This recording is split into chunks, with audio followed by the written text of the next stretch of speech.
Chapter 142, to Dumbledore. Ariana. With a choked voice, Dumbledore poured forth his heartfelt confessions to the ethereal apparition of the young girl before him. He yearned to remain forever ensconced in this exquisite illusion, yet he ultimately had to compel himself to awaken from it. Even though the overwhelming emotion was difficult to subdue, he nonetheless struggled to regain his consciousness. He gazed sorrowfully at Ariana's apparition, finally becoming acutely aware of the physical pain coursing through his body, particularly in his right hand. Ariana could not be resurrected. Everything that had just transpired was but a fabrication.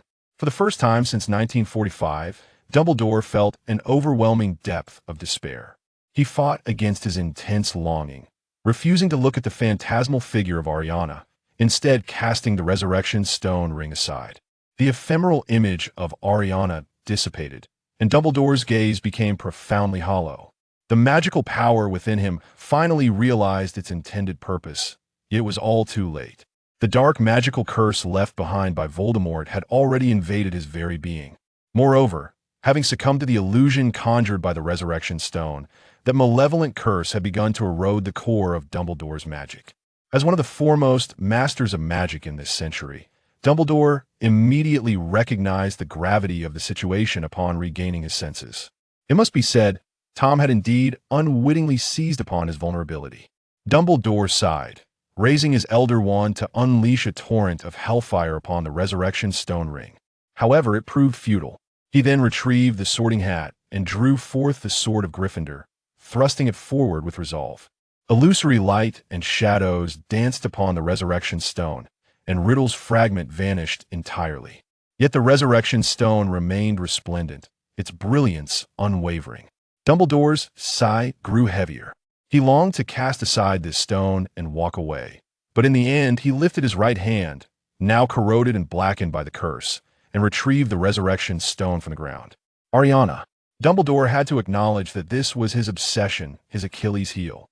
He exhaled slowly, his blue eyes brimming with sorrow. Even the magic within him began to dissipate. Fawkes, the Phoenix, sensed his master's emotions and detected the aura of the curse surrounding him. It leapt from Dumbledore's shoulder and wept upon his right hand, hoping to save its master in this manner. Yet it was in vain. The tears of the Phoenix could wash away the damage wrought by dark magic, but they could not reach the very root of the curse left by Voldemort. The slow and persistent erosion of the wizard's magical core, the dark curse that would consume the wizard's life force upon the use of magic, showed no signs of abating. Fawkes cried out in anxious despair, its eyes filled with increasing sorrow. It shed more tears upon Dumbledore's skin, yet he cradled it gently, saying, "Fawkes, do not waste your magic any longer." He was acutely aware that the curse afflicting him could not be alleviated by the tears of Phoenix. The tears shed by Fawkes, capable of healing magical injuries, would deplete his own magical reserves. There was no need to squander Fawkes' magical energy in such a manner. Under Dumbledore's soothing presence, the Crimson Phoenix finally ceased its weeping. It curled up and perched upon Dumbledore's shoulder. "Come now, there's always a way, my old friend. Even if healing proves elusive, so be it. Death is but a grand adventure. In this world, I find little worth clinging to." Fawkes disapproved of such sentiments and gently pecked him. "I shall strive to survive as long as possible, Fawkes. After all, we have yet to confront our greatest threat. I am well aware that Tom possesses more than one Horcrux." I inquired of Slughorn, but he was unwilling to share his past experiences. This is indeed troubling news. However, based on Horace's reaction, it is evident to me that the number of Horcruxes is substantial. From my understanding of Tom, he is a man of ritual, thus he would likely select a number of particular significance. Is it 4? For there are 4 houses at Hogwarts. Or perhaps 7, for 7 has always been a number imbued with magic. Perhaps upon our return, we should seek Professor Slughorn's counsel once more regarding the Horcruxes. Additionally, I require a master potion maker to attend to my ailment. Perhaps he possesses a remedy for this curse.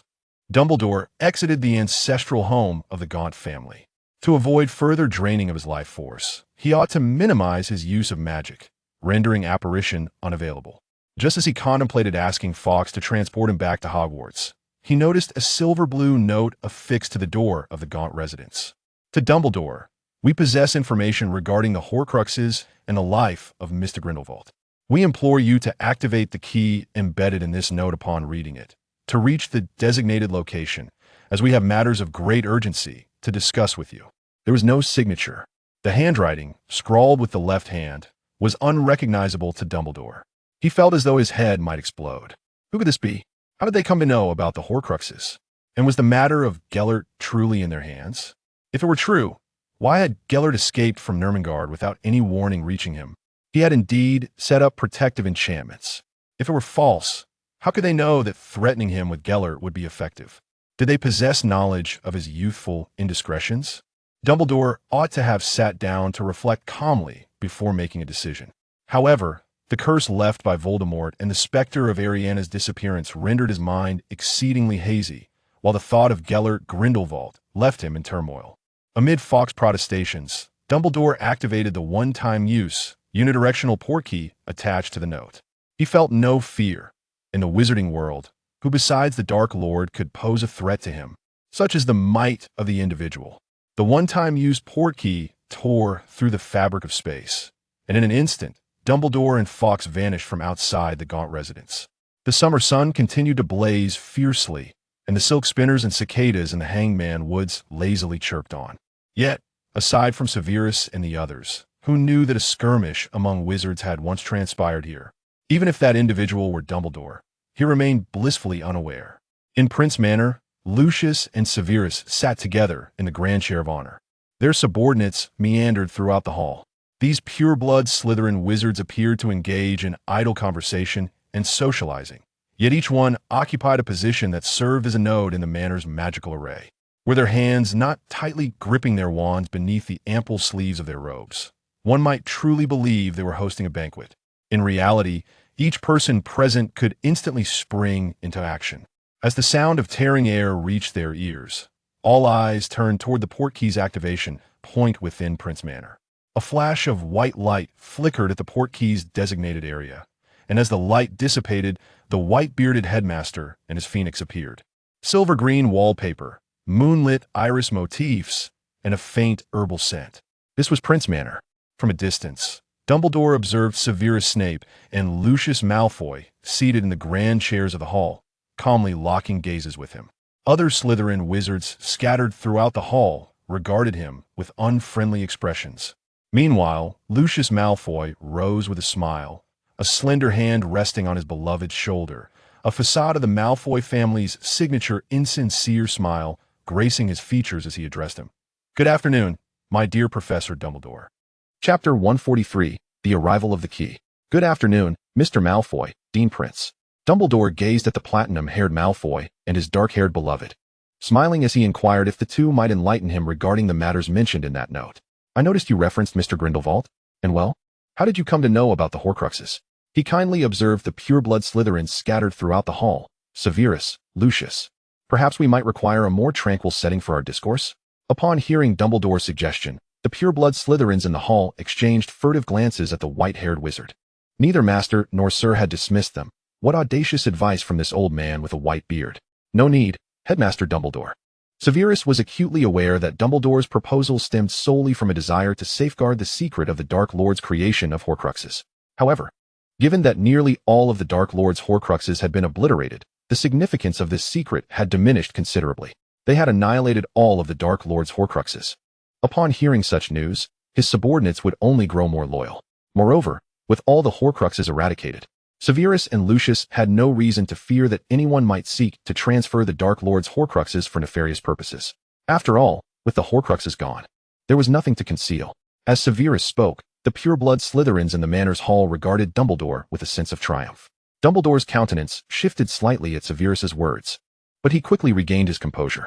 At Lucius's behest, Dumbledore took a seat. The house elf Gerard from Prince Manor served him a cup of sweet hot cocoa, and upon sipping from the white porcelain cup, Dumbledore's spirits lifted somewhat. "Sir, your sudden inquiry regarding Grindelwald and the Horcruxes leaves me at a loss as to where to begin," Lucius lamented as he settled back into the main chair. Leaning against Severus, his brow furrowed. "In that case, let me first address the Horcruxes. After all, it seems Mr. Grindelwald's emergence was also linked to them. The Dark Lord created Horcruxes in his quest for immortality, splitting his soul and placing fragments into objects of significant meaning. The known Horcruxes include a diary, the locket of Slytherin, the diadem of Ravenclaw, the cup of Hufflepuff, and the ring of the Gaunt family, which contained the Resurrection Stone. Except for the Resurrection Stone ring. We have destroyed all the other Horcruxes. I swear by Merlin that my words are true. And regarding the Resurrection Stone Horcrux, if we are not mistaken, it should have been dealt with by Headmaster Dumbledore, correct? All other Horcruxes have been destroyed. Dumbledore blinked in disbelief. How did Lucius Malfoy and Severus Prince come by such clandestine knowledge? Did Slughorn divulge information about the Horcruxes to them? Moreover, how had they acted so swiftly? Did they know beforehand about the curse on the Resurrection Stone ring? If they did, why did they not alert him? Of course, they would not, after all. They were not on the same side. Perhaps he was being drawn into their machinations. Now, considering his handling of the Resurrection Stone ring at Gaunt's old manor, he had fallen victim to the dark magic curse left by Voldemort. Could this be a part of Lucius and Severus's design? Reflecting upon it now, he could not discern how much of the information he had gleaned was from his own investigations and how much was handed to him by others. Meanwhile, the Slytherin purebloods, who passively absorbed a torrent of information, felt their heads swimming and their ears ringing. What? The Dark Lord is not dead. This was no trivial jest. Nor was it news to be celebrated. What else had they heard? Their new master had eradicated the old master's Horcruxes and even used them to outsmart an old bee, Merlin. They suddenly perceived that the world was not as dire as they had imagined, who had not risen from weakness to strength. Perhaps Mr. Prince and young Mr. Malfoy would one day surpass the Dark Lord himself. These Slytherin wizards were the elite, handpicked by Severus and Lucius from among all the purebloods. They were all rational and intelligent individuals, with nary a fool among them. Yet, at that moment, they found themselves harboring unprecedented delusions. After all, merely hours prior, they had successfully captured the formidable dark wizard Gellert Grindelwald, who had wreaked havoc throughout the European wizarding world, under the guidance and weaponry provided by Mr. Prince. And with both Prince and Malfoy still so young, to what extent would their power expand as they fully matured, and they could rise alongside the tide? The Slytherins felt as if colorful bubbles had begun to float in their hearts. At last, Lucius broached the subject of Grindelwald. Just as we were preparing to go to Gaunt's old manor, Gellert Grindelwald appeared unexpectedly and cast his fiendfire curse upon us. We apprehended him, Dumbledore. If you wish to see your beloved, you must offer us a satisfactory price. Otherwise, we shall not hand him over. Beloved, how did they know? Yet Dumbledore would never concede. Perhaps you have misunderstood. Gellert and I were indeed once kindred spirits, united by shared ideals, but we diverged due to differing stances. Rita Skeeter's report may have clouded your judgment, but my inquiry regarding Grindelwald was merely born from astonishment at his escape. I had thought he had come to recognize his errors and had been diligently seeking atonement. Who would have suspected he would slip away from captivity so quietly? You ought not to seek a reward from me. The German Ministry of Magic should be grateful for your assistance in capturing the fugitive. A smile curled at the corners of Lucius's lips. He did not insist upon Dumbledore acknowledging his connection to Grindelwald, merely stating, "Indeed. The German Ministry of Magic ought to thank us. Severus and I administered a magic dampening potion to Grindelwald.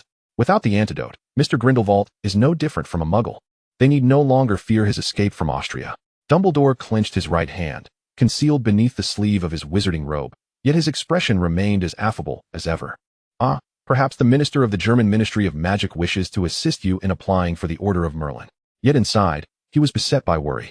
How could one as proud as Gellert accept becoming a powerless muggle? Even if imprisoned, he could still wield magic. Meanwhile, Severus, who had been silently grooming Lucius's hair, suddenly chuckled at the scene. Dumbledore turned to look at him. Severus met his gaze, saying, "Headmaster, I believe you are injured? I can sense the turmoil in your magical aura. Your attempt to conceal your right hand is rather conspicuous." Dumbledore remained silent for a moment before finally nodding.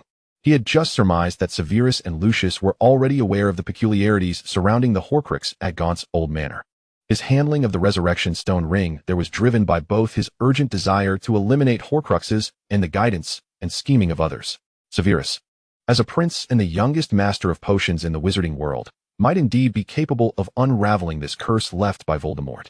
As time progressed, Dumbledore increasingly recognized the tenacity of the curse. Not only could it siphon away magical energy and life force, and devastate a wizard's magical core, but it also grew stronger by consuming these very essences. Should this continue, he would find himself bereft of the ability to wield magic, ultimately leading to his demise. With most of the Horcruxes eliminated, a burden had been lifted from Dumbledore's mind. Yet, he was not yet willing to embrace death, for he had not fully eradicated the threat posed by Voldemort. Moreover, there was Grindelwald. He needed to devise a means to restore Grindelwald's magic. Even if he failed, he felt obligated to care for Grindelwald, who was now as vulnerable as a muggle. This was a debt he owed to him, given Dumbledore's intellect. How could he not surmise the purpose behind Grindelwald's escape and return to England? Perhaps Grindelwald's foresight had played a role, revealing to him the enchantment of the Resurrection Stone. Regrettably, in the end, Grindelwald had arrived too late. He had fallen victim to his adversary's schemes, and Grindelwald remained bound in the hands of his enemy. Chapter 144, The Rebuttal. Severus approached Dumbledore's side, his deep voice resonating in Dumbledore's ear. Perhaps you could benefit from my assistance? He bore no fear of a sudden attack from Dumbledore, for they were within Prince Manor, and Grindelwald was still in their custody. Dumbledore extended his right hand, and Lucius stepped forward to assist Severus in donning his gloves. Severus allowed Lucius to help him with the gloves before lifting Dumbledore's arm for a meticulous examination. Is this curse treatable? Dumbledore inquired. After a thorough inspection, Severus finally confirmed that the curse afflicting Dumbledore in this life was identical to the one he had suffered in his previous existence. It was, indeed, the same curse. This is not an easy matter, Mr. Dumbledore. You must have felt it. This curse drains magic and life force, and it also destroys a wizard's magical core. Furthermore, it grows stronger through the consumption of these vital energies. Once you attempt to wield magic, the curse will accelerate its siphoning of your life force. If you are willing to force the curse into your right arm, then use a freezing potion to stabilize it, and subsequently sever your right arm. There may still be hope. Of course, during this process, the destruction of your magical core is an unavoidable consequence. Mr. Dumbledore, you must make a decision soon. This curse has already encroached upon the right side of your body. To speak candidly, once it fully consumes you, there will be no salvation, and you might only have a year or two left to live. The right hand was Dumbledore's primary tool for casting spells, and severing his arm would undoubtedly diminish his prowess. Additionally, such a physical impairment would lead to an imbalance in his magical core, resulting in inevitable magical depletion. Should he choose not to act, he could maintain his original strength, but the duration of his life would dwindle to a negligible span. Is this part of your plan? Dumbledore's blue eyes fixed on Severus's dark gaze as he posed the question. Is this indeed your scheme, Severus? You must have anticipated the Horcruxes. Do you also possess knowledge of the curse on the Resurrection Stone ring within the Gaunt residence? You dealt with the other Horcruxes, yet left this one untouched, even luring me into its trap, all to eliminate me as a formidable rival. Should he forego treatment, he would be condemned to death.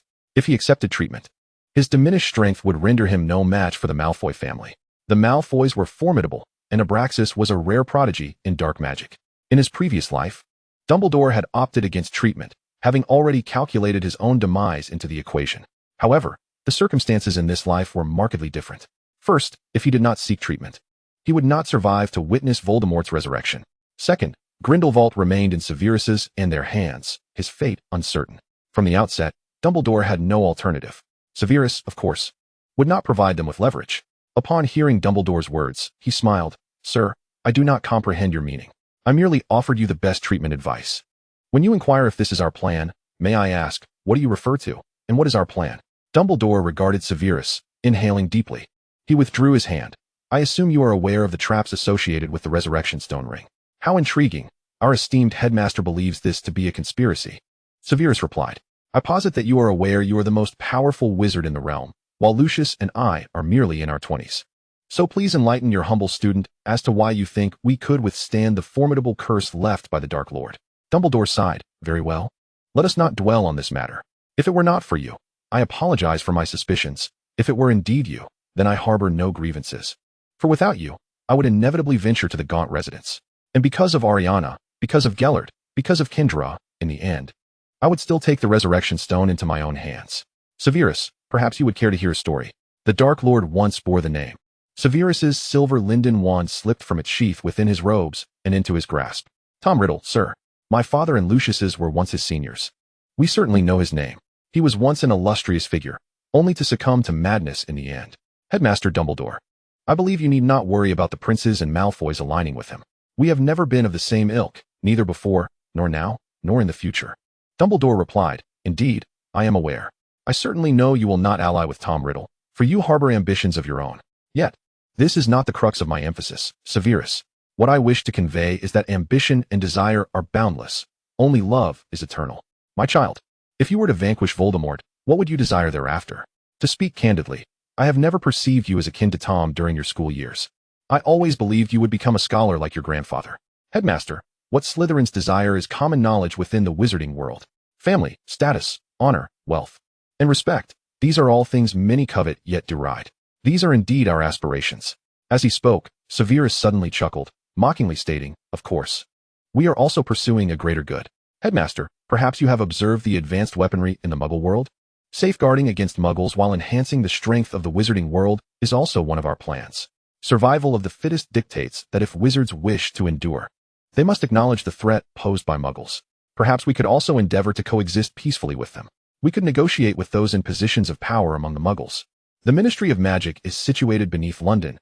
During its construction, we indeed negotiated with the Muggle Prime Minister. There exists a possibility for peaceful coexistence." Dumbledore spoke softly. "Yet peace has always been predicated on force. Muggles number in the billions, whereas the entirety of the wizarding community barely reaches 1,000,000. Should war break out, Muggles could easily overwhelm wizards with sheer numbers. And even if every wizard cast 1,000 Avada Kedavras, they would be incapable of exterminating all Muggles. Not to mention that Muggles possess advanced weaponry. Sir, it is imperative for us to remain vigilant in times of peace.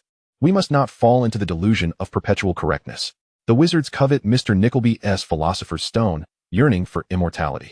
Muggles, too, harbor aspirations for the longevity enjoyed by wizards, who can live for 1.5 centuries, or even 2. While we cannot grant Muggles the secret to eternal life, they may believe that such wisdom lies within our grasp.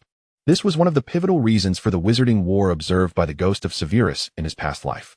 Recalling the past, Severus felt no desire to continue debating with Dumbledore. He bluntly exposed Dumbledore's underlying concern. "What you truly wish to inquire, Mr. Dumbledore, is whether I might become another Dark Lord. We have destroyed the Dark Lord's Horcruxes. Our fates are irreversibly intertwined.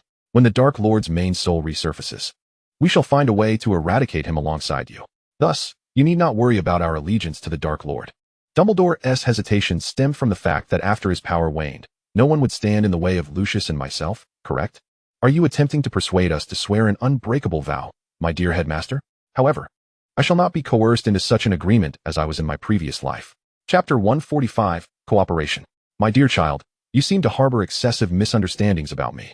Dumbledore cast his gaze downward, remarking, "Perhaps you are correct. Yet I do not believe that a rigid class structure will yield a better outcome. What purpose does it serve to control the wizarding world and reduce other wizards to mere vassals? Perhaps Ravenclaw and Hufflepuff might acquiesce to such notions, but Gryffindor certainly cannot." Severus found this assertion laughable. How could Gryffindor not accept it? Severus deftly dispelled any lingering guilt within the elderly man. He coldly unveiled a truth unnoticed by Dumbledore.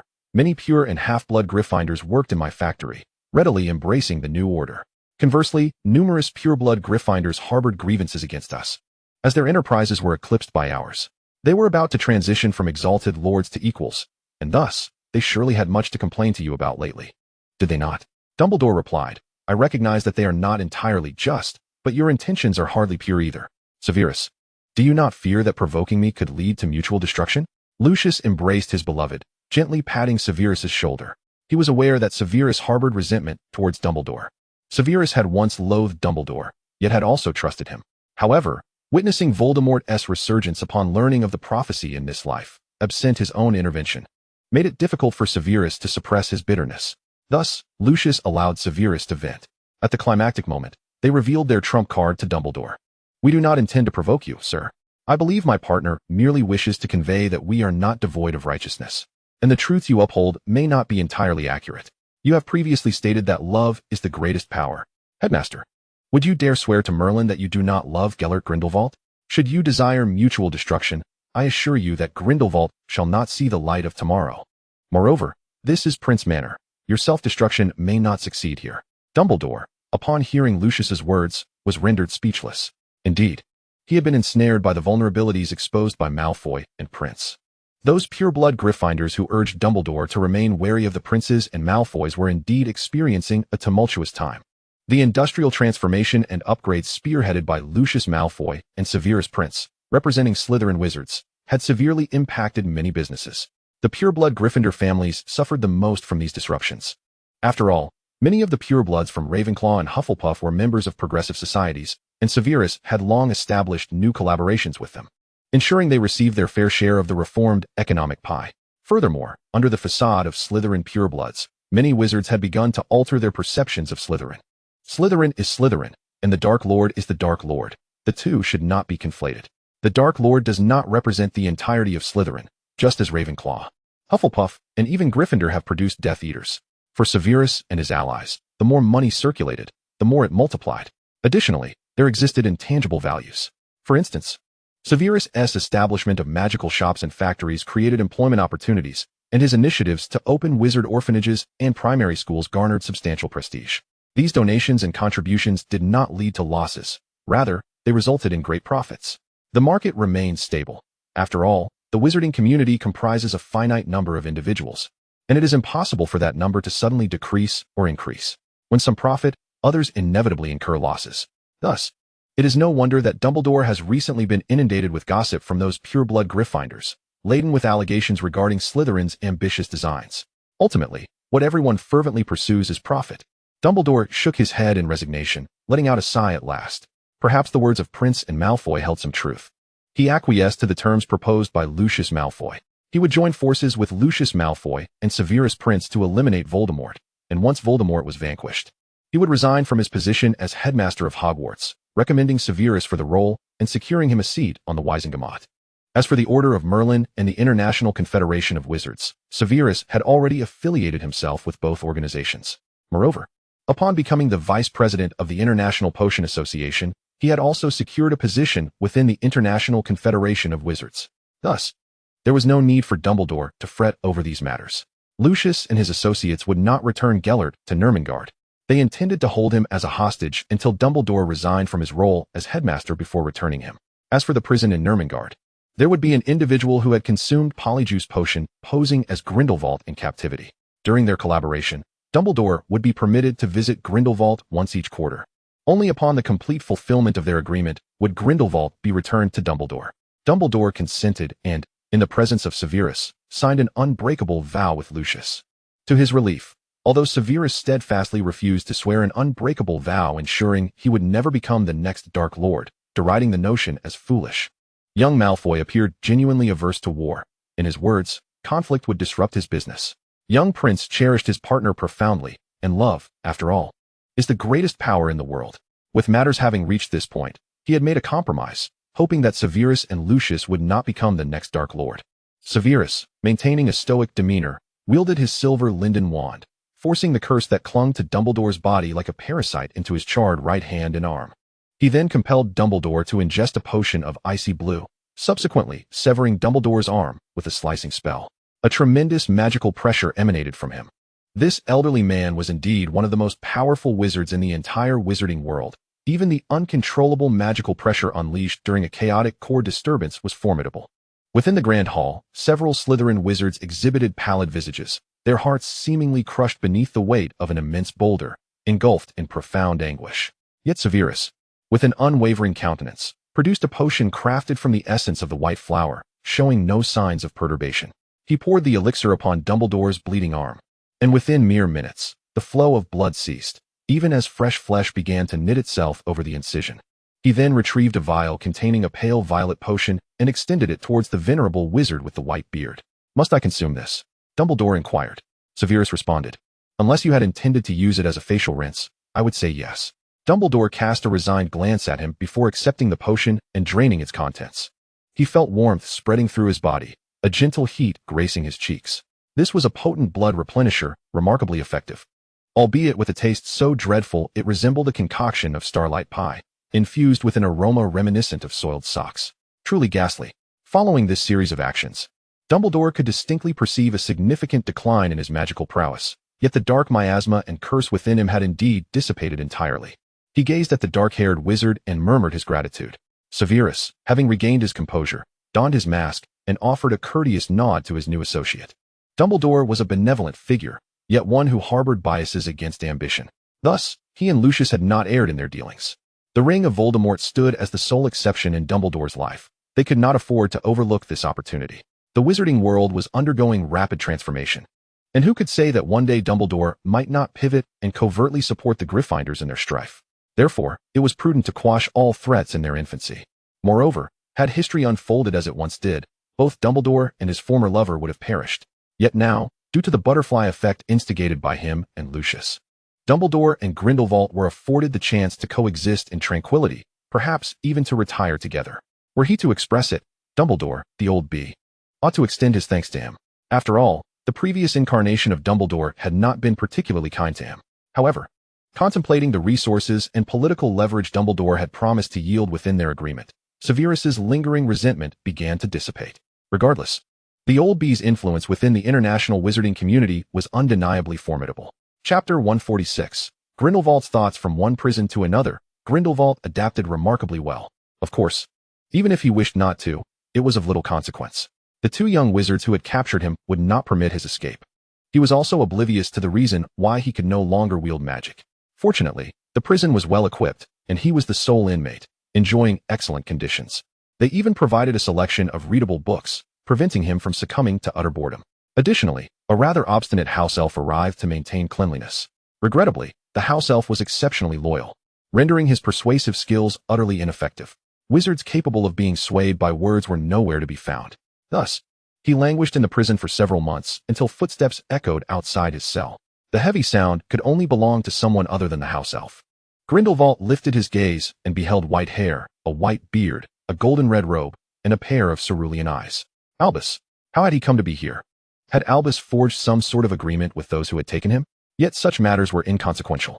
Grindelwald approached the bars, enraptured by the sight of those azure eyes. It was in this manner that he found himself utterly powerless. Even in his humiliating defeat at the hands of Dumbledore, he still loved him. Seeing the look in Grindelwald's eyes, Dumbledore sighed heavily. Gellert. Grindelwald's eyes sparkled with recognition. It had been countless years since he had heard Albus utter that name. Even in correspondence, he had only ever seen the formal address of Mr. Grindelwald. As Dumbledore prepared to depart from the prison, Lucius remarked, "Sir, you must have observed that Mr. Grindelwald's living conditions here are quite satisfactory, certainly superior to those in Nurmengard."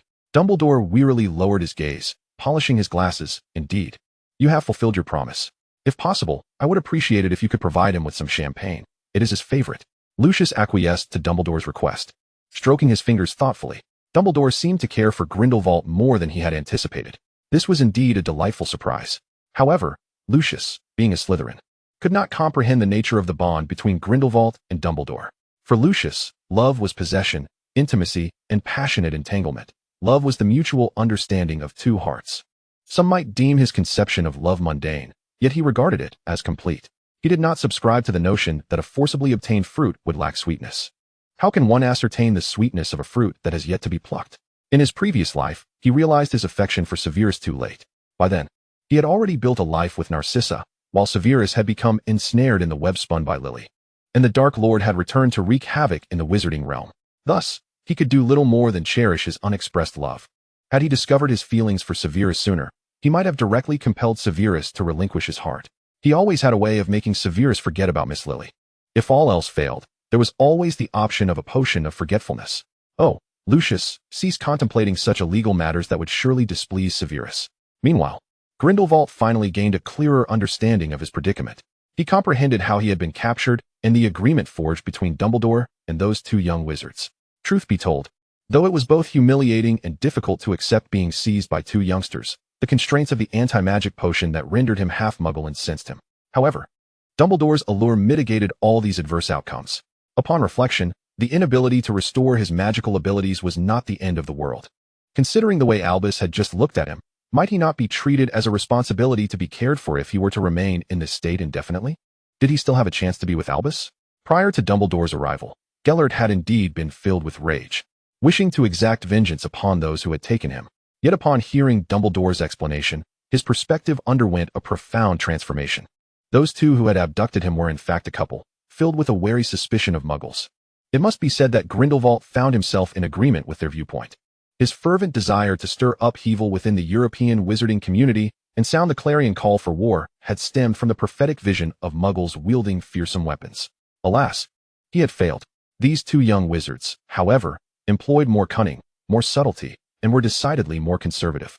Were the youthful Grindelwald to have heard of their tactics, concealing themselves within the wizarding world, fortifying barriers, and launching ambushes against nefarious muggles, he might have scoffed at their excessive caution.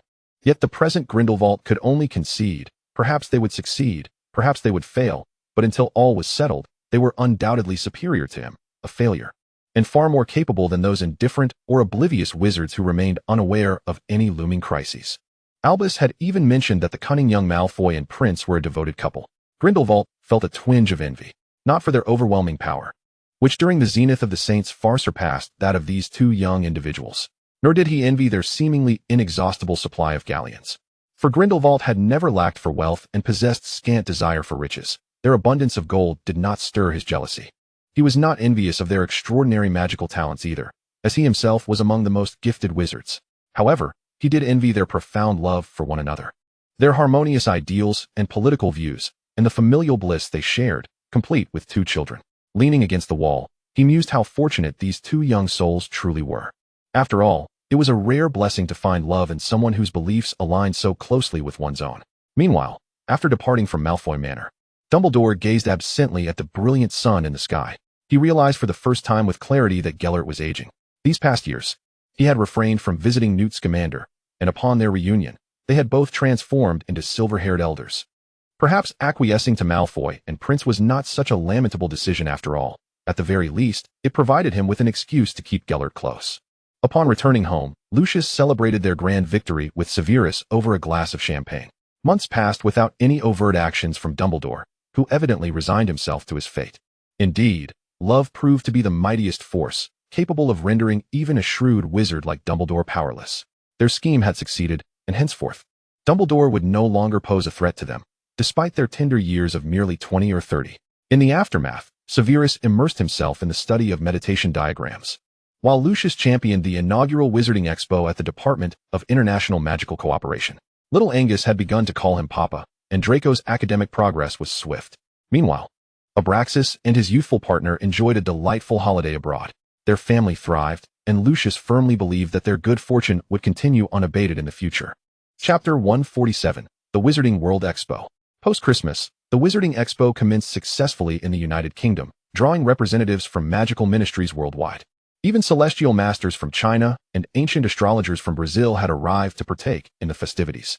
Through this expo, Lucius showcased numerous new products they had developed, allowing wizards and mystics from around the globe to witness the dynamic evolution of the British wizarding community. As the sun began to set over the tribes of the Muggle world, ceding its supremacy to the ascendant United States post-World War II, the British wizarding realm inexplicably began to flourish. Nations already in collaboration with Prince Malfoy, such as the French and Nordic wizarding communities, deepened their partnerships. Those without prior ties also signed treaties of cooperation. A new wave surged through the wizarding world, where only the most astute could seize the opportunity. Slytherin, Ravenclaw, Hufflepuff, and even Gryffindor would find that only those who grasped the moment could rise with it. For what lay ahead was a transformation. The Department of International Magical Cooperation, buoyed by the unprecedented success of the Expo, ascended to a status rivaling that of the Department of Magical Law Enforcement. Lucius's power surged dramatically.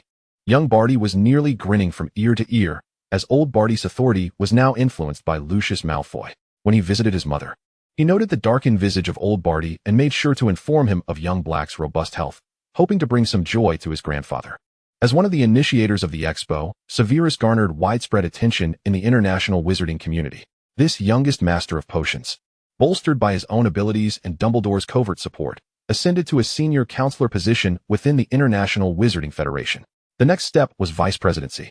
Millicent was similarly pleased, though she understood that Lucius and Severus's every maneuver aimed to permeate the influence of Prince Malfoy throughout Europe and profit from their products. She had no qualms about signing her name on advantageous documents. But what of it? These initiatives, beneficial to the development of British wizards, unfolded during her tenure, ensuring her legacy would be immortalized in history. If she had once wavered between her loyal subordinates, Scrimgeour and Synicus, and her new ally Lucius Malfoy, she now felt no hesitation. Who else could definitively eliminate old Barty Crouch and Cornelius Fudge? Scrimgeour and Synicus lacked such accomplishments and cunning. Moreover, she was the godmother to little Angus. The minister need not rush to select a successor. Before Lucius and Prince had firmly established their power in the international wizarding community, he was unwilling to depart from the Department of International Magical Cooperation. The influence he wielded was far more significant than the seat of Minister for Magic. Millicent Banode was more than willing to seek re-election. At only 53, she was still quite young. Serving another 16 or 17 years posed no issue. Lucius winked. If I retire at 70 and maintain my health, I could enjoy another 50 or 60 years. Upon hearing this, Millicent's heart raced. With the support of the Malfoys, her chances of re-election as Minister for Magic would surely improve. She lifted her glass with a smile. If the wizards require me, I shall undoubtedly rise to the occasion. The policies of the wizarding world indeed require continuity. If I can serve 2 more terms, the current policies may be sustained. Lucius recognized her words as one of the rewards she offered him, and he was genuinely satisfied. After all, Millicent's policies greatly benefited both his and Severus's enterprises. Oh, you are truly a visionary minister. Little Moon will undoubtedly take pride in having such a remarkable godmother, he remarked. Millicent smiled, aware that she could trust not a word of Lucius's flattery, yet still felt joy from it. She had indeed grown fond of little Angus. Meanwhile, Severus was engaged in discussion with the Chinese wizard and dragon expert, Kong Qiao, and his friend, Celestial Master Gu Yuanzi, regarding the distinctions between Chinese elixirs and British potions. Severus found this particularly intriguing. According to Gu, there are many herbs in China that do not exist in England. I wonder if these herbs might also be utilized in potion making. Gu Yuanzi, a descendant of Master Gu, practiced a harmonious blend of inner and outer cultivation and exhibited keen interest in British potionology. He perceived great potential in the English wizard named Severus. Were he not a wizard, he could have pursued cultivation, though he wondered if Severus possessed the aptitude for such endeavors. Master Gu had ordered a plethora of British herbs and procured some magical devices. It must be said, these items were remarkably effective. For instance, the magical television, powered solely by solar energy, required no electricity, merely the magical batteries from Severus and his companions. It could even be utilized in their temple. Naturally, they would purchase some. Draco was utterly enchanted by Kong Qiao, who possessed numerous dragon plushies and even bred several varieties of Chinese fireball dragons that Draco had never encountered. The dragon expert was equally taken with Draco, for the child adored dragons and was remarkably charming, resembling the delightful figurines sold in their nation's friendship shop. Kong Qiao held him in high regard. Before departing, he gifted Draco a smooth, lustrous piece of white jade, hand-carved with the image of a diminutive Chinese fireball dragon. After the expo, Severus and Lucius made unprecedented strides in their infiltration of power throughout the wizarding community across Europe. Many previously obstructed avenues had now become seamless. Furthermore, Dumbledore had promised to bestow all his resources upon Severus and Lucius. Although he still harbored hopes of nurturing a leader for Gryffindor, his aspirations were unlikely to bear fruit. Once he retired from Hogwarts, Severus and Lucius would inevitably ascend as the uncrowned monarchs of the wizarding world. However, their sentiments towards Gryffindor were far from favorable. Dumbledore soon recognized that while Gryffindor harbored many brave and kind young wizards, their shortcomings were equally glaring: impulsiveness and a lack of diligence in their studies. As he surveyed the students, Dumbledore found no second Charlie Potter among them. Moreover, the students were too young, even if they matured. How could they possibly contend with the fully realized Severus and Lucius? Minerva was also not a viable option. She was excessively principled. An exceptional leader must possess a certain ruthlessness and strategic acumen. It was at this juncture that Dumbledore felt a wave of despondency wash over him. He recalled that Remus Lupin and his father were indeed commendable candidates, both astute and thoughtful. Yet, due to the werewolf incident, they had irrevocably forfeited any chance of leading Gryffindor. So be it. Gryffindor had thrived even in his absence, though not as illustrious as Slytherin. It was better to allow Minerva to closely supervise the young lions and ensure their diligent pursuit of magic instead of engaging in petty schemes. Should Severus and his allies discover his maneuvers, it could spell trouble for Gellert. Humans are inherently selfish, Dumbledore mused, feeling a twinge of guilt. Since witnessing Gellert's emotional outpouring, he had reverted to a more self-serving mindset. Yet, in 1945, he had acted selflessly once.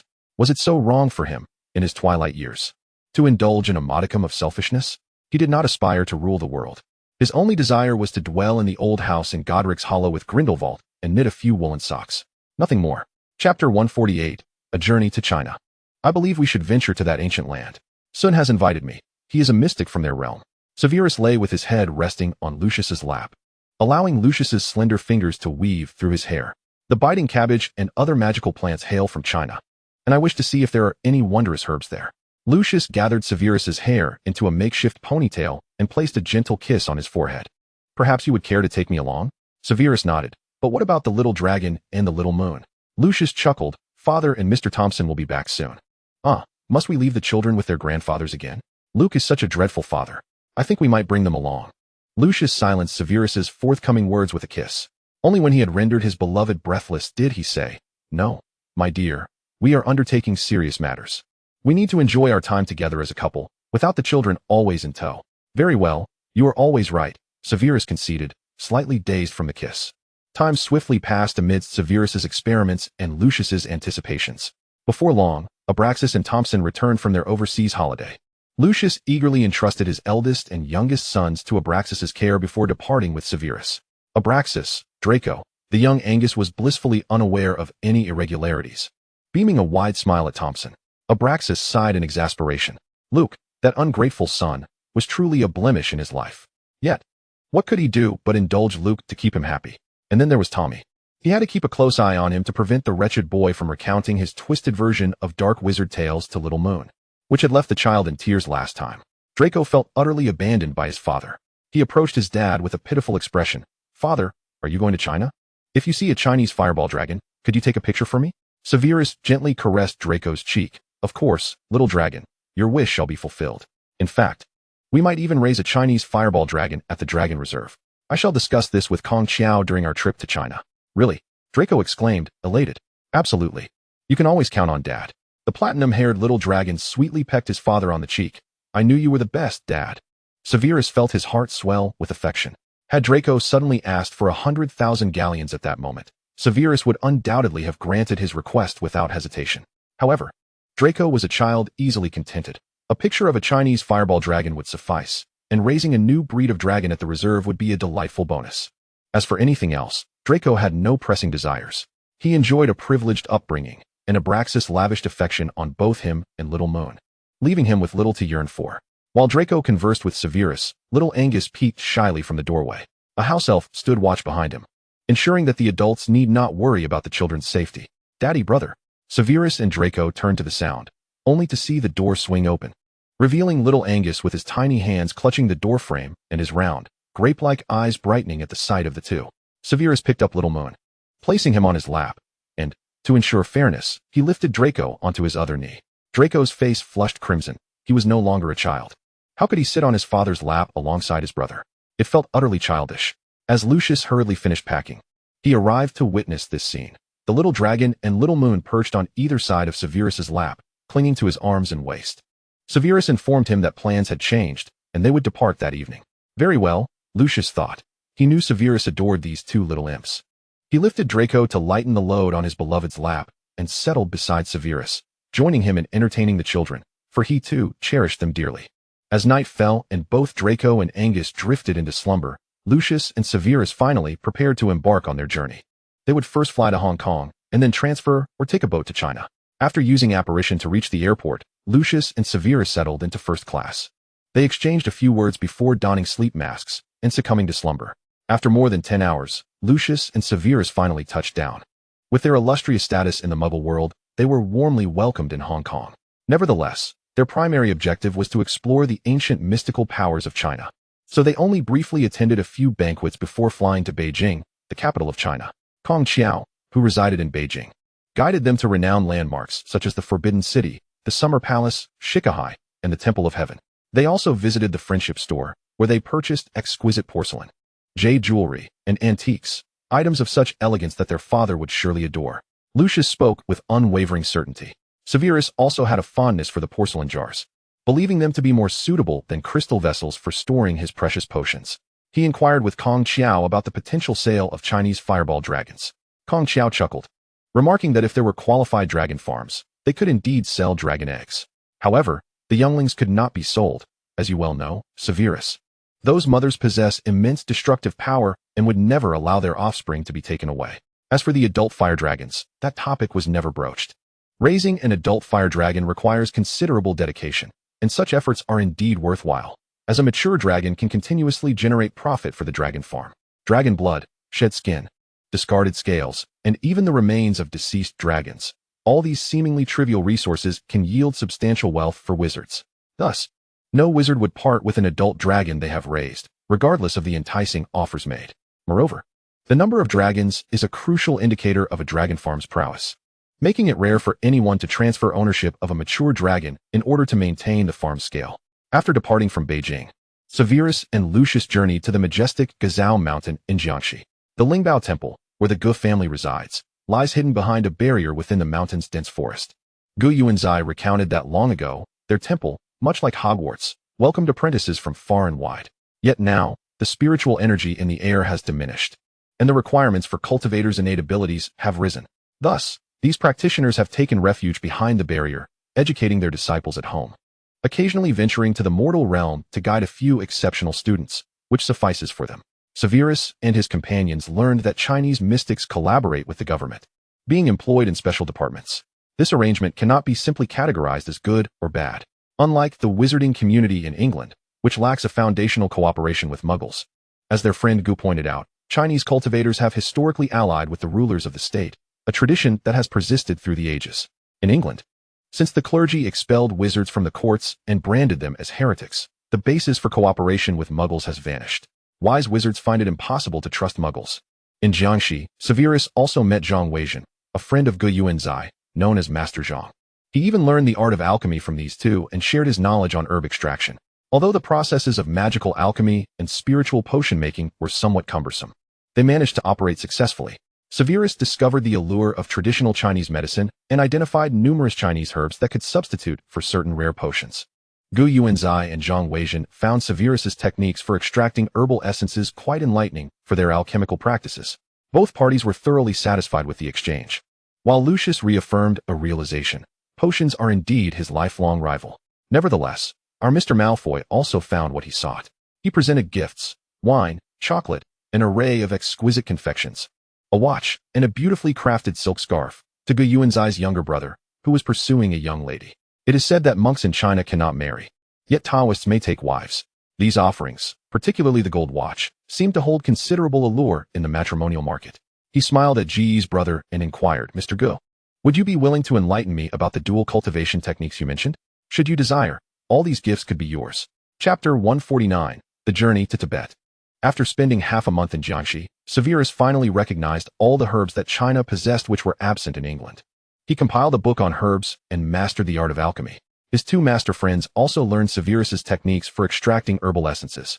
Before their departure, Gu Yuanzai gifted his new friend a small box of talismans. Talismans differ from alchemy. The latter requires control over fire and the ability to identify herbs, with magic serving as a substitute for spiritual energy. However, drawing talismans necessitates the use of spiritual energy. Severus reciprocated with alchemical items for Gu Yuanzai. Lucius also acquired what he desired from Ji's brother, a comprehensive text on dual cultivation techniques. Its usefulness remains to be seen.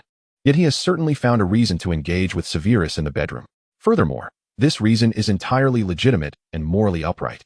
Lucius Malfoy is merely seeking to learn esoteric knowledge from abroad. All is in the pursuit of power, certainly not for indulgence.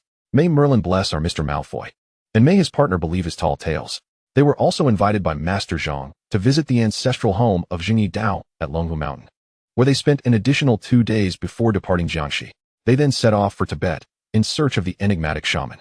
Clad in thick fur garments, they traversed the snowy mountains on alchemical steeds crafted by Lucius, which far surpassed traditional horses and yaks. These lifeless beings exhibited no fear of the bitter cold, nor were they intimidated by the lurking wolves, snow leopards, or other mystical creatures. Severus discovered a plethora of extraordinary herbs in the snowy peaks, carefully transplanting them into specialized porcelain pots before transferring them into storage rings. The lakes of Tibet rival the beauty of the snow-capped mountains. Their waters are crystal clear and pure, resembling jewels nestled between the peaks and pastures. They visited Lake Lianqiao, which, according to legend, is home to both a sacred lake and a ghostly lake, with a cosmic gateway hidden beneath their waters that connects them. The water of the sacred lake is refreshing and sweet, while that of the ghostly lake is bitter and difficult to swallow. They coexist beneath the same mountain, bound to one another. Upon hearing this, Severus suspected that these waters might possess unique powers, prompting him to venture with Lucius to investigate. Upon arrival, they secured their alchemical steeds and strolled by the lakeside. Severus donned gloves woven from unicorn hair to collect 2 small vials of water. After conducting a rudimentary examination, he exclaimed in delight, "My hypothesis proves correct. The water from the sacred lake has effects akin to that of white ginseng, while the water from the ghostly lake is formidable, capable of dissolving a wizard's magic. This rare material could replace what is lacking in anti-magic potions. Perhaps we should gather more lake water." Lucius, of course, obliged his lover's wishes, donning gloves as well, and took out crystal vials to collect the lake water alongside Severus. As they gathered the water, a cold wind swept towards them, and the sound of crashing waves echoed endlessly. In that moment, had one been alone, A profound sense of loneliness would surely have enveloped them. The vastness of the world serves as a stark reminder of human insignificance. However, with each other's company, Severus and Lucius were spared from that ineffable sense of solitude. While they were collecting the lake water, they suddenly heard someone speaking in an unfamiliar tongue nearby. Lucius and Severus turned towards the sound, discovering a rosy-cheeked boy clad in a neat, thick Tibetan robe, adorned with a large string of heavenly beads around his neck. The adventurer in the wizarding world, Elise, authored a travelogue titled The Magical Pearls of Tibet. In her book, Elise stated that natural heavenly beads with 9 eyes could assist shamans in attacks, aid in healing, and facilitate divination. Truly remarkable. Lucius and Severus both cast a language spell upon themselves, allowing them to comprehend the child's words seamlessly, their own speech transforming into a language the boy could understand. The child exclaimed, "Hey, the lake water becomes useless a day after leaving the lake." Upon hearing this, Severus inquired, "Why is that?" The child scratched his head. "I don't know, perhaps you should ask my grandfather." Then he added, "By the way, greetings to you, distant guests, my name is Dorji." Severus and Lucius exchanged glances and introduced themselves to the boy named Dorji. Under Dorji's guidance, the 2 men arrived at their family's stronghold. This colorful house was adorned with vibrant hues, with small eaves jutting out from the doors and windows draped in red, blue, and white striped cloth. At the roof's corners hung colorful streamers of red, white, blue, yellow, and green fabric. Dorji called out to the interior, "Father, Mother, I have brought guests." Dorji's mother, Saga, was a healthy woman with a rosy complexion typical of the Highlands. Clad in a brick-red robe, she held a pristine white hata, which she draped around Severus and Lucius, casting several curious glances at Lucius. Although both were foreigners, the man with black hair and dark eyes bore a striking resemblance to them, while the golden-haired blue-eyed man resembled the legendary Westerners. They had long been informed of their father's divination results, which foretold the arrival of foreign visitors that day, prompting him to send Dorji out to greet them. Severus and Lucius were aware that the hata was a customary Tibetan gesture of hospitality, a detail noted in Elise's writings, and thus they graciously accepted the offering adorned with lotus and auspicious patterns. Upon entering the dwelling, Saga served butter tea, barley cakes, and dried beef to her guests. Severus and Lucius took a sip of the butter tea, finding its peculiar taste surprisingly delightful. However, Saga exhibited no signs of mystical power, indicating that she was merely an ordinary person. The household was bustling with children. Aside from Dorji, there were 2 boys and 2 girls. At that moment, Dorji had already taken the candies Severus gifted him to play with the others. Saga continued to entertain her guests, and as she responded to Lucius's inquiry about her husband, Jeong, who had gone out to tend to the cattle that morning, an elderly man draped in a gray robe emerged from within. He wore a long string of prayer beads, his eyes bright and penetrating, undoubtedly a mystic. He emanated a palpable aura of power, distinct from magic, yet unlike the energy radiated by the renowned celestial masters Sun and Zhang. It was a formidable presence nonetheless. Many Tibetans adhere to Buddhism, often adorning their homes with images of the Buddha and Bodhisattvas. However, in Dorji's household, such images were conspicuously absent, suggesting that the elderly man, presumably Dorji's grandfather, was neither a Buddhist nor the legendary Lama they had sought. This implied that he might indeed be the Tibetan shaman they were looking for. Their pursuit of the shaman was not driven by urgency, but rather by a desire to encounter an extraordinary practitioner. Zashi, the Tibetan elder, had discerned through divination that Severus and his companions would not bring misfortune, which encouraged him to send his grandson Dorji to welcome the distant guests. They engaged in discussions about prophecies and divination. Those of greater strength draw nearer to destiny, and thus place greater faith in the realization of prophecies. Zashi remarked, "To deviate from the path of fate, one must possess an unwavering belief in one's ability to alter it, rather than becoming entangled in the prophecies themselves. I trust you understand this distinction." He removed the prayer beads from his neck, gazing intently at the naturally formed 9 eyes, and softly stated, "After all, you have already rewritten your own destinies, have you not?" Severus and Lucius were not taken aback by his keen perception. Indeed, few possess the exceptional ability to perceive the threads of fate, and even fewer can discern the shifts therein. However, none had uncovered the secret of their rebirth, only recognizing that their fates had altered. This presented an intriguing avenue for magical research, albeit a pursuit that only Severus and Lucius could explore, as it remained a secret from others. Perhaps that is so, yet I remain more intrigued by divination. Elder, does divination possess a certain pattern? Severus mused. I have always believed that nature is imbued with spirits, formless and intangible. These are revered as deities, worshipped in various sections. Divination is merely the process of communication between humans and these spirits. Some individuals are innately attuned to nature, allowing them to glimpse fate with ease. Others acquire such unique powers through ritual. Thus, the three delved into their discourse for an extended period, until Dorji and the other children succumbed to slumber. And until Jeong and Saga had secured the yaks in the pen. Only when the moon hung high in the sky did they part ways. Zashi returned to his chamber, while Severus and Lucius retired to the room Saga had prepared for them. This journey to Tibet had yielded substantial rewards. They planned to remain at Zashi's home for a few more days before continuing their travels to Nanzhou and the Nyinshan Tangla range to admire the breathtaking scenery. Following this, they would depart from Tibet, setting their sights on their next destination. Chapter 150, The Schemes of Brothers. After a week spent at Zashi's home, Severus and Lucius chose to depart.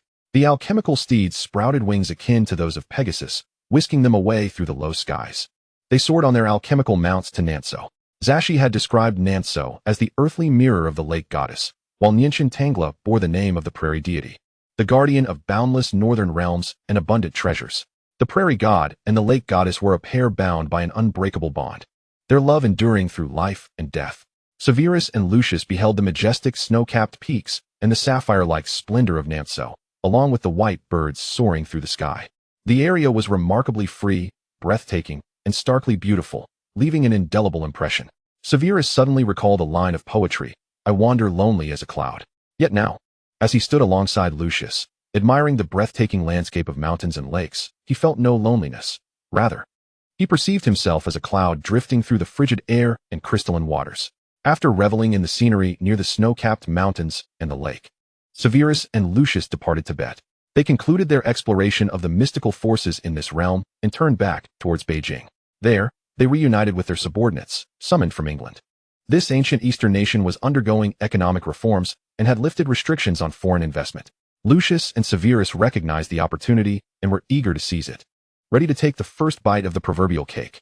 Despite the hesitations of capitalists from various countries regarding the current instability of Chinese policies, Lucius and Severus, as wizards, understood that their primary aim in profiting within the Muggle world was to serve their own interests as wizards.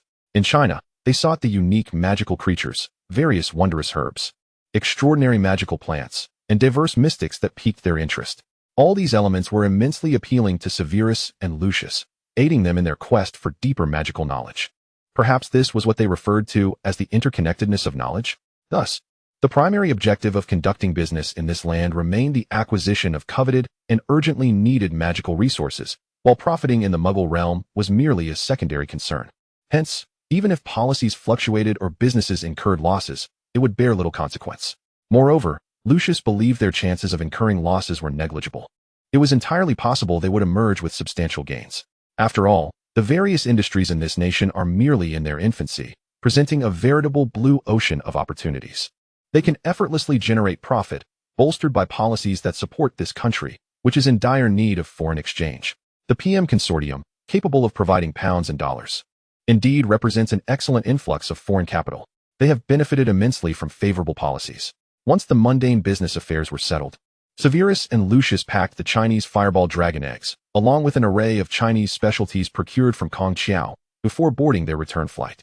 Upon arriving back at Malfoy Manor, Draco cherished the Chinese fireball dragon egg he had encountered for the first time, even going so far as to sketch its likeness. However, to ensure its successful hatching, Draco reluctantly delivered the egg to the dragon nursery. Abracadabra, who took great delight in the antiques Lucius had acquired, collaborated with Thompson to display them artfully in appropriate locations, declaring his intent to host a banquet for his friends to admire these exquisite porcelain pieces. Yet, Thompson found little charm in those lifeless vessels, instead deeming Abracadabra to be quite endearing, to the point that he contemplated. Clearing his throat strategically, Thompson maintained his composure under Abracadabra's concerned gaze, asserting that he was in no way troubled. Angus, on the other hand, found himself enamored with the assortment of herbs Severus had brought back. The little moon, indeed a natural prince, had always relished listening to Severus read the complete potion-making before bedtime and adored the herbal scents that clung to Severus. Ever since he had learned to walk, he had taken a liking to playing in the greenhouse and laboratory constructed by Severus. Spotting Severus organizing the herbs he had stored in crystal boxes, Angus scampered over, clutching the box containing the Tianshan snow lotus, his large eyes eagerly seeking Severus's approval. The message was unmistakable. "Daddy, I desire this." Severus pinched his little face, saying, "My little moon, if you fancy it, this can be yours, along with the other gifts." Angus beamed with a radiant smile. "You are the best, Daddy." Everyone received gifts that delighted them. Even Thompson was intrigued by the spellbook from the distant east, despite its origins seemingly not aligning with virtuous pursuits. Little Angus, a well-behaved cherub, was adored by all in the household, from Abracadabra to Draco, who affectionately dubbed him our most adorable little moon. However, during mealtimes, he transformed into quite the contrary character. He was notoriously picky, particularly averse to vegetables. Apart from raw, crunchy cucumbers, Angus refused to consume any other greens. For instance, at this very moment, Angus wrinkled his brow as he scooped out sweet peppers, spinach, and other vegetables from his bowl, depositing them onto a nearby plate. The clever little moon had devised a plan. The plate was designated for unwanted items. Thus, he discarded all of the vegetables into it. Abracadabra and Draco exchanged knowing glances. Recalling the recent suggestion from the St. Mungo's doctor that Angus should consume more vegetables, both frowning at the thought. While Abracadabra pondered solutions, Draco instructed a nearby house elf to bring over a serving of mashed potatoes mixed with vegetables. By thoroughly mashing the vegetables into the potatoes and drizzling Angus's favorite beef and mushroom sauce over the top, they ensured that no trace of the vegetables would be discernible. If they were neither visible nor detectable, they were as good as non-existent. What a brilliant strategy indeed. When the house elf returned with the bowl, Draco shot it a quick glance. The house elf immediately grasped the young master's intent and discreetly placed the vegetable-infused mashed potatoes beside Angus, replacing the boy's other bowl. Oblivious, Angus took a spoonful of the vegetable mash. Lucius raised an eyebrow at Draco, astonished. "Wow, has our little dragon transformed into a childcare master? Ever since you left, the little moon and the little dragon have been sleeping together every day. They're practically one and the same. Our little dragon is almost becoming the exclusive older brother to little moon." Severus and Lucius, upon hearing Abracadabra's remark, were struck with realization. Yet, Angus quickly denied. "Little moon has not. Big brother is not becoming one with little moon. Big brother's favorite is clearly Sister Pansy." Draco was left aghast. Why on earth had he chosen to sit across from Angus instead of beside him? Had he been beside him, he would have swiftly covered Angus's mouth. This little moon had no qualms about revealing everything. "Pansy." Lucius quirked his head towards Draco. "Draco, do you fancy the young lady from the Parkinson family?" "It's not that I like Pansy. She simply enjoys playing with me," Draco hastily retorted, his face flushed with embarrassment. He fervently attempted to vindicate himself. Meanwhile, Angus blinked his grape-like eyes. "Really? Little moon doesn't he believe Big Brother?" During these days living together, he has discovered Big Brother's secret. Every day, Big Brother polishes the emerald ring that Sister Pansy gifted him. Big Brother even places the emerald ring alongside various fire dragon models. Isn't that akin to how Daddy keeps certain items alongside potions? However, it seemed Big Brother was reluctant to acknowledge this fact. Angus closed his mouth, dejectedly taking a bite of the vegetable mash, wholly unaware that it contained crushed carrots and spinach. Thus, this time, it was genuinely unclear who was outsmarting whom. Chapter 151. The enchanting little moon. Time flew by, and before long, several years had passed. Lucius and Severus had garnered increasing respect within the wizarding community. After over a decade of relentless effort, their research institute had finally succeeded in replicating a superweapon for the wizarding world. They conducted deployment experiments in the desert, achieving monumental success. From that moment forth, Lucius and Severus no longer needed to fret about mundanes. In a past life devoid of nuclear weapons, the wizarding community managed to endure amidst struggles and power plays. In this life, they possessed equally formidable weapons, and the future promised even greater strength. Given the cumbersome ineptitude of the mundane British government, it was unlikely they could pose any significant threat. Even if they were displeased with this nation within a nation, it would prove futile. Severus had once contemplated that if they possessed such powerful weapons, they should ensure that the mundane elite were thoroughly aware, to deter any delusions of capturing wizards in the future. However, his perspective had shifted after years of political strife. Severus understood the wisdom of being born in adversity and perishing in comfort. Rather than exposing the existence of the wizarding world and inciting vigilance among the mundanes, it was wiser to fortify the magical barrier. Wizards could operate from the shadows, profiting from the mundanes while redirecting the internal conflicts of the wizarding community onto the mundane realm. After all, those mundane capitalists were hardly virtuous. Severus felt no guilt in appropriating their wealth. As for the ordinary mundanes, who were they working for if not someone else? Where else could they earn a living? Laboring for capitalists only resulted in exploitation, leading to chronic health issues and eventual dismissal.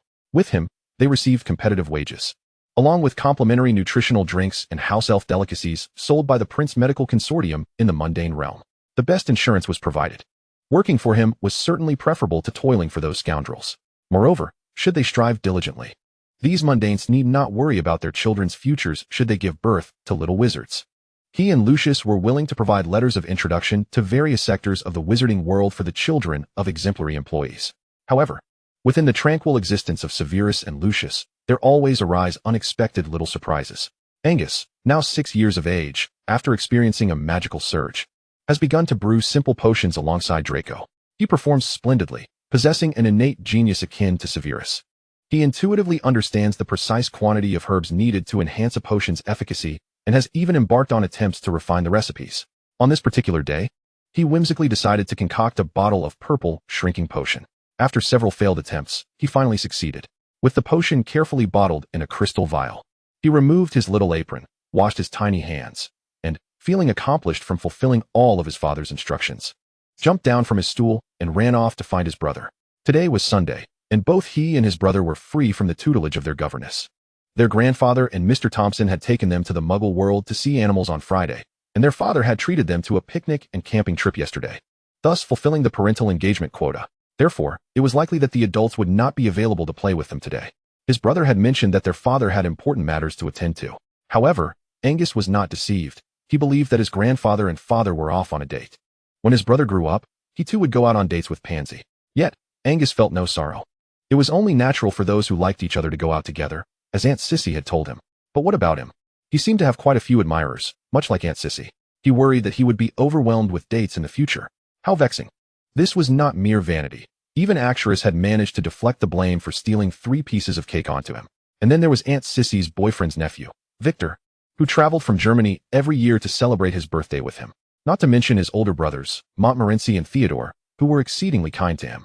Being this popular was indeed a substantial burden, thought little Angus. Draco enveloped the small bundle from behind, pinching his cherubic face. What are you thinking? Why the long face? Of course, I was thinking of you, my most dearest brother. Draco chuckled.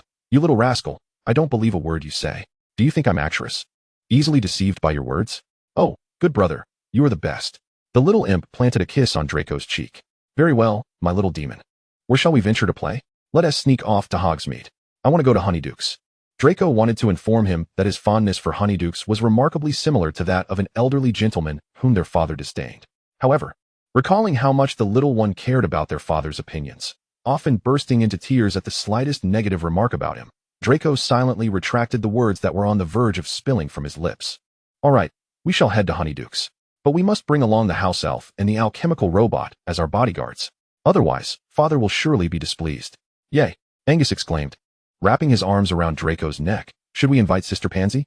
Draco's face flushed crimson, and he awkwardly replied, What would we invite Pansy for? I don't enjoy playing with girls. Sister Pansy loves the new frozen fiery peach candy from Honeydukes. Really? How do you know that? Is that candy still being sold? I don't like playing with girls. Angus retorted dramatically.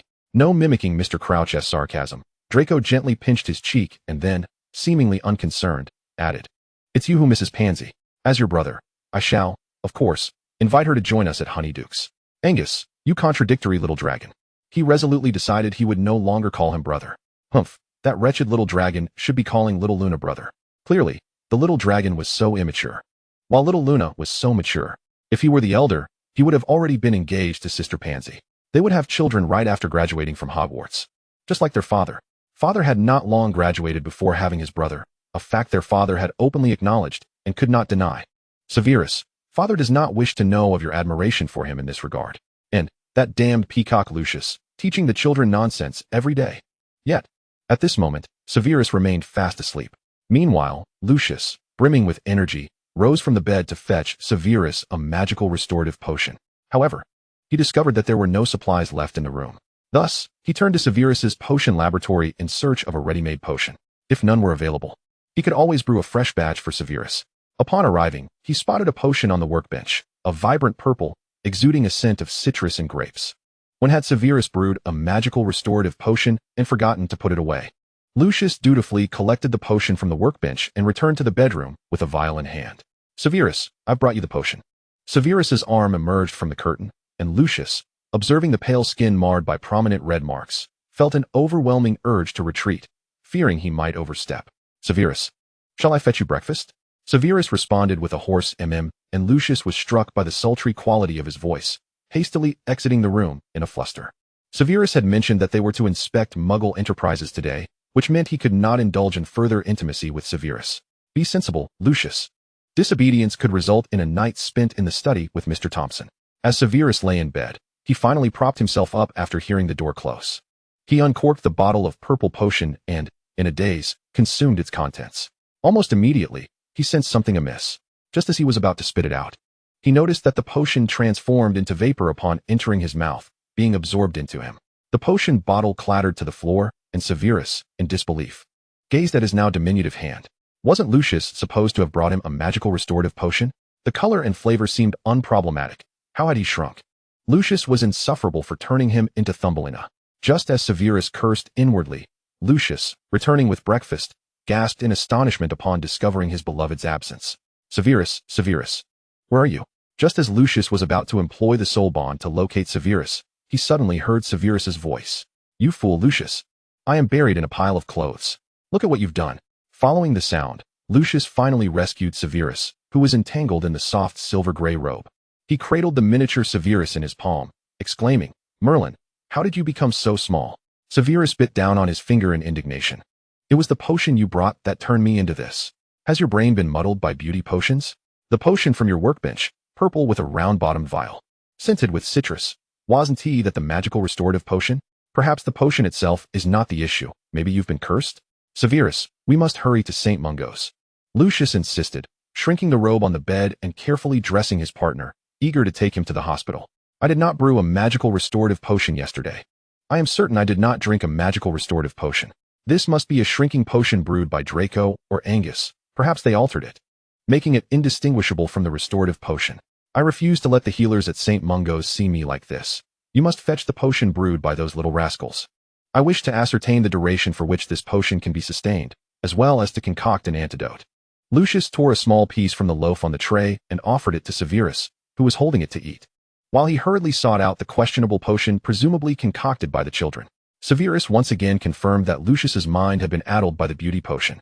Behold this enormous loaf. To his shrunken form, it appeared as a delectable, oversized pillow. Lucius genuinely believed he could consume it entirely. What a fool he was. A bit peckish.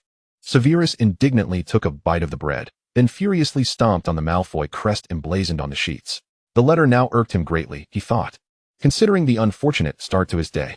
Lucius, in a flurry, brought Severus' potion box, extracting a vial of potion, but suddenly realized the bottle was too large. Thus, he transformed a nut from the tray into a diminutive vessel and poured a small amount of the purple potion he had just organized into the box into the glass receptacle he had conjured. Severus accepted the tiny glass bowl, inhaled its scent, and, after dipping a finger in to taste, breathed a sigh of relief. Indeed, it was a shrinking potion, and he could likely return to his normal size within a day. Consequently, it seemed unnecessary to brew an antidote, as preparing one would require 8 hours. Moreover, given his diminished stature, he could not brew it himself. Thus, to brew the antidote would entail instructing Lucius to do so, further prolonging the endeavor. Severus deemed such an action to be utterly futile, thus directly informed Lucius that there was no need to brew an antidote. He would simply wait for the effects to wear off. Lucius concurred with Severus's reasoning. However, Severus felt too small to leave his Severus unattended anywhere. Ultimately placing him upon a pillow, reclining beside him on the bed to converse, he resolved to remain indoors for the day. Save for an important ministry meeting he could not afford to miss in the afternoon, he could simply pocket Severus and bring him along. Severus initially objected, but upon hearing that Draco and Angus might witness his shrunken appearance, he wavered. Very well, but you must cast 10 layers of a disillusionment charm upon me. The potion's master coldly remarked, I refuse to hear anyone say that the current Malfoy family cannot function without his beloved. Bringing along a doll resembling his partner to a ministry meeting. Lucius propped his chin on his hand, gazing at him. Severus, what is wrong with that? Everyone knows I love you. Severus's tiny hand came down upon his nose. Lucius, that is all Rita's nonsensical chatter. Do not follow her into madness. After Severus's diminutive kiss, Lucius acquiesced to all his requests.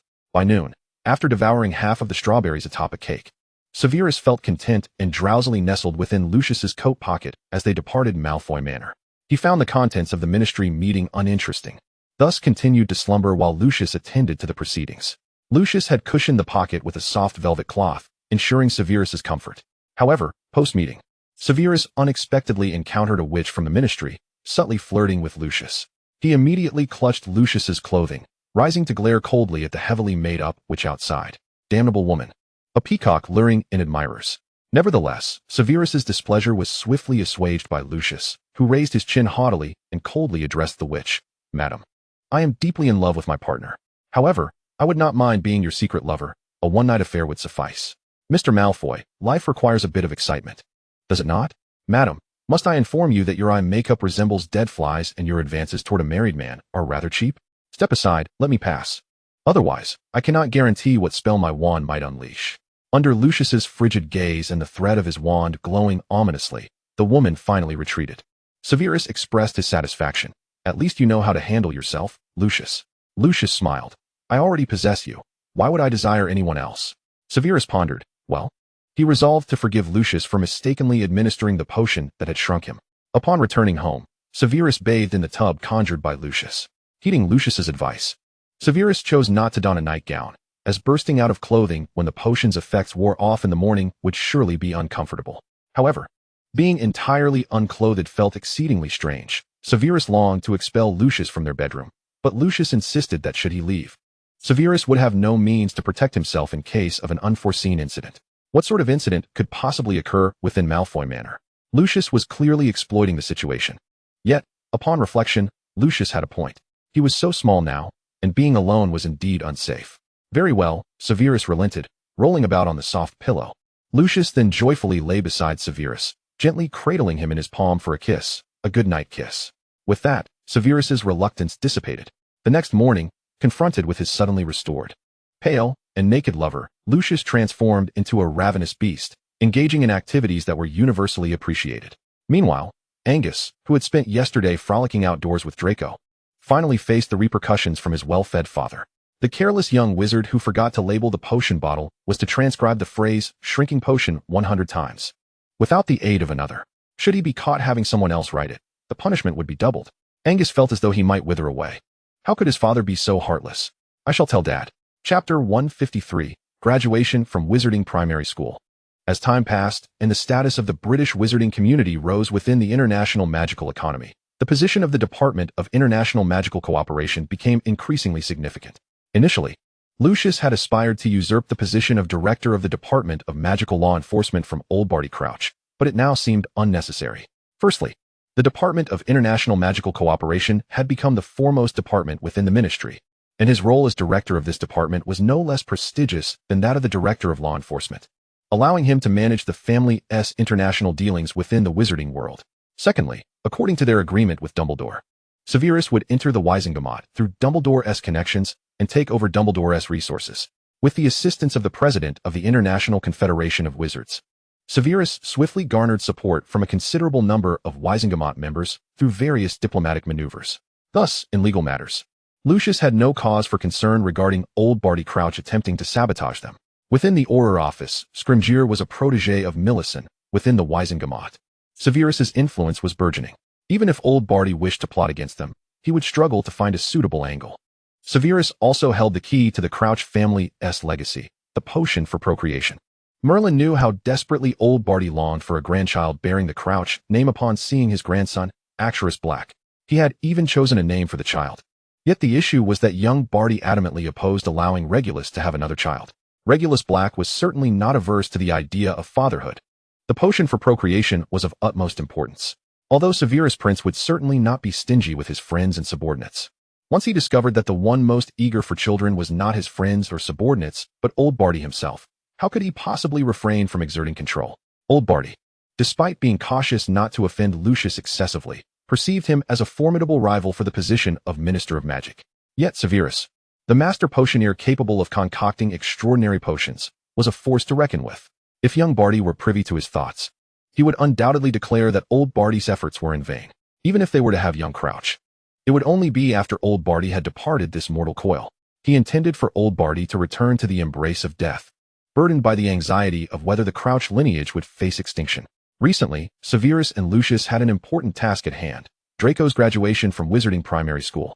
As parents, they were obliged to attend Draco's graduation ceremony. Severus donned an elegant black satin wizarding robe, preparing to summon Lucius to accompany him when he beheld Lucius, resplendent in attire more befitting a gala. "Mr. Malfoy, I presume you are not merely a jewelry display?" Severus chided, disapproving of the robe adorned with extensive hand embroidery. "Pray, change out of this dreadful outfit. Draco has many classmates who are mere ordinary young wizards, and your attire is rather inappropriate." Lucius replied, "But this signifies my esteem for Draco. There is no expression of regard greater than your presence, rather than donning this ensemble. It would be far more meaningful to accompany Draco to witness the meteor shower. We can attend the meteor shower while wearing this attire, thus doubling our regard for Draco." Severus conceded, "Very well, there is some merit to your argument, albeit limited." Severus acknowledged Lucius's fondness for the robe, though he did not comprehend his level of enthusiasm. He retrieved another black satin wizarding robe he had prepared and handed it to Lucius, commanding, "Wear this and hasten to change." Lucius's gaze flitted between the robe and Severus, and before long, he happily accepted the robe from Severus's hands. Without further persuasion, he obediently changed into the attire Severus had provided. Severus felt a sense of satisfaction. Lucius was indeed compliant. Meanwhile, Lucius mused that no garment could rival the charm of wearing matching wizarding robes with his beloved. Once he donned the black satin robe and adorned himself with the family ring, standing alongside Severus, who was similarly attired, they would undoubtedly make a striking pair. At that moment, Draco's classmates and their parents would recognize their affectionate bond, validating Rita's articles in the newspaper without a shadow of doubt. They were indeed in love. With 2 children, they still wore matching outfits. This would dispel any skepticism regarding Rita Skeeter's romantic narrative, quelling doubts about their union being merely a strategic alliance rather than true affection and preventing any unwarranted advances from others. Lucius relished Severus's jealousy, yet he harbored no fondness for those who encroached upon his personal space, wishing he could cast an Avada Kedavra upon those who approached Severus. After bidding farewell to Angus, who was engaged in a tutoring session, Severus and Lucius took with them the graduation gift Angus had crafted for his brother, ruffling his hair and informing him that they would dine out together as a family that evening. Angus cheered with delight. In truth, the restaurants outside could not rival the flavors of home-cooked meals. Even the most renowned French restaurant in the Muggle world had its essence pilfered by house elves. Nevertheless, children often perceive dining out as a unique experience distinct from eating at home. At the Wizarding Primary School, upon seeing his father and Papa arrive, Draco rushed to their side, beaming, "Father, Papa." Severus and Lucius presented him with a lavish bouquet of flowers and a small dragon toy, respectively. "The flowers were chosen by your father and me, while the dragon toy is a graduation gift from Little Moon." Draco exclaimed joyously, "Thank you, Father. Thank you, Papa. I am so happy. Little Moon's craftsmanship is remarkable." The headmaster of the Wizarding Primary School approached Lucius for a conversation. He was a kindly old gentleman, possessing the art of conversation that made others feel at ease while subtly intertwining his requests within his discourse. However, as a Malfoy, Lucius was adept at discerning the headmaster's ulterior motives. Yet, this mattered little. The Wizarding Primary School was not a significant financial burden, and he was more than willing to accommodate the headmaster's wishes. After all, Rita and Richard's reports would not overshadow his accomplishments. The little dragon had made many friends during his 2 years at school, and Lucius was not one to withhold his generosity in light of this merit.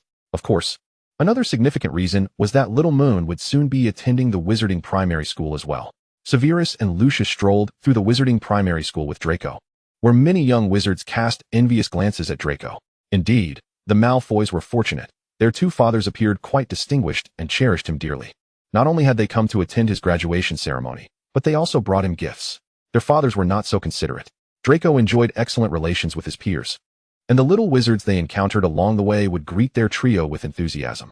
This was entirely natural. Draco had been raised by Ub, and being in Ab's company, he was practically a sprite. He had mastered the art of language and was exceptionally skilled in socializing, having learned various ways to manipulate emotions from Thompson. More importantly, Severus and Lucius held an impeccable reputation within the wizarding community, so even ordinary young wizards from Gryffindor households held a favorable impression of him. Under his deliberate influence, friendships blossomed throughout the Wizarding Primary School. Particularly, those children graduating from the Wizarding Orphanage regarded Draco as their benefactor. Their affection for him was entirely understandable. After all, Draco was exceptionally charming, and his happiness encouraged him to dispense kindness freely. Though he exhibited a hint of innate arrogance, most did not perceive it as offensive. Everyone regarded it as the temperament of a young lady, which endeared him to many. Draco proudly announced to Lucius, "Papa, I have completed the task you entrusted to me. Lucius nodded, and Severus offered a gentle smile. Indeed, Draco's inherent personality had not changed significantly. He remained somewhat proud and haughty, yet possessed a softness and kindness. However, he had learned to conceal these emotions, thus preventing ordinary young wizards from witnessing his lofty demeanor, while pureblood heirs would never glimpse his tender heart. The former regarded him as a tsundere young master, while the latter perceived him as a charming little dragon who surpassed expectations. Beyond family, no one knew of his somewhat complex yet harmonious nature. Nevertheless, Severus cherished his pride and arrogance, as well as his softness and kindness. Certainly, even if he exhibited a different demeanor, Severus would still hold affection for him. After all, Draco was the blood of both him and Lucius, a testament to their love. Chapter 154, Fireworks and the Countdown to the Dissolution of the Soviet Union. When the music and dance concluded, the six of them departed from their estate. They apparat to Severus and Lucius's villa in the Muggle world, where they donned the latest luxurious fashions favored by Muggles. Abraxas gazed at his reflection in the mirror. Observing himself in casual attire, Muggle clothing is rather appealing, indeed. Thompson kissed his forehead, murmuring, "That is because you are inherently handsome."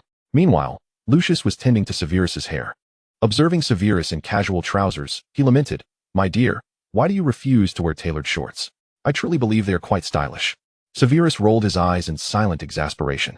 The kind of leather trousers that could divert Lucius's gaze to an inappropriate focus, along with the tailored shorts that accompanied suspenders, would never grace his physique unless he were deceased. If Lucius were inclined to wear such attire, he could certainly don them himself. Draco and Angus internally scoffed at the absurdity, lamenting the pervasive pink aura within Malfoy Manor. Why did this distasteful essence persist even after their arrival in the Muggle realm? Could not their grandfather and father exercise a modicum of restraint? Dressed and ready, Draco took Angus's small hand and dashed off to engage with the computer in the Muggle villa. They could play card games together. Anything was preferable to being mere spectators in a romantic play. Eventually, the two pairs of lovebirds, having finally attended to their attire, found their little treasures by the computer and whisked them away. Severus and their Muggle subordinates were already accustomed to their master's elusive nature. Among them were those who found it difficult to accept, even feeling betrayed. Such individuals, those who had suffered from a lapse in memory, were compensated with a sum from the forgetfulness charm. The others, however, would face the consequences they rightly deserved. Due to the large party, they opted for a stretch Lincoln for their outing today. The interior was quite spacious, yet it paled in comparison to the latest offerings from the wizarding world. Severus's magical vehicles were imbued with a seamless expansion charm, allowing even the standard models to rival the interior of a stretch Lincoln, while the luxury versions were akin to small houses, an aspect of Muggle technology that remained far behind. In the wizarding world, their magical cars were sold across the globe, earning them a substantial fortune in galleons. Among the pureblood circles, those who failed to keep up with this trend, who did not possess at least two luxury versions of magical automobiles, would surely become the subject of ridicule. Upon arriving at their pre-booked restaurant, the family enjoyed a lively meal of delightful French cuisine. After leaving the restaurant, they collectively rented a boat by the riverside, gliding along the water while admiring the stars above. As Big Ben chimed, a dazzling display of fireworks erupted in the sky, showcasing an array of colors and patterns. There were platinum roses, moonlit irises, the lyre favored by Abu, Thompson's little snake, and the waxing crescent moon intertwined with Draco's constellation. This spectacular fireworks display had been prearranged by Severus and Lucius. Draco and Angus gasped in delight. Thompson admired the little snake entwined around the lyre, expressing a wistful longing. If only these fireworks were all green. Lucius mused that such a color would not constitute Muggle fireworks, but rather the magical fireworks of the killing curse. He could assure that Thompson, being 1/7 Tom Riddle or Voldemort, regardless of the name used, certainly had a preference for green that was not the lush verdancy of the jungle or the silver green of Slytherin. The green he favored was undoubtedly the ominous hue of the Avada Kedavra curse. Such peculiar green fireworks were not suitable for children's eyes. On Draco's birthday, he received a letter from Hogwarts, and Severus felt at ease allowing Draco to attend. Severus would protect his child. Moreover, Severus's dormitory was equipped with a vanishing cabinet, which they had fortified with a powerful restriction, ensuring that only Severus, Lucius, and Draco could utilize it. Should any trouble arise, Draco could swiftly retreat to his father's dormitory through the cabinet and escape back to Malfoy Manor. While the wizarding world remained tranquil, many anticipated the arrival of the Chosen One at school. The Muggle world was undergoing profound transformations. The socialist camp, led by America, was gradually fracturing under the peaceful evolution of capitalist nations. As corruption festered within the Soviet elite, The USSR was on the brink of disintegration. Had they not acted, even though Severus and Lucius were immensely wealthy and wielded powerful magic, they would have been unable to procure the details of atomic weaponry. Of course, their business partner, Mr. Oppenheimer, was a significant reason for their access to such information, albeit it did not originate from the Soviet Union. Gorbachev's economic reforms had not improved the economy. Rather, they intensified social conflicts. Political pluralism and multi-party systems further undermined the Communist Party's leadership, steering them down a misguided path. The opposition seized the opportunity to rise, and the social climate became increasingly tumultuous, with sentiments shifting within the alliance. Russia, Estonia, Latvia, Ukraine, these nations sought to sever ties with the USSR and establish their own national identities. Severus and Lucius seized this opportunity. For national upheaval was the optimal time to acquire high-tech weaponry information. Their spies had long been embedded in crucial cities such as St. Petersburg and Moscow, ready to procure anything they desired. The PM Consortium would also profit handsomely from this favorable shift. However, witnessing the stark opposition between the two factions in the Muggle world, one embracing peaceful evolution and the other on the verge of collapse, Severus and Lucius could not help but reflect. Compared to the Machiavellian machinations of Muggles, wizards indeed appeared blissfully naive. While old Barty and his ilk still operated under the political paradigms of the last century, Lucius had evolved to the level of a Muggle statesman. Was this not a dimensional shift in strategy? It was no wonder he advanced so swiftly within the Ministry of Magic. The Muggle world's affairs progressed methodically, keeping Severus and Lucius quite occupied. Draco had also begun to assist them. Their influence would eventually be passed down to the two children. Particularly, Lucius hoped that Draco could familiarize himself with their trusted allies, as he envisioned Draco leading with their guidance while he and Severus enjoyed leisurely vacations. Draco merely wished to convey a single number to his father, 6. Severus felt a pang of sympathy for Draco. Thus, he dedicated a day of leisure to take Draco and Angus out for some fun, allowing him to unwind before the school year commenced. Draco was thrilled by this gesture. His father truly was the one who adored him most. Chapter 155, Daily Life. Following her graduation from Wizarding Primary School, Pansy frequently visited Draco for playdates. The young girl had blossomed into quite the beauty. Yet, was she already considering romantic interests before even celebrating her 11th birthday? Nevertheless, Lucius remained unconcerned by this development. What mattered most was Draco's happiness. Pansy was an exceptional pure-blood witch, and Draco's affection for her posed no issues. With his broadened perspective gained from his rebirth, Lucius was not overly fixated on whether Draco's future bride would meet societal standards. When the Malfoys reached their zenith, the identities of their spouses would be inconsequential, no more than gems adorning a crown. The same could be said for the princess. As the future head of the Malfoy family, Draco need not sacrifice his marriage for the sake of lineage. Pure blood, half-blood, so long as Draco was enamored, it mattered little. If she were exceptional enough to rival Hermione, even a Muggleborn could be considered. Of course, Lucius would never permit his son to be so reckless as to pursue a union with a Muggle. Thanks to the efforts of himself and Severus, Draco could pursue relationships with half-blood witches or Muggleborns, but not with Muggles. No one could guarantee that a wizard marrying a Muggle would produce a prodigy akin to Tom Riddle or Severus. What if they bore a squib or even a Muggle? What fate would await the Malfoy lineage then? Draco and Pansy enjoyed afternoon tea, with the house elf's Napoleon cake proving delectable, while the strawberry pie and hazelnut chocolate offered a rich, indulgent flavor. Pansy donned a shimmering silver gown complemented by matching shoes, adorned her hair with a jeweled hairpin, and Draco perceived her as a princess.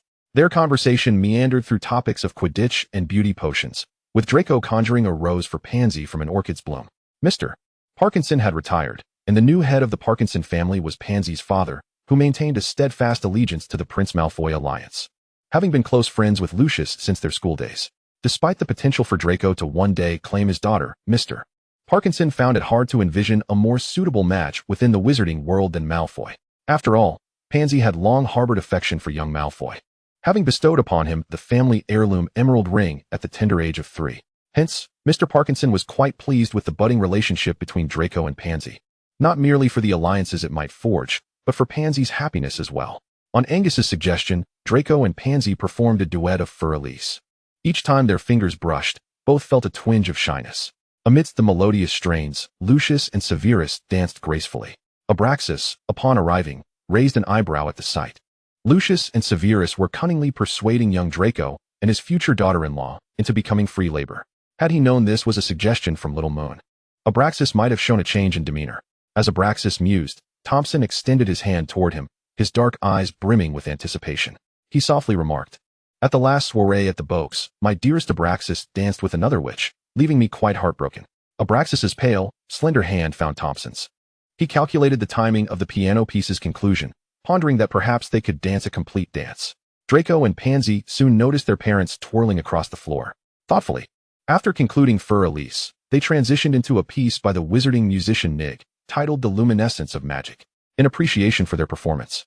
The four adult wizards showcased various spells that delighted their young audience. Angus, too, was in attendance, though his requests often caused Severus considerable vexation. Angus shared Severus's passion for dark arts, yet his youth rendered him too inexperienced for such matters. Generally, Severus and his peers were reluctant to introduce Angus to the dark arts. Observing Angus's bright-eyed fascination with the devil's flame, Severus couldn't help but inquire of Lucius. Did I resemble this when I was a child? Lucius smiled and replied, if you refer to this lifetime, then certainly not. Severus, you possess far greater wisdom in your rebirth. I meant in my previous life. Ah, my dear, I must regretfully affirm that it was indeed so. The Grand Peacock bestowed a kiss upon his partner, who seemed ready to facepalm. But it is rather endearing, little Severus. Your eyes sparkled and your cheeks flushed when you borrowed books on dark arts from me. I fondly remember that youthful side of you. Lucius. Severus called out his name, and Lucius obediently fell silent. Thompson smirked inwardly, thinking of Lucius's unimpressive demeanor, which was a disservice to the Malfoy name. Tommy. Abraxas turned and cheerfully called out Thompson's nickname. What is it, Abraxas? Thompson hastened over. Do impart to Pansy the technique for the orchid's bloom. Our lovely lady wishes to conjure a rose. Just moments before he had been disparaging Lucius's worth, Thompson smiled and nodded at Abraxas, then demonstrated the orchid bloom to Pansy in slow motion, ultimately conjuring a rose to present to Abraxas. Had Lucius been privy to Thompson's assessment, he would have undoubtedly conveyed the same disparaging sentiment to him. Humph, does your radiant smile hold any true value? For the sake of your father. Even a fraction of Voldemort could serve as a worthy professor to Pansy. Chapter 156, A Fortuitous Encounter at Madame Malkin's Robes for All Occasions. In the decade following Voldemort's demise, the wizarding world underwent a profound transformation. Wizards developed a renewed understanding of Muggles, and innovative thoughts and technologies emerged incessantly. With the collaboration between Severus and Dumbledore, the last remnants of resistance to change dissipated. A surge of productivity and creativity erupted within the wizarding community, marking a revolution akin to an enlightenment, with the princes and Malfoys reaping the most substantial rewards. As the wizarding world flourished alongside their family's prosperity, our young Mr. Malfoy and Mr. Prince matured into handsome youths. As Draco prepared to commence his studies at Hogwarts, Severus and Lucius planned a shopping trip to Diagon Alley. They intended to select a wand from Ollivanders, and it had been quite some time since they accompanied Draco on such an outing. Narcissa and Avery would also join them in Diagon Alley. The momentous occasion of a young wizard's 11th birthday was not to be missed by his godparents, eager to witness their charming godson's significant milestone. However, Severus couldn't shake the feeling that Avery seemed to regard Draco as his own child. Given Avery's penchant for dalliances with married witches, which suggested he might never have a child of his own. Of course, there was a possibility he could father a child, but it would have to be in a manner that could not be publicly acknowledged. Nevertheless, Severus considered it best for Avery not to have children if he remained unmarried, fearing the potential for duels, particularly life and death ones. Severus and Lucius, accompanied by Draco and Angus, convened with Avery and Narcissa at Madame Malkin's Robes for All Occasions. Books could be procured via OWL, and potion-making supplies and pets were readily available at home, so their primary focus was on acquiring clothing and selecting wands. Afterward, they could enjoy afternoon tea together. Upon entering Madame Malkin's, the proprietress greeted them with a smile. Welcome, esteemed guests. My dear Narcissa, you grow ever more lovely. Narcissa, a frequent patron of various jewelry and clothing establishments, was well acquainted with Madame Malkin. Responding to the compliment, Narcissa replied, My dear, the same can be said of you. You remain as youthful and charming as ever. However, I am here today not for myself, but for my godson. She beckoned Draco forward. This is my godson, Draco Malfoy, who will be attending Hogwarts this year. He certainly is a dashing young lad, and I have no doubt he will excel as a remarkable Slytherin, just like his father's. Madame Malkin, a savvy businesswoman, struck a chord with Draco with her words. Hearing her declare he would be an exceptional Slytherin brought a smile to his face. He greeted Madame Malkin politely. Good day, madam. I am Draco Malfoy. Upon hearing his name, Madame Malkin beamed and shook his hand, directing him to stand on a stool for measurements. Meanwhile, the other three gentlemen settled into a waiting area, observing as the measuring tape danced around Draco. Severus found it amusing, a smile tugging at his lips, which softened Lucius's heart. Narcissa sat with Angus on the opposite side. Their heads bent together as they perused the catalog of Madame Malkin's robe shop, eager to select the most comfortable fabric for Draco. Engaged in their task, they conversed animatedly, sharing a wealth of mutual interests. Draco, however, was unwilling to allow the measuring tape to take undue advantage of him, persistently clinging to his person. He grasped the tape firmly, exerting considerable force. Sensing the threat, the tape quickly complied, swiftly taking Draco's measurements. After recording the dimensions, Madame Malkin reluctantly pried the tape from Draco's body and tossed it into a nearby container designated for such tools. Was Madame Malkin truly this forceful? Draco was taken aback. He had assumed her to be an exceedingly gentle lady. "Dear young sir, do not be so astonished," she remarked. "The tape is a cherished heirloom of our family, and I am loath to replace it. However, it does require proper discipline." As Narcissa and Angus finalized their selection of fabrics for Draco's wardrobe across the 4 seasons, they prepared to inform Madame Malkin when the shop's door swung open once more. A small boy accompanied by 2 middle-aged men entered. The boy was frail, adorned with black-rimmed glasses, green eyes, and a lightning-shaped scar. The men accompanying him were Remus and Sirius, the last 2 surviving members of the Gryffindor quartet. Lucius cast a distant glance at Harry Potter, marking the first occasion since his rebirth that he beheld this so-called savior. With the visage of James and the eyes of Lily, young Potter possessed an appearance that Lucius found less than appealing. Yet, he was adept at masking his thoughts, leaving no trace of his sentiments. Severus regarded the savior with an unusual calmness. He had once been enveloped in guilt and entangled in Dumbledore's machinations to protect Lily's only child. Now, having found his own happiness, he recognized that Potter need not shoulder responsibilities that did not belong to him. The Slytherin understood the essence of what truly mattered. He would safeguard all that was his. Thus, he gently patted Lucius's arm, and when Lucius turned his gaze, Severus silently mouthed, "I love you, Lucius." Lucius comprehended the unspoken words, his heart yearning to kiss him. Such a remarkable Severus was his alone, and would forever remain so. Sirius surveyed the gathering of Slytherins with a tumult of emotions. Had this been their school days, he would have provoked them without a second thought. Yet now, he had to consider Harry's well-being. Malfoy was a governor of Hogwarts, while Prince held the position of head of Slytherin. For Harry's sake, he could not afford to offend them too grievously, especially since even Dumbledore had allied with them. And then there was Narcissa. Encountering this cousin from the Black family left his thoughts in disarray. The wizards present were all lost in contemplation, with only Avery, the ever-optimistic young man, remaining blissfully unaware. Meanwhile, Madame Malkin silently prayed to Merlin that they would refrain from causing a ruckus in her shop, disrupting her business. It was common knowledge that the relationship between Slytherin and Gryffindor had always been fraught, even post-war. Ultimately, it was Angus who broke the silence, addressing Madame Malkin. "Andy, Narcissa and I have already selected the fabrics for my brother. We require silk, wool, and velvet robes, 4 sets for each season, along with shirts, ties, and socks. 2 dozen of each." Madame Malkin smiled at the sizable order. "Very well, my dear, I shall note it down. Will you be waiting? Or shall I have it all posted to Malfoy Manor?" Narcissa, regaining her composure after being momentarily distracted by Sirius's arrival, responded, "We shall opt for owl post, dear. However, I believe we must take our leave now. Our little dragon needs to select his wand, does he not? Severus, Lucius, Avery?" Severus nodded, placing a small pouch of galleons on the counter before addressing Draco. "Shall we depart, little dragon?" Lucius lifted the small moon. Draco cast a glance at the frail, green-eyed savior. His father and papa had never treated him as a mere child. Thus he was acutely aware of all matters concerning the savior and his parents. His father had mentioned that Papa's relationship with the savior's father was strained, with the latter bearing the brunt of the consequences. Papa had explained the means by which the savior had vanquished the Dark Lord, through the love and selfless sacrifice of his mother. Consequently, Draco felt no idolization towards the savior, instead harboring a sense of pity, yet nothing more. Papa had advised him that he need not cultivate a rapport with the chosen one for the sake of their family. Strength was paramount, and at Hogwarts, he merely needed to focus on mastering magic. As for the savior, he could regard him as a stranger. Chapter 157, Disdain. Sirius harbored a long-standing dislike for Severus, a sentiment that had persisted since their school days. Yet, during their glory days at Hogwarts, they had often found themselves at odds with Severus, and now, the situation was no different.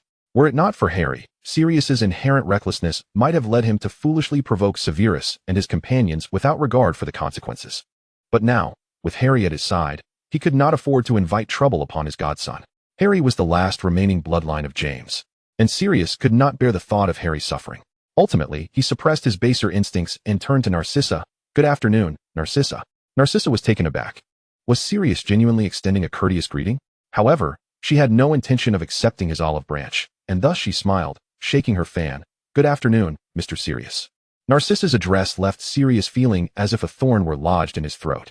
He understood that she was reminding him that he had been disowned by Voldemort and was no longer a member of the Black family. He felt little attachment to that family, yet her words still unsettled him. Lucius cast a haughty glance at Sirius. Observing how the once mighty Black heir had faded into obscurity after losing his family and Dumbledore's protection. In a past life, he would have dared to be so arrogant, even contemplating murder against Severus, all because he had someone to back him. Lucius relished this turn of events. Had Sirius not been Regulus's and Narcissa's brother, he would have orchestrated his downfall long ago. Why allow him the luxury of living off Alfred's generosity? Sirius's ability to endure stemmed from having witnessed the capricious nature of human relationships over the years. The world was not merely black and white. Once Sirius lost the protection of the Blacks and stepped away from the ivory tower of Hogwarts, he found himself navigating life alone. The harsh realities of existence were laid bare before him. Finding work proved to be an arduous task. Asking Uncle Alfred for money became a source of shame. And he realized that everything he owned required galleons to procure. Furthermore, he, as an inept godfather, could not protect Harry. Ever since Harry's magical outburst, the Dursleys had grown increasingly cruel towards him. Watching little Harry labor over a frying pan or wield scissors to trim the lawn left Sirius's heart in tatters. He had stolen Harry away. However, Mrs. Fig divulged this matter to Dumbledore, and Harry was once again dispatched back to the Dursleys. In the aftermath, Petunia Dursley burdened Harry with an increased workload. The trio of Dursleys harbored hopes of normalizing Harry, yet he was a young wizard, incapable of conforming to their expectations. Upon witnessing Harry's tear-streaked visage, Sirius felt an overwhelming ache in his heart. He contemplated exterminating the Dursley family, even if it meant facing imprisonment in Azkaban. However, Dumbledore forbade such an act and assigned Lupin to keep watch over him. Curse that wretched blood magic. Eventually, he managed to regain his composure and resolved to have a serious discussion with the Dursleys. Yet Harry forbade him from doing so. Sirius found it incomprehensible why Harry would obstruct him. Harry's reasoning was simple. He was acutely aware that his aunt and uncle detested him. When he discovered he had a godfather, Harry felt a surge of excitement and hoped fervently that his godfather might whisk him away. Alas, that was not to be, and he remained confined to his aunt's home. Harry understood Sirius's temperament well. Conversing with Petunia would only exacerbate her anger. In the end, it would be he who faced Uncle Vernon's wrath. According to his godfather, Lupin had provided the Dursleys with a maintenance fee. Yet Aunt Petunia claimed that sum was hardly sufficient to raise a child to adulthood. Thus Harry was compelled to fulfill his assigned chores. Uncertain of who spoke the truth, Harry was nonetheless relieved that Aunt Petunia did not heed the insufferable Aunt Marge's suggestion to confine him to the cupboard, thereby preserving his small room. However, when the owl arrived, Aunt Petunia screamed, demanding that Harry be driven away. Yet, inexplicably, she calmed down and no longer sought to evict him, instead relegating him to the cupboard. Had Severus been present, he would have informed Harry, "Foolish Potter, your aunt has been subjected to a memory charm and her recollections have been tampered with." But Severus was not there, leaving Harry bewildered by the circumstances. Being banished to the cupboard was indeed disheartening, yet Sirius had enchanted his small room with a charm for seamless expansion. Soon, he would be entering Hogwarts as a young wizard, embarking on a new life. Upon entering the wizarding world, everyone greeted Harry with exuberance, referring to him as the Chosen One. A flicker of joy ignited within Harry, as he was seldom accorded such a warm welcome. Yet, this feeling quickly morphed into discomfort. He had done nothing to deserve the title of savior, had he? Moreover, on the night he became the Chosen One, he lost his parents. Given the choice, he would have preferred to forego this mantle. Harry detested the way others sought to lift his fringe to glimpse his scar, or extended their hands for a handshake, making him feel like an object on display, until he arrived at the robe shop, where the gazes of the patrons were refreshingly ordinary. Unlike the loathsome Dudley and his gang, or the fervent admirers on the streets, Harry felt a sense of relief. He glanced at the two children nearby. They were strikingly handsome, far more so than the child actors he had seen in Dudley's favorite shows. Yet, it seemed his godfather did not share a favorable rapport with them. If that were the case, forging friendships with them would be improbable. The child named Draco, upon hearing his father's inquiry, promptly took his father's hand and declared, "All right, Dad, let us choose wands." Having received an aristocratic education from a young age, Draco, whose prenatal reading material included Das Kapital, exhibited a maturity far beyond that of his contemporaries. He sensed the subtle animosity between Aunt Narcissa and his father towards the man named Sirius, though it was not overt. As for his father, there was no sign of displeasure. Severus, of course, harbored no grievances. He was currently basking in success, with a perfect partner and delightful children. Why should he concern himself with a failure like Sirius or a deceased James? Now, he held the esteemed position of Vice President of the International Potions Association and was a member of the Order of Merlin and Wisingamot. Such status would diminish should he stoop to envy Sirius. Undoubtedly, his most significant role remained that of Lucius's partner. Life was so blissful that he scarcely wished to recall the tribulations of his past life. As for young Potter, if their collaboration with Dumbledore proceeded smoothly, the boy would be spared the perilous confrontation with Voldemort. Severus had no intention of targeting him. Their lives were devoid of any connection to the past, and he would not engage in actions that might arouse Lucius's suspicions regarding his lingering affection for Lily. Thus, upon hearing Draco's response, he smiled and said, "Very well. My dear Draco, let us proceed to choose wands." He acknowledged that he had embraced the haughtiness of the Malfoy lineage, regarding Sirius Black with disdain. Chapter 158, I Must Tell My Grandfather. After consulting Draco's opinion, the Malfoy family prepared to depart.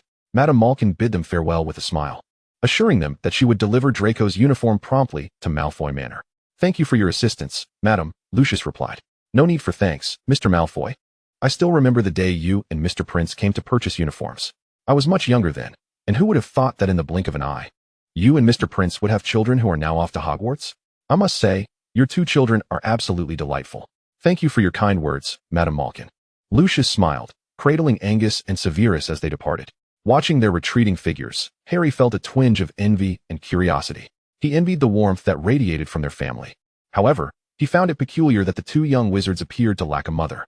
They referred to the dark-haired wizard as Dad and the platinum-haired wizard as Father. The elegant and beautiful lady was not their mother, but rather their godmother. Thus, in the wizarding world, could same-sex couples indeed marry and love one another? If so, where did these two young wizards originate from? Were they perhaps adopted? If that were the case, those two older wizards were truly benevolent souls, treating their adopted orphans as their own. "Oh, my dear Mr. Potter," Madame Malkin, ever fond of charming children, spoke to Harry in a gentle tone. "Young Malfoy and young Prince are not adopted wizards. They are the biological children of Mr. Prince and Mr. Malfoy." Observing Harry's bewilderment, Madame Malkin found it odd.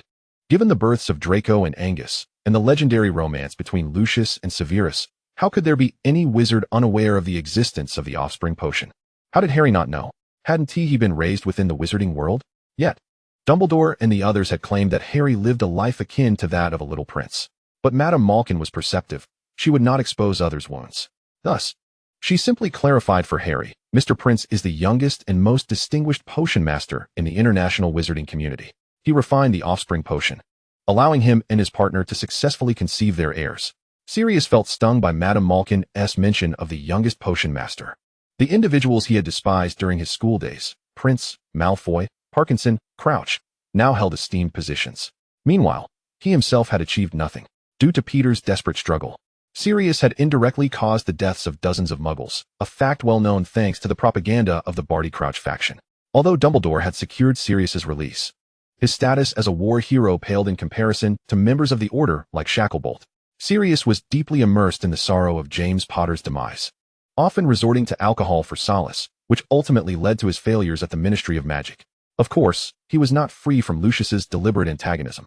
Lucius had indeed been covertly targeting all the wizards who had once tormented Severus in a past life. Yet this scheme remained known only to him, as he understood that Severus would never approve of such juvenile tactics. For these reasons, Sirius found himself living a life far from splendid. Ironically, the very Severus he despised was held in such high regard, and in the presence of his godson, Sirius felt a painful sting. However, neither Madame Malkin nor Harry perceived the turmoil within him, as Madame Malkin had taken Harry to measure his size. The measuring tape in her shop stubbornly clung to Harry, and she had to tug it away to record his dimensions. Harry decided to wait, as he had not purchased many robes, thus his wait would not be lengthy. Sirius wished to buy Harry more clothing, and although he lacked a fortune, the support from Alfred and the Ministry's allowance was sufficient to provide for Harry without extravagance. Nevertheless, Harry was reluctant to accept such generosity, not wanting to return to Aunt Petunia's with too many robes, knowing she would surely discard his peculiar garments. This was also why he opted not to have Madame Malkin send clothes via owl. If only he could live with his godfather. Aunt Petunia would no longer have to worry about his oddities, and he would not have to fret over her potentially burning his robes. Alas, that was not possible. His godfather had once wished to take him away, but he was obliged to reside with his aunt. Uncle Remus had insisted that for his safety, he must remain there to strengthen the blood protection magic left by his mother. Remus claimed this was Dumbledore's advice, as it appeared that the enemy who had murdered his parents was not entirely vanquished. Moreover, Harry had no desire to squander his money, even if Sirius was willing to spend on him, despite inheriting a considerable fortune from his parents. This did not mean he was willing to let his robes be destroyed, nor did it imply he wished to trouble others to accompany him on shopping trips, much less waste the inheritance left by his parents. Sigh. If only he could have his parents back, just like that little wizard who had just departed. Surely, he would be very happy then. Just as Harry lamented his fate, someone pushed open the door of Madame Malkin's robe shop. A family with red hair entered, and Sirius greeted them warmly. Arthur, Molly, hello? Have you come to buy robes for your children as well? Arthur replied with a smile. Indeed, Ron is off to Hogwarts. My magical invention won a small prize. Just enough to buy Ron a new wand and a new robe. Sirius remarked, that sounds splendid, while internally pondering whether this prize had been granted by Malfoy and Prince to the Weasley family. Molly embraced Harry, engaging him in conversation and sharing many stories about James and Lily. Ron, filled with excitement, exclaimed, I met Potter. Harry, I'm Ron, can we be friends? Harry accepted Ron's offer of friendship. The atmosphere within the Weasley family was warm and inviting, and as friends of his parents, Harry felt inclined to draw closer to them. Although Ron was no different from other wizards who became excited upon seeing him, Harry understood that Ron had grown up hearing tales of the Savior. This meant that Ron's admiration for the Savior was akin to his own admiration for Batman. A bit of excitement was certainly understandable. Yet, would Ron still hold him in such esteem once he realized that this Savior was, in fact, rather ordinary? Regardless, Harry, who had never had a friend before, had acquired his first friendship in the wizarding world. That was certainly something to cherish, was it not? At Ollivander's wand shop, Draco received his wand, an elm wand with a dragon heartstring core, the very wand once wielded by Lucius in a past life.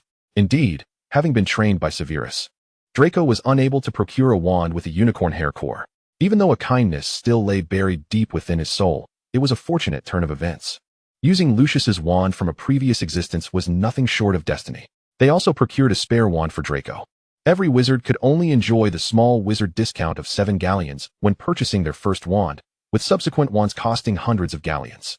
However, Severus and the others were not lacking in galleons. Ollivander, smiling warmly at Draco, remarked, Child, your wand once held great affection for your father, though another wand was more suited to him. Now that it is yours, it shall be exceedingly pleased. Hearing this, Draco smiled in return, saying, Thank you, sir. It is truly an honor. After their shopping was complete, Avery joyfully led the two children off to play. Narcissa commented to Severus, I'm glad I did not acquiesce to Avery's courtship. Otherwise, I might feel as if I had raised a son. Severus nodded in agreement, swiftly seizing the enormous ice cream tub that Angus had surreptitiously taken to Florin's ice cream shop. Little Moon, you cannot consume so much ice cream. Angus clung to Severus's leg, pleading, Daddy, you're the best. Please, I can brew pain-relieving potions now. Severus replied, Did I teach you potion making so you could indulge in ice cream endlessly? The little rascal's voice was endearing. Very well, you may have some, but only a quarter. Otherwise, your old father will surely suffer a heart failure. Hooray for Daddy. I knew you were the best. Angus kissed Severus's hand. Narcissa was left in awe, while Lucius immediately approached, kissing Severus's hand as well, stating, Severus, I am still the good one. I listen to everything you say, unlike little Draco and little Moon. Draco was utterly exasperated. Father, let us be reasonable. The disobedient one is little Moon. Why must you include my name? This is not how one competes for favor. If you continue like this, I shall tell grandfather. Little Draco huffed with indignation, and he intended to inform Mr. Thompson as well. Chapter 159, Entwined. By noon, Severus and his family dined at a French restaurant in London. At Angus's request, they took the two children to Knockturn Alley. This place was a hub of various dark magical items and dark wizards, yet Draco and Angus felt quite safe there. Just observe the obsequious attitude old Bach displayed towards Severus, and it was clear that this place was entirely under Severus's control. After purchasing a few harmless trinkets for the children, the family of four finally parted ways with Avery and Narcissa. Narcissa, who had just claimed she would never take a liking to Avery, brought this sunny young man back home. Well, it was not a significant matter. Little Lucilla also adored Uncle Avery, and it had nothing to do with her. Narcissa merely wished to see how well Avery took care of Draco and Angus and sought his assistance in watching over the children. Avery was a good man, and upon hearing that Lucilla liked him, he readily agreed, for he truly enjoyed children, did he not? Back at Madame Malkin's robe shop, Harry received a package containing his uniform. Sirius, accompanied by Harry, moved along with the Weasley family as they purchased books, potion ingredients and supplies, stationery, snacks, and even pets.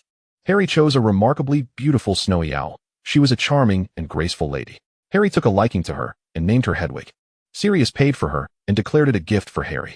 He even bought Harry a broomstick for flying. As they walked, Harry caught sight of the Malfoy family from a distance. The dark-haired boy clung to his father's leg, while Mr. Prince held an ice cream bucket. Casting a helpless glance at his child, it was indeed the Malfoy family. Arthur mumbled, "Malfoy has changed significantly since his marriage, though still arrogant. He is much improved compared to the past. He was the quintessential Slytherin snake during our school days, but now he can be considered a decent fellow." Molly tugged at his sleeve, saying, "All right, stop your incessant grumbling. Regardless of whether Mr. Malfoy is a good man, Mr. Prince is undoubtedly a respectable individual and a fine Slytherin wizard. The potion known as Wolfsbane is a remarkable invention. So, refrain from speaking ill of his beloved, will you?" "All right, my dear Arthur. Fine, fine. You are always right, my dear Molly." The two adults exchanged affectionate banter, while George and Fred quietly made faces behind them. Ron pulled Harry into conversation, and from the Weasley family's words, Harry gleaned something significant. The family he had just seen belonged to Slytherin. His godfather had told him that Gryffindors were brave and kind, while Slytherins were evil and cunning. His father, James Potter, and mother, Lily Evans, were both Gryffindors, as was his grandfather, Charles Potter. Thus, he too was destined to be a courageous Gryffindor. However, from the Weasley family's remarks, he deduced that Slytherins might not be as dreadful as his godfather had described. He kept his doubts to himself, choosing not to voice them. After they finished their shopping, Sirius spent the rest of the day with Harry until darkness fell, at which point he flew Harry home on his motorcycle. Upon seeing Sirius return Harry, Petunia's expression soured immediately. Sirius's face flushed as he restrained his temper, refraining from mocking the Dursleys. After Sirius departed, Petunia's mood finally settled. She looked at Harry and said, "Hurry back to your room. I don't want to see your peculiar belongings. I knew you were a weirdo, just like Lily. Now go." Harry felt a pang of sadness. He had enjoyed a day filled with joy, as if it were a dream. Now, waking from that dream, he felt akin to Cinderella, shedding his gown and glass slippers for tattered clothes, lying amidst the ashes. Clutching his newly acquired items, he sat in a dejected silence, pondering the wizarding world, his parents, Sirius, the Malfoy family, and the Weasley family. He also contemplated Dumbledore, as mentioned by Sirius, and the tasks assigned to him. As thoughts swirled in his mind, he soon fell into a deep slumber. The following morning, he was awakened by Aunt Petunia's shrill voice, demanding he assist in the kitchen. Abruptly pulled from his tangled thoughts, Harry hurriedly opened the door and rushed to the kitchen to wash and prepare vegetables. To avoid reprimand and ensure he had a meal, he complied with Aunt Petunia's orders. Meanwhile, at Malfoy Manor, Draco and Angus were fiddling with their newly acquired magical items. With Abraxas and Thompson present, the dark magical artifacts were perfectly safe for the brothers, suitable for young wizards, even if they were indeed dark in nature. The table was laden with strawberry tarts, chocolate mousse, and various fruit juices, the sweet aromas wafting through the air. Yet, they failed to capture Draco and Angus's attention as much as the magical items did. The allure of dark magical artifacts was simply irresistible, shrouded in mystery. Abraxas gazed tenderly at his two grandsons, while Thompson watched him, occasionally kissing his cheek. Meanwhile, his little black snake fixated intently on Draco and Angus, its task assigned by Thompson. Abraxas adored his grandsons and wished to ensure their safety, as he could not afford to let anything go awry. In different places, their fates diverged. Severus and Lucius, as partners, had indeed created better living conditions for their children. However, our esteemed benefactors, Severus and Lucius, were not in the manor's hall. Instead, they were at Prince Manor. They had consumed age-reducing potions, donned Slytherin robes, and soared on a flying carpet. Above them, the stars twinkled, while below, the lush flora of Prince Manor flourished. The gentle breeze tousled their hair as they paused by the lake constructed by Lucius. Discarding the carpet, they embarked on a boat upon the lake. As the effects of the potion wore off, they transitioned into magical creatures. Lucius sat at the water's edge, his legs dipped in the lake, while Severus leaned against him, allowing Lucius to assist in grooming his tail. Lucius's slender fingers glided over the silvery blue scales, eliciting shivers. Beneath the starry sky, the lake became their sanctuary. Sirens sang enchanting melodies, and fairies painted the essence of nature upon their beloved. On Severus's pristine back, a delicate green emblem intertwined the Malfoy and Prince crests. The affectionate couple would remain in love, as they had in the past, and would continue to do so today, forever and always. Chapter 160, The Hogwarts School Year Begins. On September 1st, Hogwarts opened its doors once more.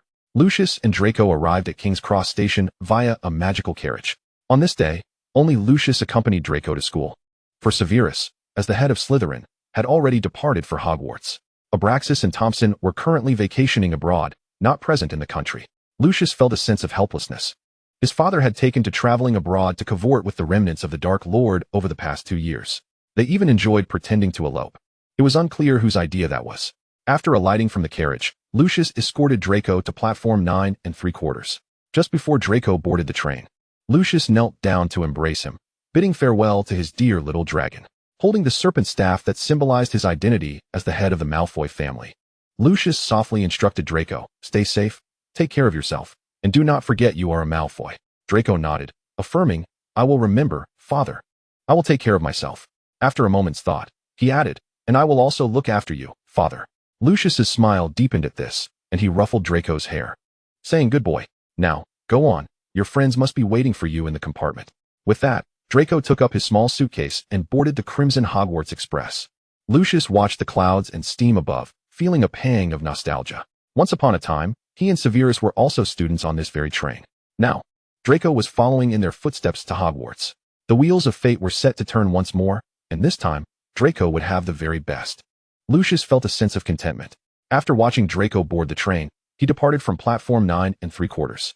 At 11 years old, a pivotal age for young wizards, everything was just beginning, marking the best years of their lives.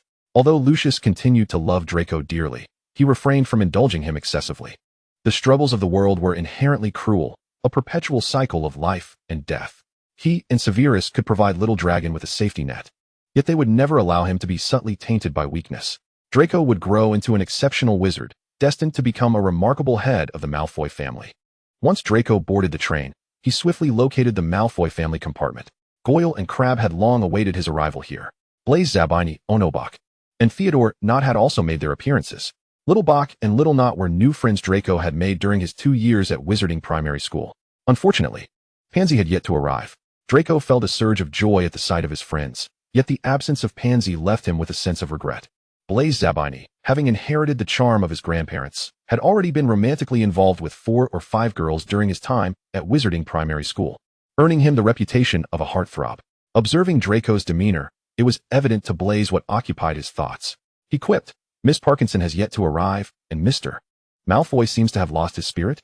Draco, hearing Blaise's jest, merely curled his lip in response. "Are you not saddened by your separation from your beloved Miss Rose upon entering Hogwarts?" Blaise shrugged. "Your information is woefully outdated. Rose is my ex-girlfriend. My current girlfriend is Analia Dawn, a second-year Ravenclaw at Hogwarts. We met at the feast your family hosted in November." Draco noted that at that time, he had yet to sever ties with Ginny. What does that matter? One flits through a garden of blossoms, untouched by a single petal. As Blaise continued to boast about his romantic escapades, he was abruptly struck on the back of his head with considerable force. Who was that? Blaise turned, fuming, only to find Pansy standing there. Dressed in a deep green dress with her short black hair framing her lively features and bright, expressive eyes, she huffed, "Blaise, I recall instructing you not to lead Draco astray. You promised me, and yet you cannot restrain your tongue?" Blaise gazed at this formidable young lady, feeling utterly helpless. Who could have foreseen her arrival? "I will not heed Blaise's words. You need not worry, Pansy." "Very well, little dragon. For your sake, I shall forgive Blaise." The group settled down, and the sly little serpents began to fantasize about their daily lives at Hogwarts. Meanwhile, Goyle and Crabbe remained engrossed in their snacks. Upon the arrival of the snack cart, they rushed to procure an abundance of treats. Watching Goyle enthusiastically offer him snacks, Draco reluctantly accepted a chocolate frog. He had no genuine interest in the mundane confection, yet he held a hopeful desire to draw the card he coveted, perhaps even his father's. "Merlin grant that I draw my father's card. Although I have amassed many, the mere chance of acquiring it again would render me fortunate." Indeed, Merlin seemed to favor Draco, as he once more drew Severus's card. Draco cherished this card, reveling in the praises inscribed within, reading aloud the accolades of Severus twice before tucking it into his pocket. "My father is truly remarkable, exceptional." The card's descriptions of unparalleled talent and the most gifted potions master were utterly accurate. The phrases portraying his father and the bond they shared were equally true. Yet, why did the card not mention that he and little Luna were his father's favorite children? It seemed he still lacked distinction and must strive harder to avoid being looked down upon by the producers of chocolate frogs. The Chocolate Frog Company retorted, "The card space is limited, and your father's titles and accomplishments are numerous. It is quite a feat to fit just Mr. Lucius Malfoy. Young Mr. Malfoy, your grievances are entirely unreasonable. Should you desire an oversized card, please contact your two fathers and inform them of your wish for the Chocolate Frog Company to create your desired card. Then beseech your fathers to invest in our company. We would be thrilled to receive such funding, and our employees would certainly prefer their boss to be Malfoy and Prince. At that time, do not be surprised if we can produce even a card depicting Severus beating Dumbledore and trampling the Dark Lord. Indeed, we are that desperate for galleons. Should you remember us, please ensure to purchase 2 chocolate frogs when acquiring candies. Thank you, and may Merlin bless you with excellent cards. Chapter 161, The Everyday Journey. Draco and Pansy shared a profound bond, and nearly all pureblood Slytherin wizards had tacitly accepted them as a couple. They were childhood companions, often spending time together, sharing countless conversations. Blaise would wager that they would undoubtedly marry after graduation. Pansy wholeheartedly agreed, having received her emerald ring from Draco when he was merely 3 years old. This ring was a treasured heirloom passed down from Pansy's grandmother, also her bridal dowry. Upon learning of this, Draco took great care to practice writing the word dowry several times.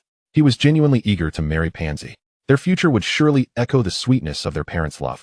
Having witnessed the finest love in the world, Draco harbored a deep yearning for love himself. Even if he and Pansy had yet to fully discern the distinction between romantic love and the dynamics of marriage. However, after mastering the shrinking charm, Pansy managed to resize the emerald ring, allowing Draco to wear it even now. Old Parkinson felt a surge of tears at the thought of little Pansy one day marrying.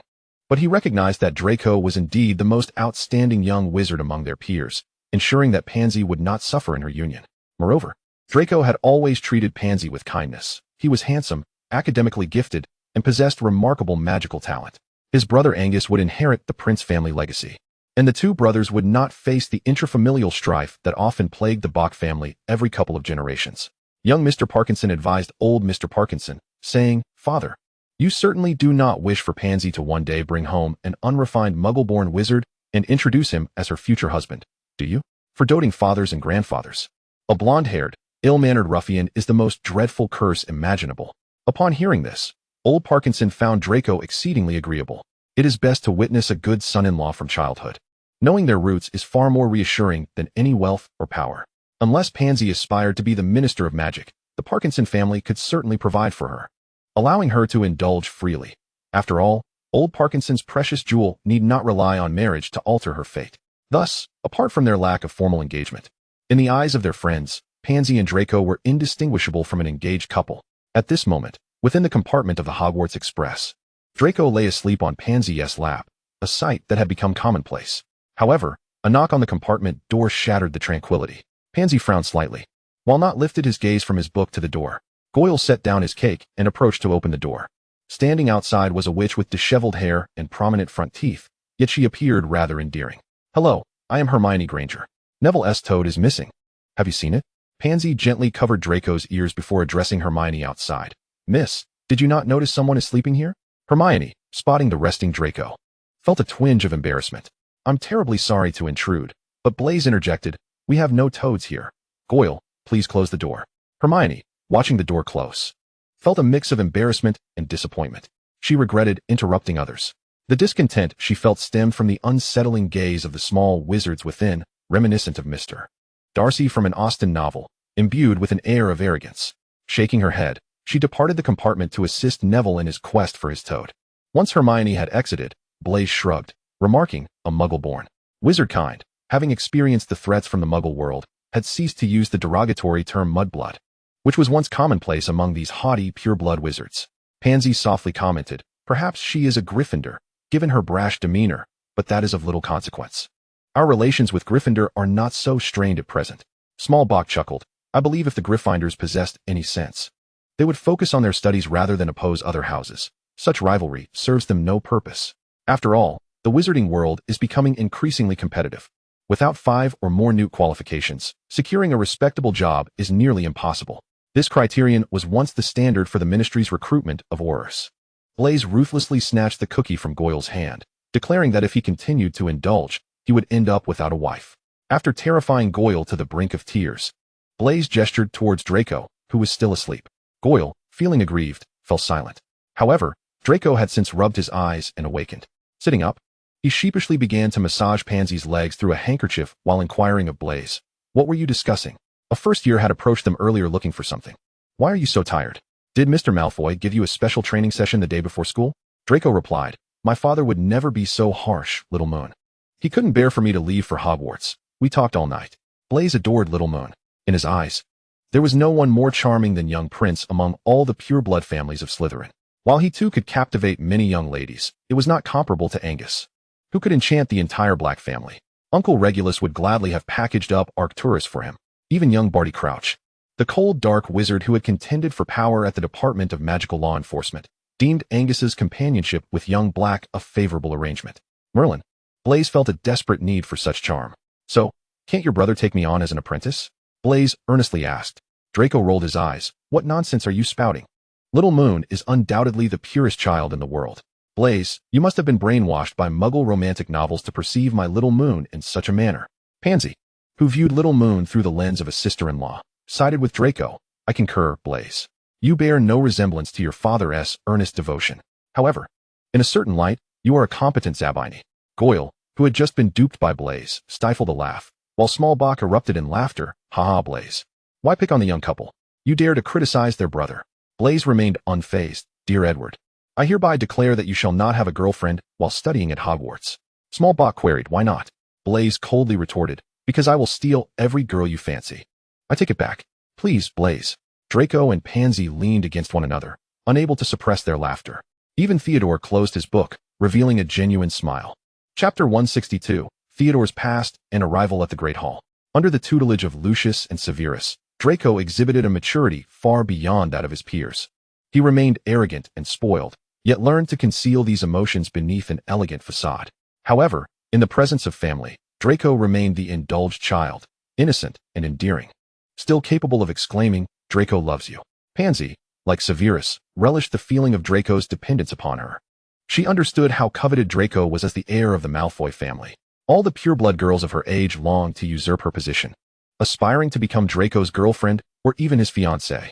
Yet, under Pansy's veiled threats, those girls fell silent. None dared covet the affections of the one Pansy cherished. However, even without her threats, those girls would not succeed. Draco favored Pansy and left no room for fantasies involving others. His father and dad had never allowed for misunderstandings, and he certainly would not allow Pansy to feel sorrow. As the train continued its journey, upon arriving at Hogsmeade, the gentleman vacated the compartment to permit Pansy to change robes.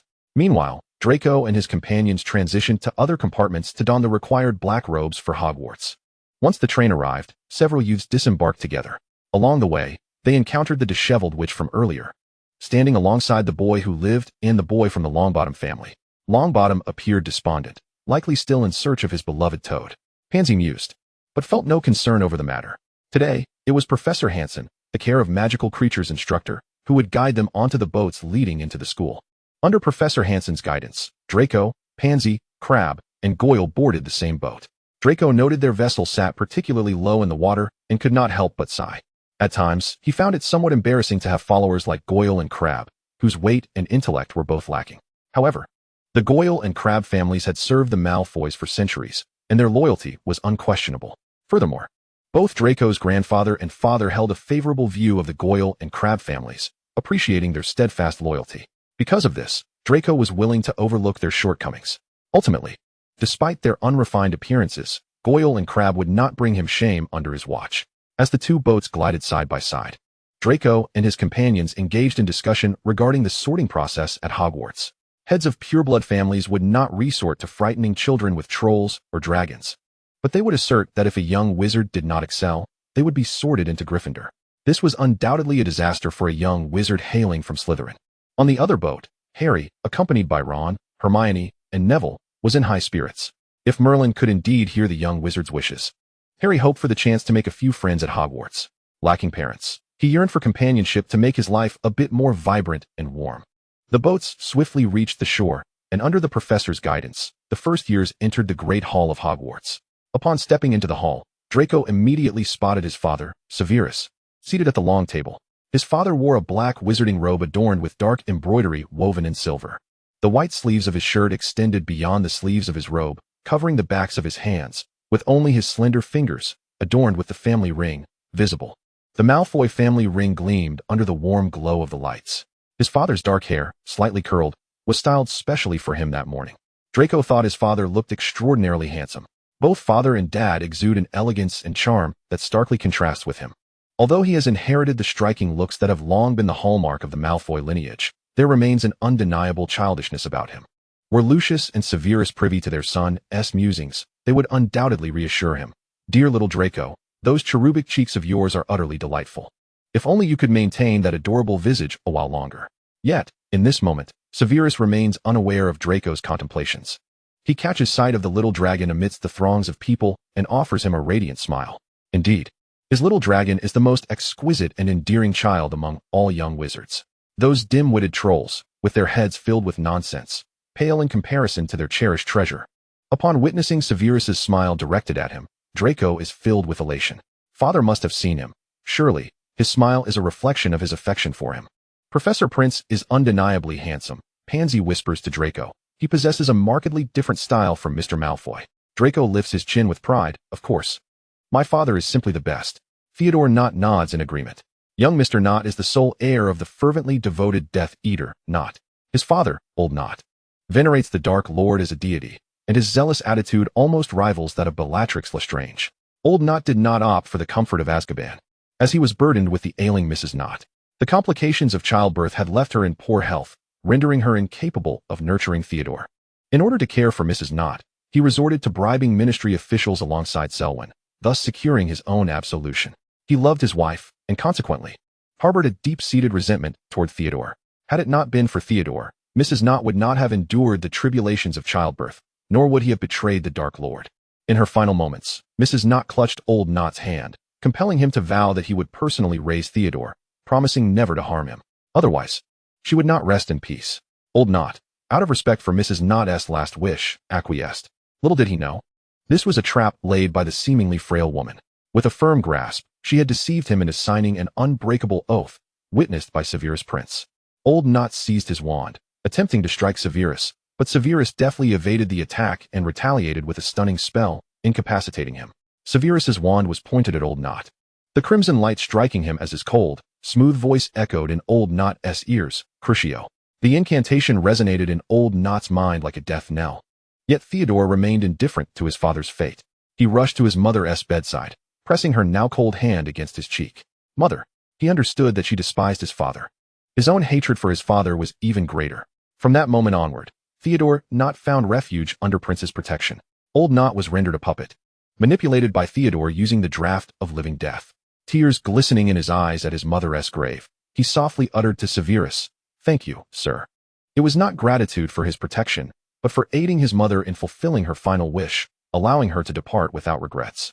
Chapter 163, The Sorting. Severus' willingness to assist Mrs. Nott stemmed from her affiliation with the Advancement Society. In her student years, she was known as Winifred Selwyn, a talented potioneer whom Severus held in high regard. Regrettably, post-marriage, she retreated into the role of a housewife. There is no doubt that Old Nott loved Winifred. Otherwise, he would not have married her exclusively. However, his love was akin to that of Bluebeard, for he was the king of Nott Manor, and Winifred was his prize. Much like her father, Old Nott regarded Winifred as his vassal. They believed she need only don lovely gowns and embody the delicate mistress of the manor. Her passion for potions and her aspiration to become a healer at St. Mungo's were deemed trivial. Bearing an heir for Mr. Nott was Winifred's paramount concern. Initially resistant to this fate, she found herself ensnared in Old Nott's grasp, who offered her the family's gold and jewels, professing his eternal love day after day. In time, having suppressed her discontent, Winifred shared some pleasant moments with Old Nott. However, each time he undertook a Death Eater mission, she was plagued by nightmares. If she did not love Old Nott, why would she worry for him? Yet, this fleeting happiness was soon shattered by Old Nott himself. Following the emergence of a prophecy, he demanded Winifred terminate her pregnancy. There was no other rationale, save for the fact that their child was due in July. Even if the prophesied savior hailed from a lineage that had resisted the Dark Lord thrice, and even if the Nott family had always been subordinate to him, Old Nott insisted that Winifred must abort their child. He proclaimed, "Good Winifred, terminate the pregnancy. I do not wish for the Dark Lord to suspect my loyalty." He continued, "I recall that the Selwyn family only submitted to the Dark Lord's dominion during his fourth summons. Winifred, obey, we shall have other children in due course." In a moment of despair, Winifred was transported back to the time of her wedding evasion. when Old Knot had bound her wrist, assuring her, "Winifred, obey. We shall be a loving couple." Under the duress of her life, Old Knot relented. Yet, he continued to surreptitiously administer abortifacients in her food, ceasing only when the Dark Lord targeted the Longbottoms and Potters as candidates for the savior. Thus, Winifred's difficult labor was not caused by Theodore, but by Old Knot's own cruelty. Nevertheless, Old Knot chose to indulge in self-deception, believing he could shift the blame onto Theodore and thereby reconcile with Winifred. Winifred loathed Old Knot with a fervor. She knew her days were numbered and sought a new protector for her son. Thus, while Old Knot busied himself with absolving his guilt, she sought the aid of a former classmate. Provided Severus would protect her soul bloodline, he would gain access to the Knot family's magical treasures. Severus was quite pleased with this arrangement and appreciated the return of his long-lost classmate. Consequently, after Mrs. Knot's passing, Theodore Knot became Severus's apprentice. Severus perceived Theodore as a lone wolf. He exhibited a degree of aloofness and cynicism, yet his talent was exceptional, and he was grateful. Even without Winifred's promise, Severus would have admired such a young wizard. However, without Winifred, he would certainly not have taken Theodore as his apprentice. After becoming Severus's apprentice, Theodore utilized Severus's potions to control his father, effectively becoming the de facto head of the Knot family. At this moment, Theodore overheard the surrounding young wizards chattering and found their naivety rather amusing. The Sorting Hat's method could not be overly extreme. Otherwise, how would previous young wizards have gained admission to Hogwarts? As Professor McGonagall produced the Sorting Hat, Hannah Abbott was the first to be sorted, finding her place in Hufflepuff. Following her was Susan Bones. Severus, seated at the professor's table, cast a glance at the not-so-distant Quirrell, or rather, Quirrell possessed by Voldemort. He was no longer the Severus manipulated by Dumbledore. Thus, when Dumbledore sought to place him beside this garlic-scented individual, he promptly declined the suggestion. Currently, it was his old friend McGonagall who kept watch over Quirrell on Dumbledore's behalf. It is quite a mystery how Dumbledore managed to persuade McGonagall into accepting such a burdensome task. Severus has dismissed Dumbledore's notion of setting up trials for the Chosen One. After the demise of several Horcruxes, Voldemort is likely to become even more deranged and foolish than he was upon his resurrection. With the Philosopher's Stone and Harry Potter in play, Voldemort is certainly bound to make his way to Hogwarts. Thus, Harry's participation in the trials is of little consequence. In his previous life, Dumbledore orchestrated numerous schemes solely to cultivate the Chosen One's abilities to defeat Voldemort. With all of Voldemort's Horcruxes destroyed, only his primary soul remains, along with Nagini and Potter. By employing the binding spell devised by Dumbledore and his old friend Nearly Headless Nick to ensnare the primary soul, and subsequently eliminating the fragments of the soul from Nagini and Potter's minds, a swift Avada Kedavra would render Voldemort utterly vanished. Therefore, in this lifetime, such a perilous game is entirely unnecessary. Severus cannot fathom what Dumbledore is contemplating, yet he remains resolute in his refusal. With Grindelwald in his possession, he is unconcerned about Dumbledore's duplicity. Severus gazes at Draco, his expression softening instantly. He knows that Draco is destined to be a Slytherin. As Draco takes his seat on the stool, Professor McGonagall places the Sorting Hat upon his head. However, before the hat even grazes Draco's hair, it proclaims his house, Slytherin. Draco beams with joy, waving at his father in the professor's section. Severus smiles and claps for him.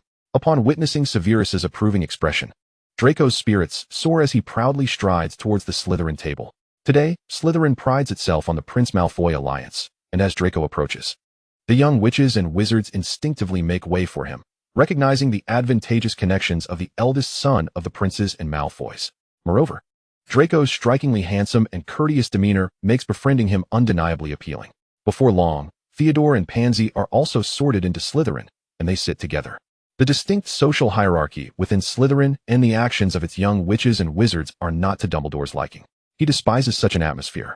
Yet others seem to embrace it. Even McGonagall does not raise an objection. What more can Dumbledore say? However, one can assume that Harry will undoubtedly be sorted into Gryffindor. According to Dumbledore's design, Harry is destined to develop a fondness for the wizarding world. With his imminent demise, his sole wish is for the heir of the Potter family to be placed in Gryffindor. Under Dumbledore's watchful gaze, the tattered Sorting Hat rests upon Harry Potter's head, loudly announcing his house to the gathered crowd. Gryffindor.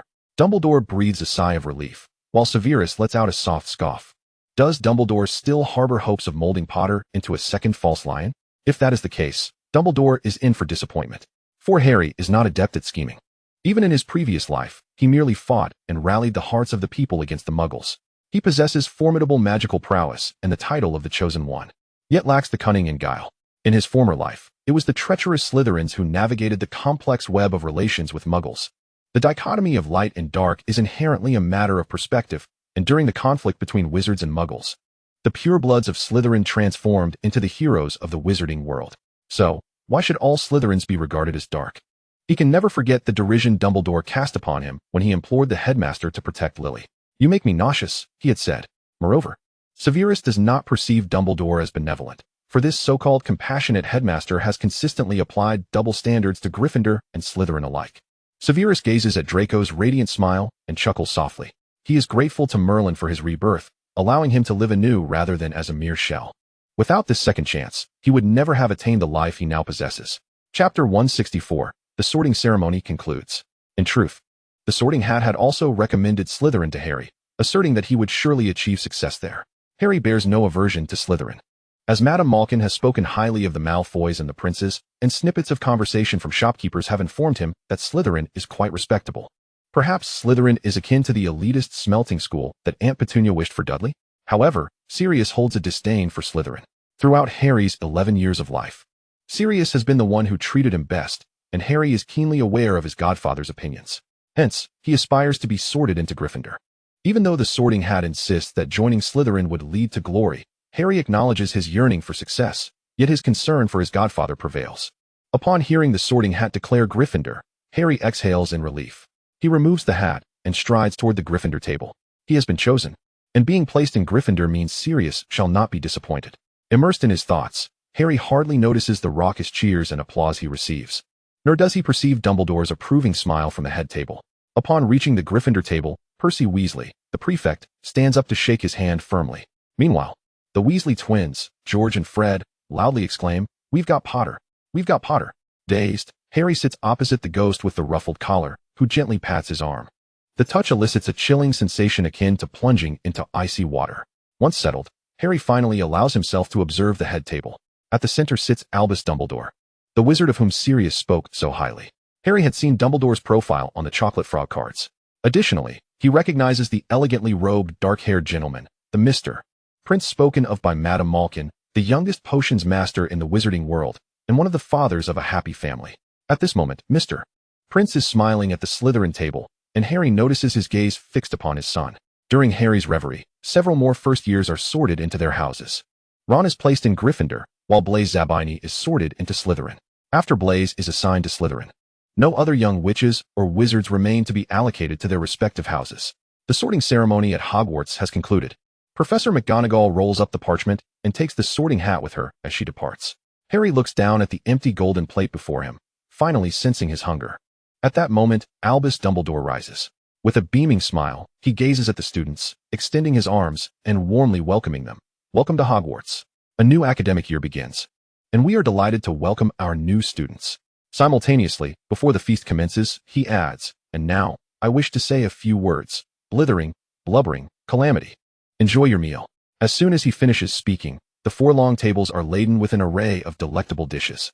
Roast beef, roasted chicken, pork chops, lamb chops, sausages, steak, boiled potatoes, roasted potatoes, chips, Yorkshire pudding, peas, carrots, gravy, ketchup, every culinary delight imaginable. Furthermore, there are peppermint humbugs.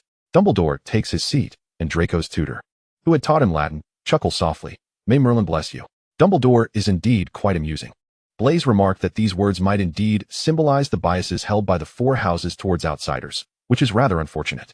Theodore sneered. Even the headmaster himself has failed to embody that. A few small serpents exchanged knowing glances, and amidst the din of voices, they partook of a modest meal before setting down their knives and forks. Draco had to concede that he had not quite satisfied his hunger. The fare was indeed sumptuous. Yet his palate, accustomed to French and Chinese cuisine, found the British dishes rather unpalatable. He resorted to drinking more pumpkin juice and indulging in a couple of peppermint hard candies. Once everyone had finished their meal, the plates upon the table vanished without a trace. Dumbledore rose once more, restoring silence to the hall. Now that everyone is well fed, I have a few words to share with you all as the semester commences. He addressed the first-year students, reminding them that the woods on campus were strictly off-limits, a rule that all students should duly remember.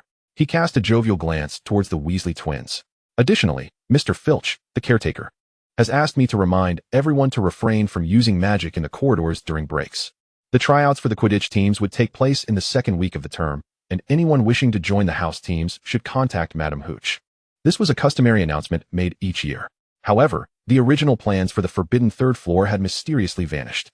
Severus disagreed with Dumbledore's decision to impart tales of mysterious dangers lurking on the forbidden third floor to these naive young wizards.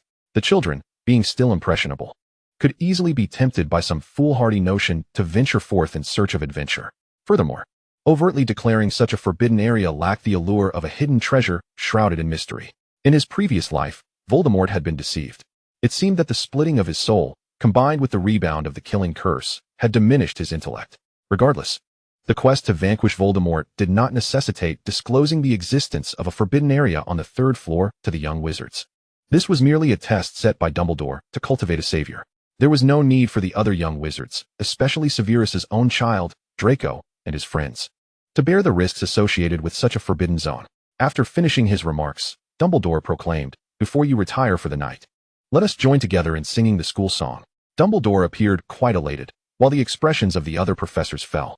With a gentle wave of his wand, melodious music filled the air, and Dumbledore announced, "Choose your preferred tune, and on the count of 3, sing." Severus discreetly cast a silencing charm upon himself. Professor McGonagall noticed Severus's little maneuver and silently followed suit. The silencing charm proved to be an excellent spell. The young wizards sang the Hogwarts school song in a cacophony of tunes, with the Weasley twins mischievously opting for a funeral march, while the rest displayed little enthusiasm for the song. Upon concluding the school song, Draco and the other young wizards lined up with their respective house prefects to exit the hall in succession. They would return to their dormitories in different houses, with Draco and his companions heading to the dungeons of Slytherin. Henceforth, they would embark on their Hogwarts journey, striving for glory for their houses. Chapter 165, Draco's Performance and Quarrel. Draco adapted remarkably well to life at Hogwarts, excelling both academically and socially.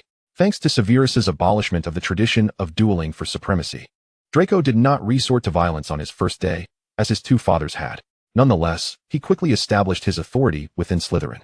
This was undoubtedly aided by the influence of the Malfoys and the princes, yet his personal prowess and charismatic presence played a significant role as well.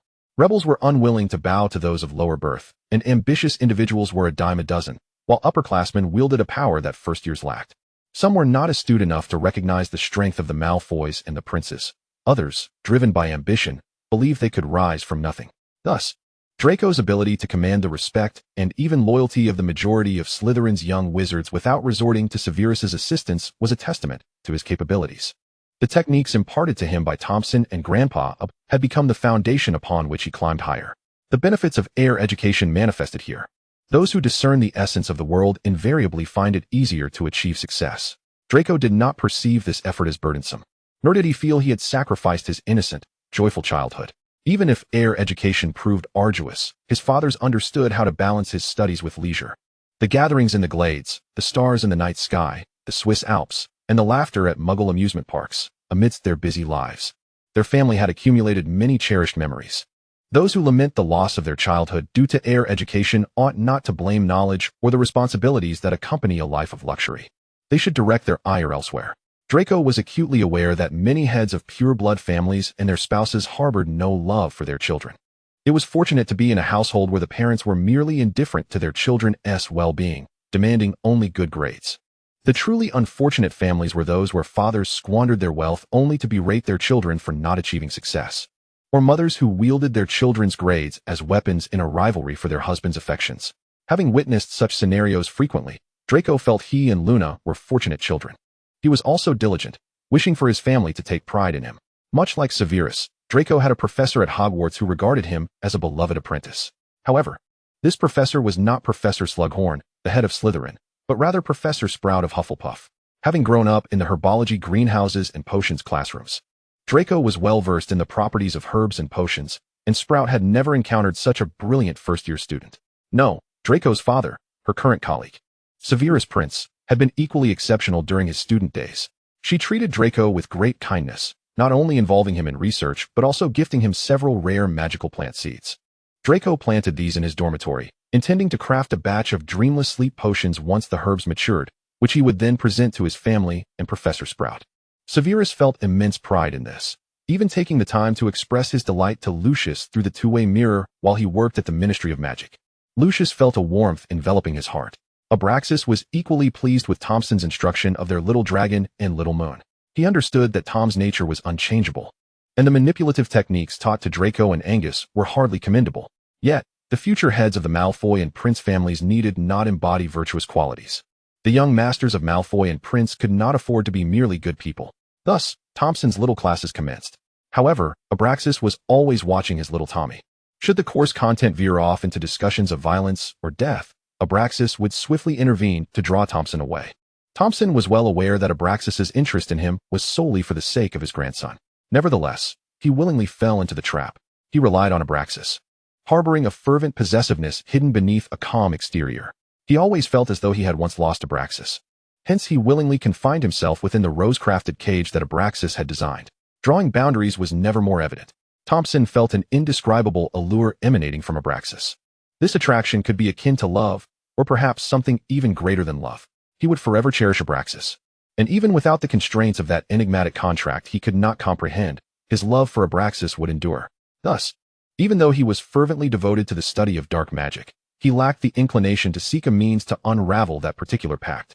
If this covenant allowed Abu to love him without reservation, to remain perpetually ardent and entwined, he would willingly carry this burden until the end of his days. As for the reason behind his earnest effort to educate Draco and Angus, it stemmed from the fact that little rascal, Lucius, incessantly sought his father's sympathy, pleading with Abu to assist him with his duties, only to whisk Severus away on holiday. He often felt a strong urge to deliver a sound thrashing to Lucius. But Abu's affection for his son prevented him from doing so, compelling him to assist Abu in the upbringing of his grandchildren. He knew Abu all too well. Despite Abu's apparent disdain for his son due to the grandchildren, in Abu's heart, Lucius held far greater importance than those two little rascals. Dumbledore was constantly monitoring the defense against the dark arts professor, Quirrell, who, much like in his previous life, had traveled to Greece during the holidays and subsequently became possessed by Voldemort. Severus had already confirmed this, as the new term saw Quirrell donning a purple turban, stuttering his words, and exuding a strong odor of garlic. With Hagrid deceased, the unfortunate soul who inadvertently leaked the information about Dumbledore aiding Nicholas Flamel in safeguarding the Philosopher's Stone had become black. It was a meticulously orchestrated trap, and after severing ties with Dumbledore's savior cultivation game, the news of the stone being hidden within Hogwarts appeared increasingly credible. Severus sometimes pondered that if the Dark Lord had not created the Horcruxes, leading to his own madness, he would not have believed the rumors propagated by Dumbledore in his previous life. The Philosopher's Stone was concealed within the Chamber of Secrets on the 4th floor of Hogwarts. If Nicholas Flamel had indeed entrusted Dumbledore with the protection of the stone, then why would Dumbledore design a chamber known to all? Surely it would have been more prudent to keep it within Dumbledore's own possession or in the headmaster's office. Of course, it could also be attributed to Voldemort's overwhelming arrogance, believing himself invincible, confident that he could escape any trap. After all, he possessed Horcruxes. Even in a weakened state, he could not die completely. However, those matters belonged to his past life. In this incarnation, Severus deduced a favorable conclusion regarding their situation based on Voldemort's reliance on Quirrell's possession to reach Hogwarts. That is to say, aside from Harry Potter, the living Horcrux, Voldemort could not share a connection with his other Horcruxes. Nor was he aware that the ones left outside had been destroyed. Even if he did know, Voldemort would have no idea how many of his Horcruxes had been obliterated, which ones were gone, or who was responsible for their destruction. This was indeed good news, as it suggested they would have greater room for maneuvering. Severus did not wish for Voldemort to discover the near-total annihilation of his Horcruxes, as he was uncertain how the Dark Lord would react to such dire tidings. He remained ever vigilant regarding Quirrell, firmly believing he would bring about the destruction of the mad primary soul. Chapter 166, Halloween. Draco was thriving in Slytherin, and Harry was doing well in Gryffindor. He had formed a good relationship with the Weasleys. Since his parents and godfather were friends with the Weasley couple, the Weasley brothers took good care of him. Harry himself longed for the warm atmosphere of the Weasley household. As Ron was in the same year as Harry, it was only natural for them to become best friends. The Gryffindors took pride in having a savior in their midst. But Harry was not particularly fond of being referred to as such. Although most of them called him this out of goodwill and envy, after some time, they realized that Harry was merely an ordinary young wizard. Subsequently, their attitude towards him normalized. Harry did not feel disheartened by this. Rather, he felt a sense of relief. Severus, too, did not target Harry as he had in his previous life, even if Hogwarts had not undergone reforms.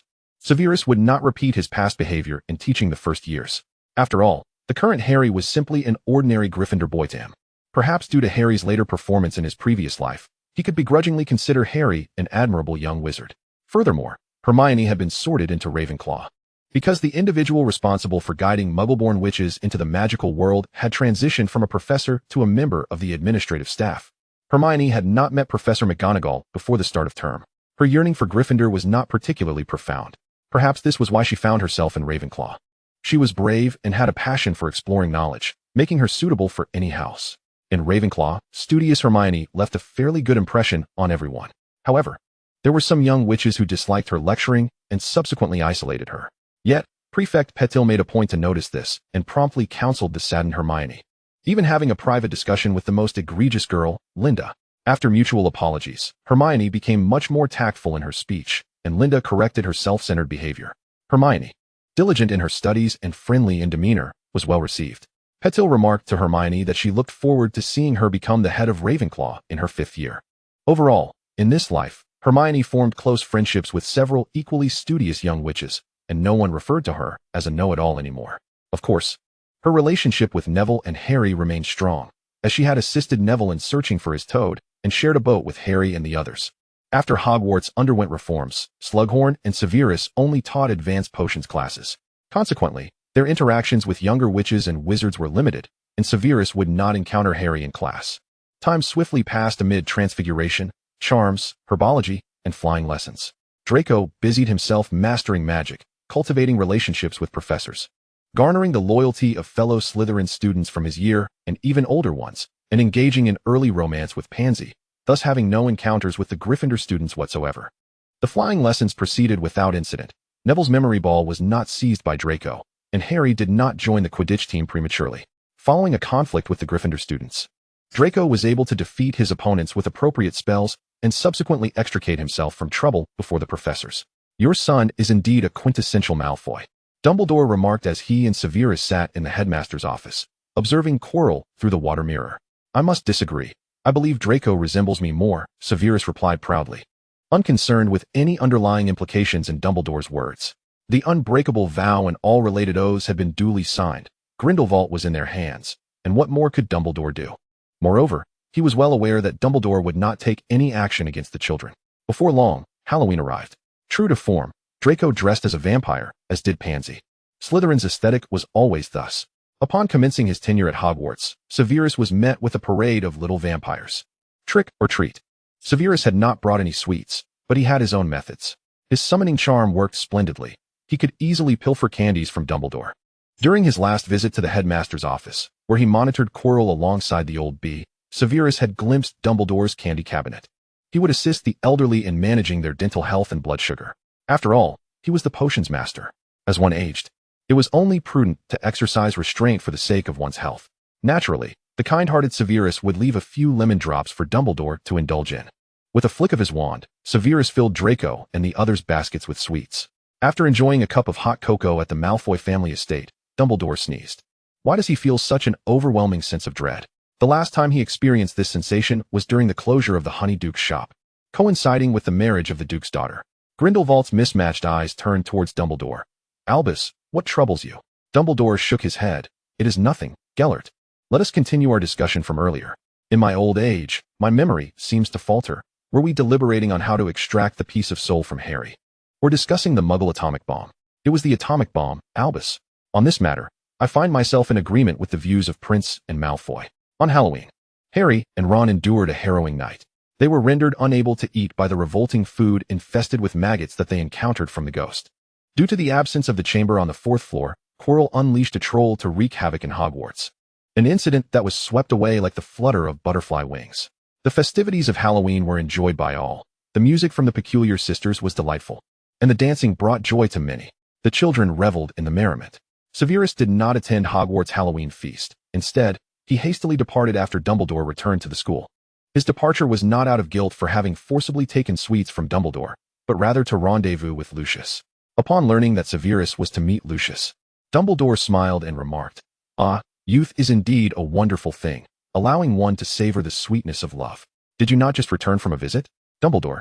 Was your time with Grindelwald not sweet?" Severus mused. "I hope you can still find joy upon discovering that your candy cabinet is nearly empty. Cursed old bee." Chapter 167, dragon blood whiskey, and the Philosopher's Stone. Outside the fireplace of a villa in London, Lucius awaited his beloved.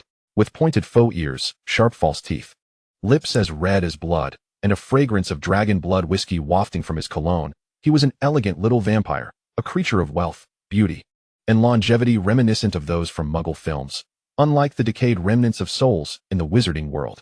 He kissed his beloved as soon as Severus arrived. Severus caressed his lover's hair, and he could not help but think that a beautiful figure with golden locks should not be dressed as a ghost. Even if it was Halloween, Lucius belonged to the light, to flowers, to grand ballrooms, and to warm homes. He could never embody the damp and shadowy essence of a ghost. In contrast, he himself was more suited to play the specter. He summoned a drink that matched the top notes of his fragrance, uncorked it with his teeth, and after taking a hearty sip, he offered it to Lucius. The liquid that did not make it into Lucius's mouth trickled down his pale, slender neck and slipped beneath his white, ghostly robe. The potent aroma of the liquor melded between their lips, and such little surprises were a constant in their lives, ensuring they would never tire of one another. Lucius seized the bottle from Severus, tore open his robes, and poured the vibrant liquid over him, followed by delicate kisses. The empty bottle was sent away by a silent summoning charm, and Severus's prominent nose brushed against Lucius's, the tip of his tongue gliding across alabaster skin, while the intoxicating sound of their breath echoed softly within the room. Trick or treat. Beneath the tattered white robe, bodies quivered, the platinum hair glimmering ever more brilliantly. Lucius felt as though he might perish from the heat and overwhelming thirst. Does my little Severus wish for sweets? I shall provide them. Malfoy shall never disappoint. His elegant tone resonated like a cello, akin to a serpent, akin to a kingfisher's call, like the whisper of wind through leaves. Proud and arrogant, Mr. Malfoy. Severus sighed. Happy Halloween, now give me what I desire. The luxurious black robe was undone by long, slender fingers. Mr. Malfoy was clad in tattered clothing, while Severus donned a splendid attire. Lucius recalled their student days from a past life, when the young Severus wore ragged clothing while he was adorned in finery. Back then, he had extended his hand to Severus solely for his own gain. If only he had loved him sooner. My dear, you have far too many buttons on your attire. He could hardly contain his eagerness to unfasten each one. Mr. Malfoy tore apart Professor Prince's cloak and shirt, casting them aside, his fingers gliding over the professor's body as if playing a melody, or perhaps perusing through documents. They tumbled onto the soft bed, the room adorned with magical pumpkin lanterns, baskets brimming with sweets, enveloped in a sweet atmosphere where pristine snow met biting ice. My dear, would you like a snowman? Lucius whispered in Severus's ear, the intimacy deepening. Severus caressed his platinum locks, gazing into Lucius's slate-blue eyes, the scent of heather swirling around him, yet he found it not unpleasant. His consciousness had begun to wane, for they had lingered on that fragrant, pumpkin-scented soft bed for over an hour. Yes, I do, Severus murmured hazily to his beloved. Lucius smiled. He conjured some snow with a snow-making charm, then transformed it into a snowman. The little snowman then sang a tender tune. Lucius's eyes sparkled like the night sky, like stars, like a magical vortex. Severus adored this Halloween. It was a Halloween marked by Dumbledore's pilfered candy cabinet, a singing and dancing snowman, the fiery taste of dragon blood whiskey, Lucius's captivating gaze, and their indulgent desires and love.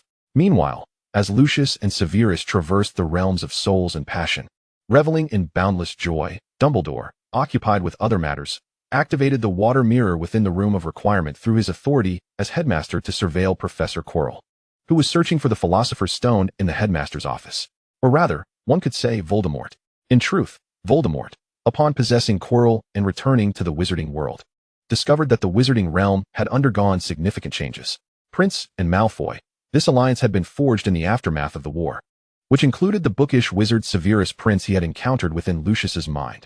They did not establish an organization akin to the Death Eaters or the Order of the Phoenix, but rather bound everyone together through economic interests and transformed their school clubs into academic forums. An exceedingly clever tactic. However, such strategies paled in comparison to violence. Such manipulative tactics were the mark of cunning yet weak wizards like Malfoy. Once he resurrected with formidable magic, uniting with powerful dark wizards. All that Lucius and Prince had accomplished would become the fruits of the great Dark Lord's triumph. Betrayers would undoubtedly face retribution. Yet if Prince were willing to submit to the Dark Lord's rule, if Abracadabra were to kneel and kiss the hem of his robe, he could indeed forgive Lucius's deceit. His immediate priority was to infiltrate Hogwarts. He needed to see that little savior who had stolen his life. Meanwhile, in the Hogshead Inn, after extracting information regarding the Philosopher's Stone from the inebriated Traitor Black through soul extraction, Voldemort directed all his energy toward Hogwarts. Dumbledore had concealed the Philosopher's Stone within his office. The Mirror of Arist contained a small pocket dimension, akin to the seamless extension charm found in magical briefcases, where Dumbledore had also established several protective enchantments around the stone. These were conclusions drawn from Voldemort's overhearing snippets of conversation between Dumbledore, McGonagall, Sprout, and Slughorn while possessing Quirrell. Moreover, Voldemort discerned that Dumbledore had not consulted Severus on this matter, further solidifying his convictions. Prince had gathered a faction of power, and Dumbledore would undoubtedly harbor concerns about him, particularly regarding Severus Prince's covetous gaze upon the Philosopher's Stone. Hence, the clandestine matters that Dumbledore and Slughorn were concealing must pertain to the stone, which likely resided within the confines of the headmaster's office. With Dumbledore absent today, he contemplated the possibility of enchanting the magical portraits to forget his spell, thus seizing the opportunity to investigate the headmaster's office. Meanwhile, Dumbledore, before the water mirror, observed the cautious Quirrell and thought of Severus. That little rogue from Slytherin had audaciously pilfered his sweets, although he returned a few galleons. Could they ever compare to the likes of Zizzy Honeydukes, Lemon Drops, Pepper Imps, and Cockroach Clusters? Moreover, Tom's taste since his resurrection had indeed deteriorated. After being possessed by Tom, Quirrell emanated a nauseating odor of garlic, which explained Severus's reluctance to partake in any theatrics with him. Dumbledore sincerely hoped that once Voldemort's version of Quirrell departed, the air in the headmaster's office would remain untainted. And his sweets. He fervently wished that the proprietor of Honeydukes would expedite his order upon receipt tomorrow morning. He yearned, with all his heart, to soon behold the arrival of the candy-delivering owl. Chapter 168, Quirrell and the Unicorn. On the night of Halloween, the possessed Quirrell, under Voldemort's influence, stealthily infiltrated Dumbledore's office. Through meticulous searching, he discovered the mechanism leading to the Chamber of Secrets beneath Dumbledore's desk.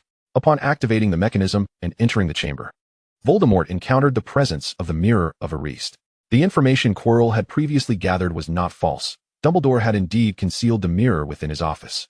However, the time was not ripe for confronting the challenges posed by the mirror. Voldemort recognized that due to his possession, Quirrell's life force and magical energy had significantly diminished. He pondered whether Quirrell, at his current level of magical prowess, could even hope to surmount the obstacles Dumbledore had set. Furthermore, Quirrell had yet to ascertain the specific details of the challenges within the Mirror of Arist. Without being adequately prepared, Voldemort could not guarantee their success in acquiring the Philosopher's Stone. Should they manage to seize the stone, it would be irrelevant whether Dumbledore noticed Quirrell's traces of having breached the challenges. However, if they failed, those traces could arouse Dumbledore's suspicion towards Quirrell. Even if Dumbledore did not suspect Quirrell, he would undoubtedly relocate the stone for its protection. Such a scenario would render Quirrell's prior intelligence futile. Hence, Voldemort resolved to enter the Mirror of Arist during the Christmas holiday in search of the Philosopher's Stone. During the Christmas break, Hogwarts' students and teachers would vacate the premises. As the chief wizard of the International Confederation of Wizards, Dumbledore would also attend a conference at the headquarters located in the Himalayas. This period would present the ideal opportunity for Quirrell to act. In the interim between Halloween and Christmas, he could devise ways to enhance Quirrell's magical abilities and extract further information regarding the challenges within the mirror from the professors. One evening following Halloween, clad in a black cloak that obscured his visage, Voldemort traversed the Forbidden Forest. The moon shone brightly, with wisps of gray clouds drifting across the inky sky. Yet the silvery moonlight prevailed. Hagrid's stone hut lay in ruins, and Voldemort recalled the moment when Lucius had knelt before him, reporting Hagrid's clandestine rearing of a acromantula. A potential opportunity for the Death Eaters to assail Dumbledore. What a loyal servant he was, that astute Slytherin student. At that time, Voldemort had harbored no doubts about Lucius. The Death Eaters were at the zenith of their power, and he had never suspected that Malfoy, the fickle turncoat, would harbor treachery at such a juncture. In the Forbidden Forest, the wind howled, stirring up the thin layer of snow upon the ground. Quirrell crept through the darkness, the frigid breeze biting at his face. While others indulged in the warmth of the common room's hearth, he was compelled to seek the trail of unicorns amidst the Scottish Highlands biting cold. At this moment, Quirrell regretted his earlier folly in Albania. The blood of a unicorn could enhance a wizard's life force and magical abilities. Yet blood not willingly offered by the unicorn would carry a curse. Voldemort intended for Quirrell to slay the unicorn and consume its blood entirely. Only in this manner could he stave off the decay of the body possessed by Voldemort and significantly augment his magical power before Christmas. Quirrell was engulfed in dread at the thought, yet if he failed to obey Voldemort, the Dark Lord would surely rend his soul with his soul magic. The imminent threat of the curse paled in comparison to the immediate peril posed by the Dark Lord's malevolent magic and soul curse. Quirrell had no choice but to comply with Voldemort's demands, such as the nature of drinking poison to quench thirst. Reality had proven that Voldemort's treacherous vessel was one not to be boarded.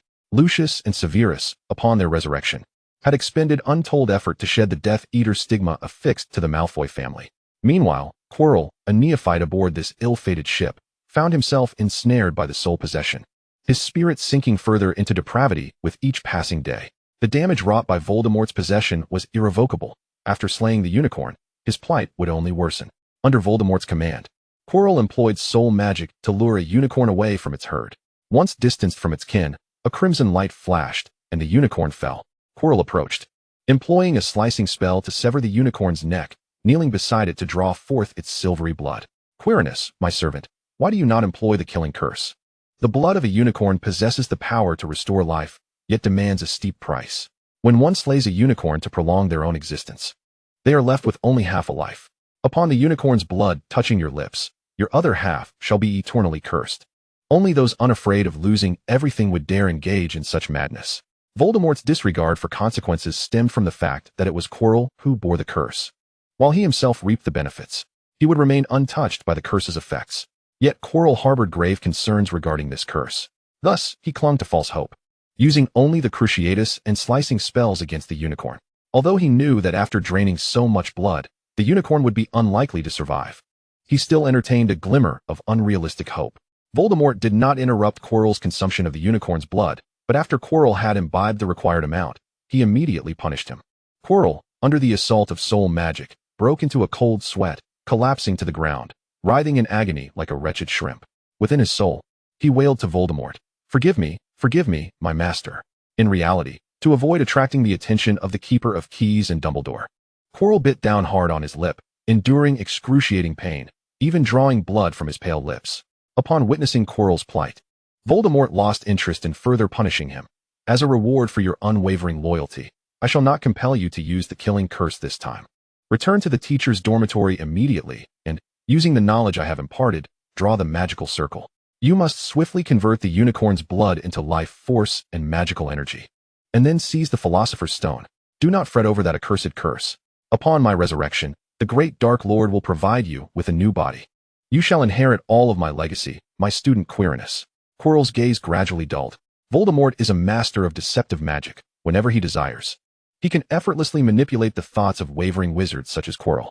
Under his beguilement, Quirrell's fears of soul degradation and curses have dissipated. At this very moment, he is convinced that he will acquire power, status, and unprecedented knowledge upon the Dark Lord's resurrection.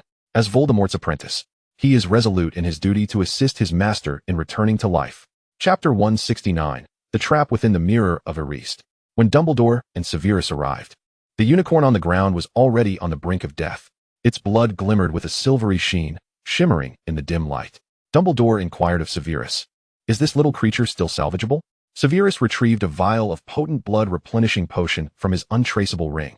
"As long as that individual hasn't delivered the killing curse, I can restore it." After mending the gaping wound in the unicorn's neck with a healing spell, Severus produced an exquisite medical kit. He presented an array of dazzling potions to Dumbledore, then sequentially administered them to the unicorn. Time slipped by, and at last, the unicorn opened its eyes. With striking azure eyes and golden lashes, it nuzzled Severus's palm affectionately upon awakening. Clearly, this pure and benevolent creature felt a profound bond with the human who had saved it. Severus gently patted its head, and then took out a special nutrient potion from his kit, favored by magical creatures, and personally fed it to the poor little thing, hoping it would soothe its shock. After the unicorn consumed the potion, Dumbledore and Severus returned the creature, reluctant to part from Severus, back to its kin's territory. Following this, they prepared to leave the Forbidden Forest. As time marched on, the forest grew increasingly dark. The moss-covered stumps were innumerable, and a gentle brook babbled nearby. Due to the winter season, the sounds of cicadas and birdsong were scarce. Severus relished this tranquility. However, it wasn't long before the rhythmic sound of hooves shattered the serene atmosphere. Some creatures, or perhaps humans, were approaching them. Dumbledore remarked to Severus, "Our centaur friends are arriving." Severus retorted, "Those are your centaur friends, Dumbledore."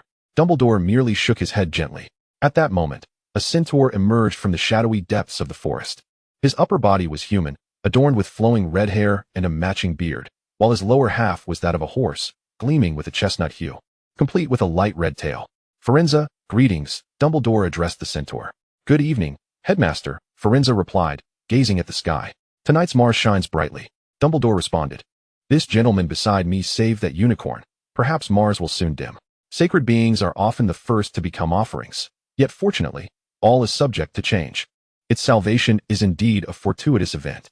Firenze reflected, I must take my leave. The winter in the Forbidden Forest is too cold.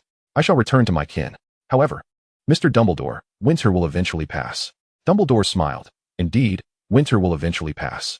After Firenze departed, Dumbledore turned to Severus. I feel rather chilly, Severus. Shall we return for a cup of hot cocoa?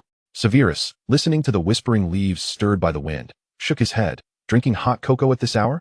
I can only hope, for Merlin's sake, that your teeth remain in good health. Poor Poppy, will she have to stay late brewing potions for you again? I shall compensate her for the overtime, Dumbledore replied. What a generous headmaster you are. As the wind rustled around them, Dumbledore and Severus gradually faded from sight. Firenze observed their retreating figures and addressed Romulus, who opposed his interactions with humans. Dear friend, you must understand that astrological predictions may falter.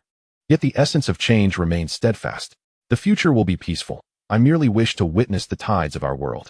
Romulus reluctantly nodded. Very well. You are always correct, Firenze. The elders have proclaimed you the most gifted seer amongst centaurs, and I trust you. Meanwhile, within Quirrell's teacher's dormitory, he lay in the center of a silver-green magical circle, writhing in agony. The unicorn's blood mingled with his own, intertwining with his magical essence, ultimately transforming into Voldemort's vitality alongside Quirrell's magic. Voldemort's primary soul experienced an unprecedented sense of fulfillment, while strange black patterns emerged upon Quirrell's skin. These markings pierced into Quirrell's flesh like thorns. However, under Voldemort's influence, Quirrell felt no pain, viewing this suffering as a testament to his loyalty. Upon the Dark Lord's return, he believed that these trials would earn him greater honor. Before long, Christmas arrived. During the festive season, students returned home, leaving only a handful behind. After the Christmas banquet, the professors departed the school, with Dumbledore heading to Bhutan for the International Wizarding Federation's annual conference. Harry chose to remain at Hogwarts while Severus returned to Malfoy Manor with Draco. On the night Dumbledore left England, Severus and Lucius accompanied him through Phoenix Fox apparition to the Room of Requirement at Hogwarts.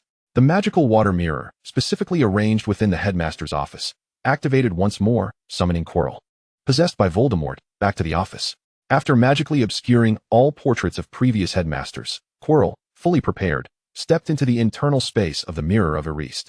After overcoming a furious dragon and navigating a powerful alchemical array designed by Dumbledore and Nick Flamel, as well as confronting a multitude of treacherous magical plants and bewildering traps, Quirrell, or rather Voldemort, finally arrived before the box containing the Philosopher's Stone. Severus, observing Quirrell's disheveled state near the mirror, mused that this was truly the spectacle of protecting the stone.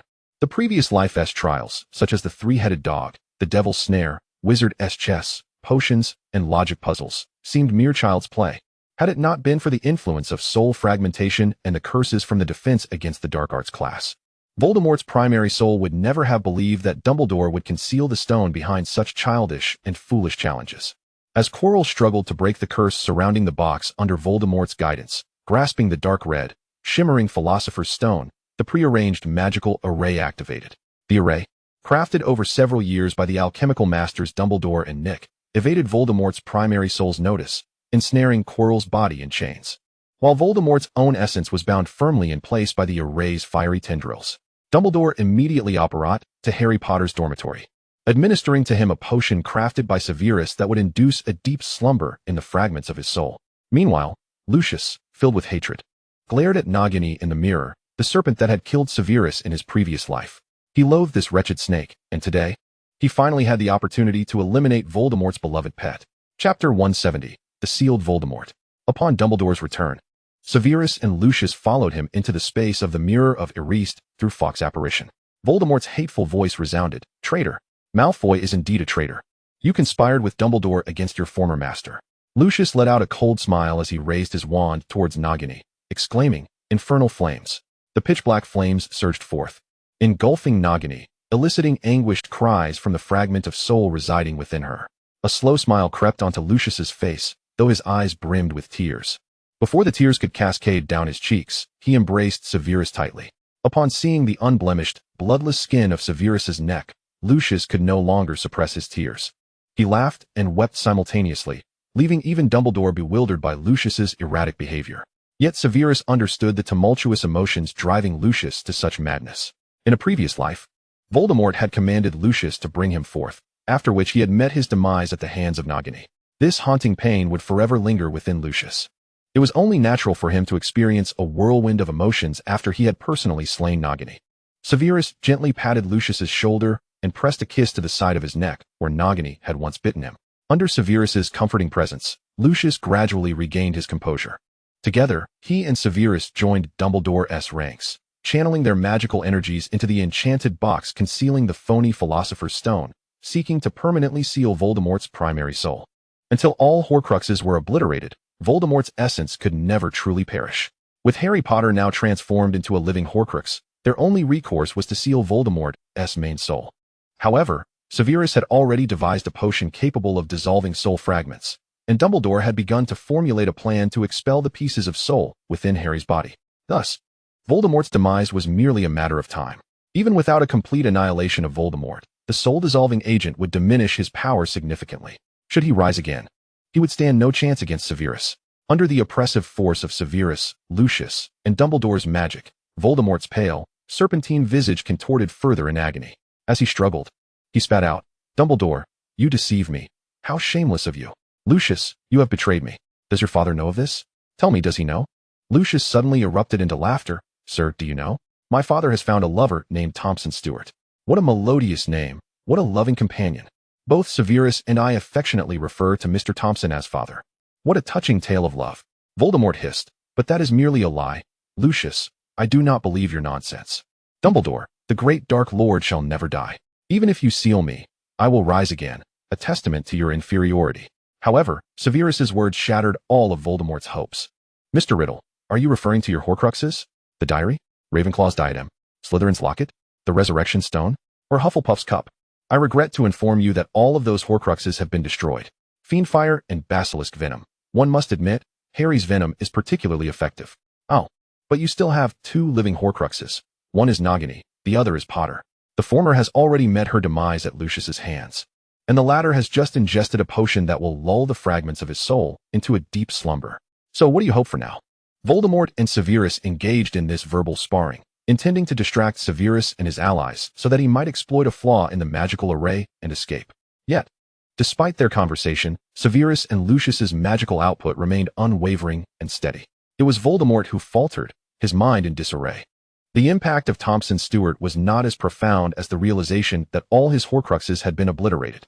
The fruits of his lifelong endeavors, his eternal lifeline, had been shattered by the very individual before him. He seethed with rage, yet found himself powerless. He could feel the ebbing of power from within his soul. Just as he sought to break free, the combined might of Dumbledore, Severus, and Lucius forced his essence into the enchanted box etched with the magical array. Once Voldemort was sealed, Severus stepped forward. He retrieved vials of the soul-dissolving potion from his unmarked ring and poured them into the box through a small aperture. With each vial poured, anguished, serpentine wails echoed from within, accompanied by wisps of black smoke. Meanwhile, Quirrell, bound by the magical array, collapsed, spewing forth dark blood. Lucius produced a small vial of unicorn blood and offered it to Quirrell, stating, "The curse of the unicorn has already permeated your body. Your life cannot be salvaged. However, this vial of unicorn blood was willingly given to me by my beloved Severus. Upon consumption, it can cleanse the sins of your soul. I am loath to waste precious magical resources on a fool like you, but my husband is a kind soul, willing to grant your spirit salvation. A cursed soul cannot return to the realm of death. As a Ravenclaw graduate, you ought to understand this better than I." Quirrell, under the influence of the potion, finally awakened, eagerly consuming the unicorn blood. As Lucius discarded the empty vial and removed his gloves with a frown, Quirrell glanced at Severus, a smile of relief and gratitude gracing his features. He stammered, "Thank you, Severus." Moments later, his head fell forward. Quirrell had perished, yet in his final moments, he felt an unprecedented lightness. His soul had been redeemed. Dumbledore regarded Severus with a gaze filled with profound approval. Severus turned away, unwilling to meet the foolish, affectionate gaze of the old man. He thrust the box containing Voldemort's sealed soul into Dumbledore's arms, bluntly instructing, "Headmaster, keep a close watch on this wretched box, and summon a house elf to bury Quirrell.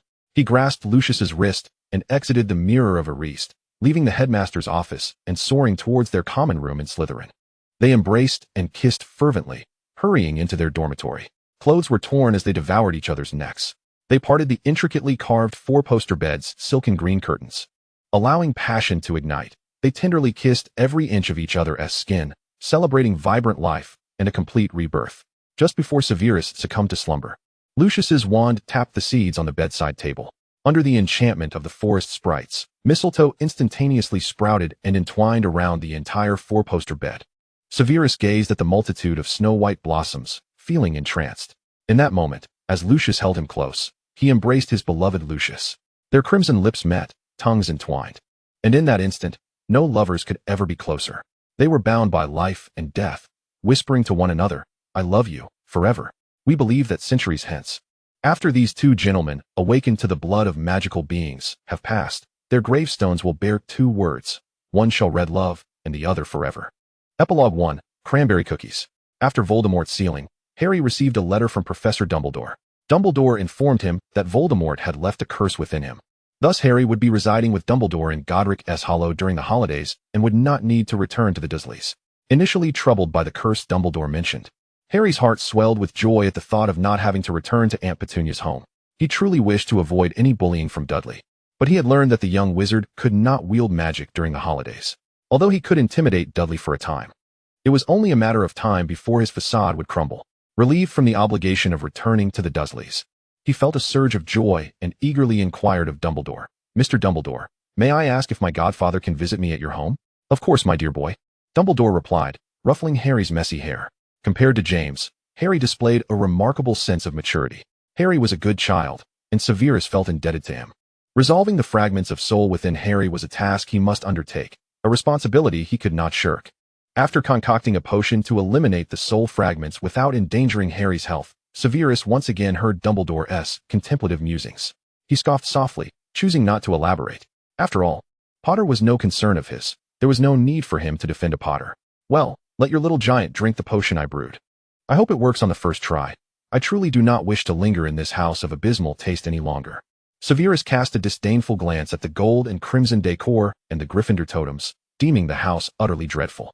When Harry was summoned by Dumbledore to take the potion, he soon experienced a sharp pain in his head after consuming the concoction formulated by Severus and Dumbledore. His soul felt as though it were being torn apart, stripped away. Dumbledore administered a soothing draught to Harry, who found considerable relief. The fragment of Voldemort's soul, dormant within him, began to disintegrate into ash under the potion's influence. As the soul fragment let out a heart-wrenching wail, Harry succumbed to unconsciousness. Upon regaining his senses, he found that only Dumbledore remained in the room. Severus had departed. When he inquired about Severus, Dumbledore informed him that Severus had left for an errand, and that the curse afflicting Harry had been resolved by the potion developed collaboratively by himself and Severus.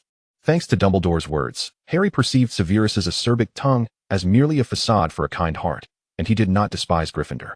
He scratched his head, mused. "I ought to express my gratitude to Mr. Prince. Perhaps I could write him a letter and craft him a gift." Dumbledore acquiesced, and with Fawkes, he dispatched Harry's letter along with a batch of homemade cranberry biscuits to Malfoy Manor.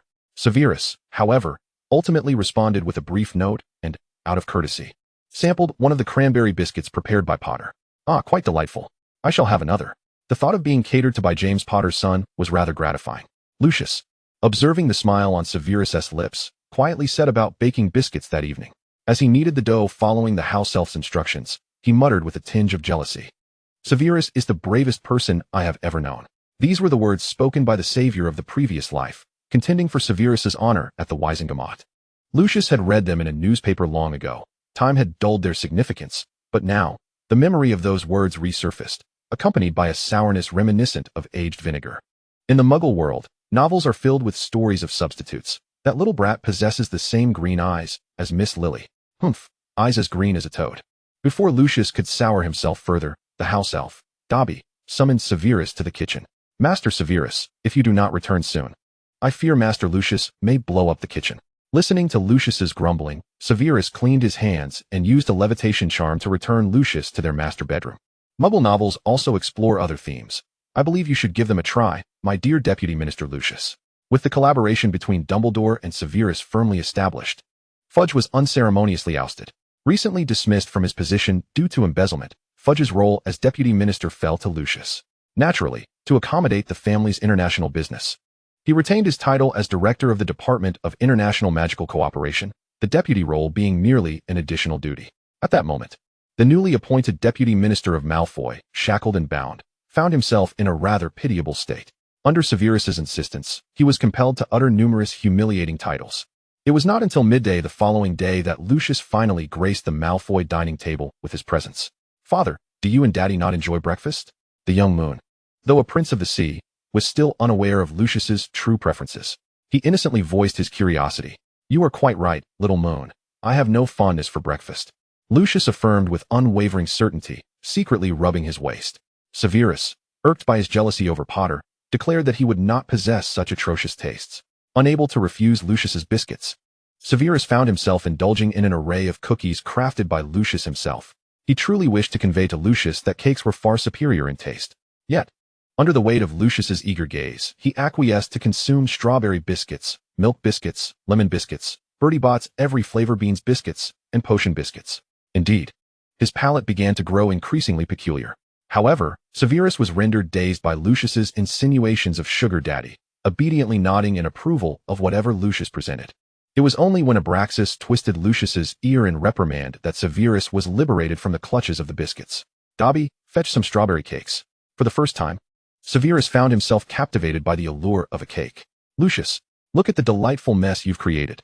Severus is now gazing at the strawberry cake with eager anticipation. Meanwhile, in Godric's Hollow, Harry, having received Severus's succinct reply, "A mere no need to thank me," finally awaited Severus's second letter. Severus informed him that Lucius only relished seeing him consume the cookies he baked, so Harry ought to refrain from sending any more cookies. "My husband is truly foolish, Mr. Potter." Harry felt utterly perplexed until Ron remarked that the haughty Malfoy was indeed envious, and suddenly, everything clicked into place. Ah, how sweet they must be as a couple. Epilogue 2, continuation of GGAD. After resolving the fragments of soul within Harry, Dumbledore employed the Fiendfire Curse to eliminate the sealed primary soul. While dispatching the primary soul, Dumbledore, now fully aware of who Thompson truly was, cruelly addressed Voldemort, saying, "Tom, the beloved of Abraxas Malfoy is the fragment of your diary. Love is the greatest magic in this world, and the emotions you discarded are what allowed Thompson to win Abraxas's affection. By the way, Thompson is a name personally bestowed by Malfoy upon the soul fragment. What a lovely name it is." Wiping away non-existent tears from the corners of his eyes, Dumbledore watched as Voldemort's primary soul was consumed by the flames of despair and hatred. Once Voldemort's primary soul had completely vanished, Dumbledore felt an overwhelming sense of relief. Soon, he would fulfill the terms of that treacherous little snake pact and bring back his Gellert. With a satisfied smile, Dumbledore unwrapped a piece of lemon sherbet. In the latter half of the academic year, Dumbledore gradually transferred his authority as headmaster to Professor McGonagall. Severus, bearing the title of Dumbledore's appointed successor, took charge of the connections and influence Dumbledore had cultivated within the Wizengamot and the International Wizarding Federation. Following Draco's first year at Hogwarts, Dumbledore, citing his advanced age and desire for retirement, resigned from his positions at Hogwarts, the Wizengamot, and the International Wizarding Federation.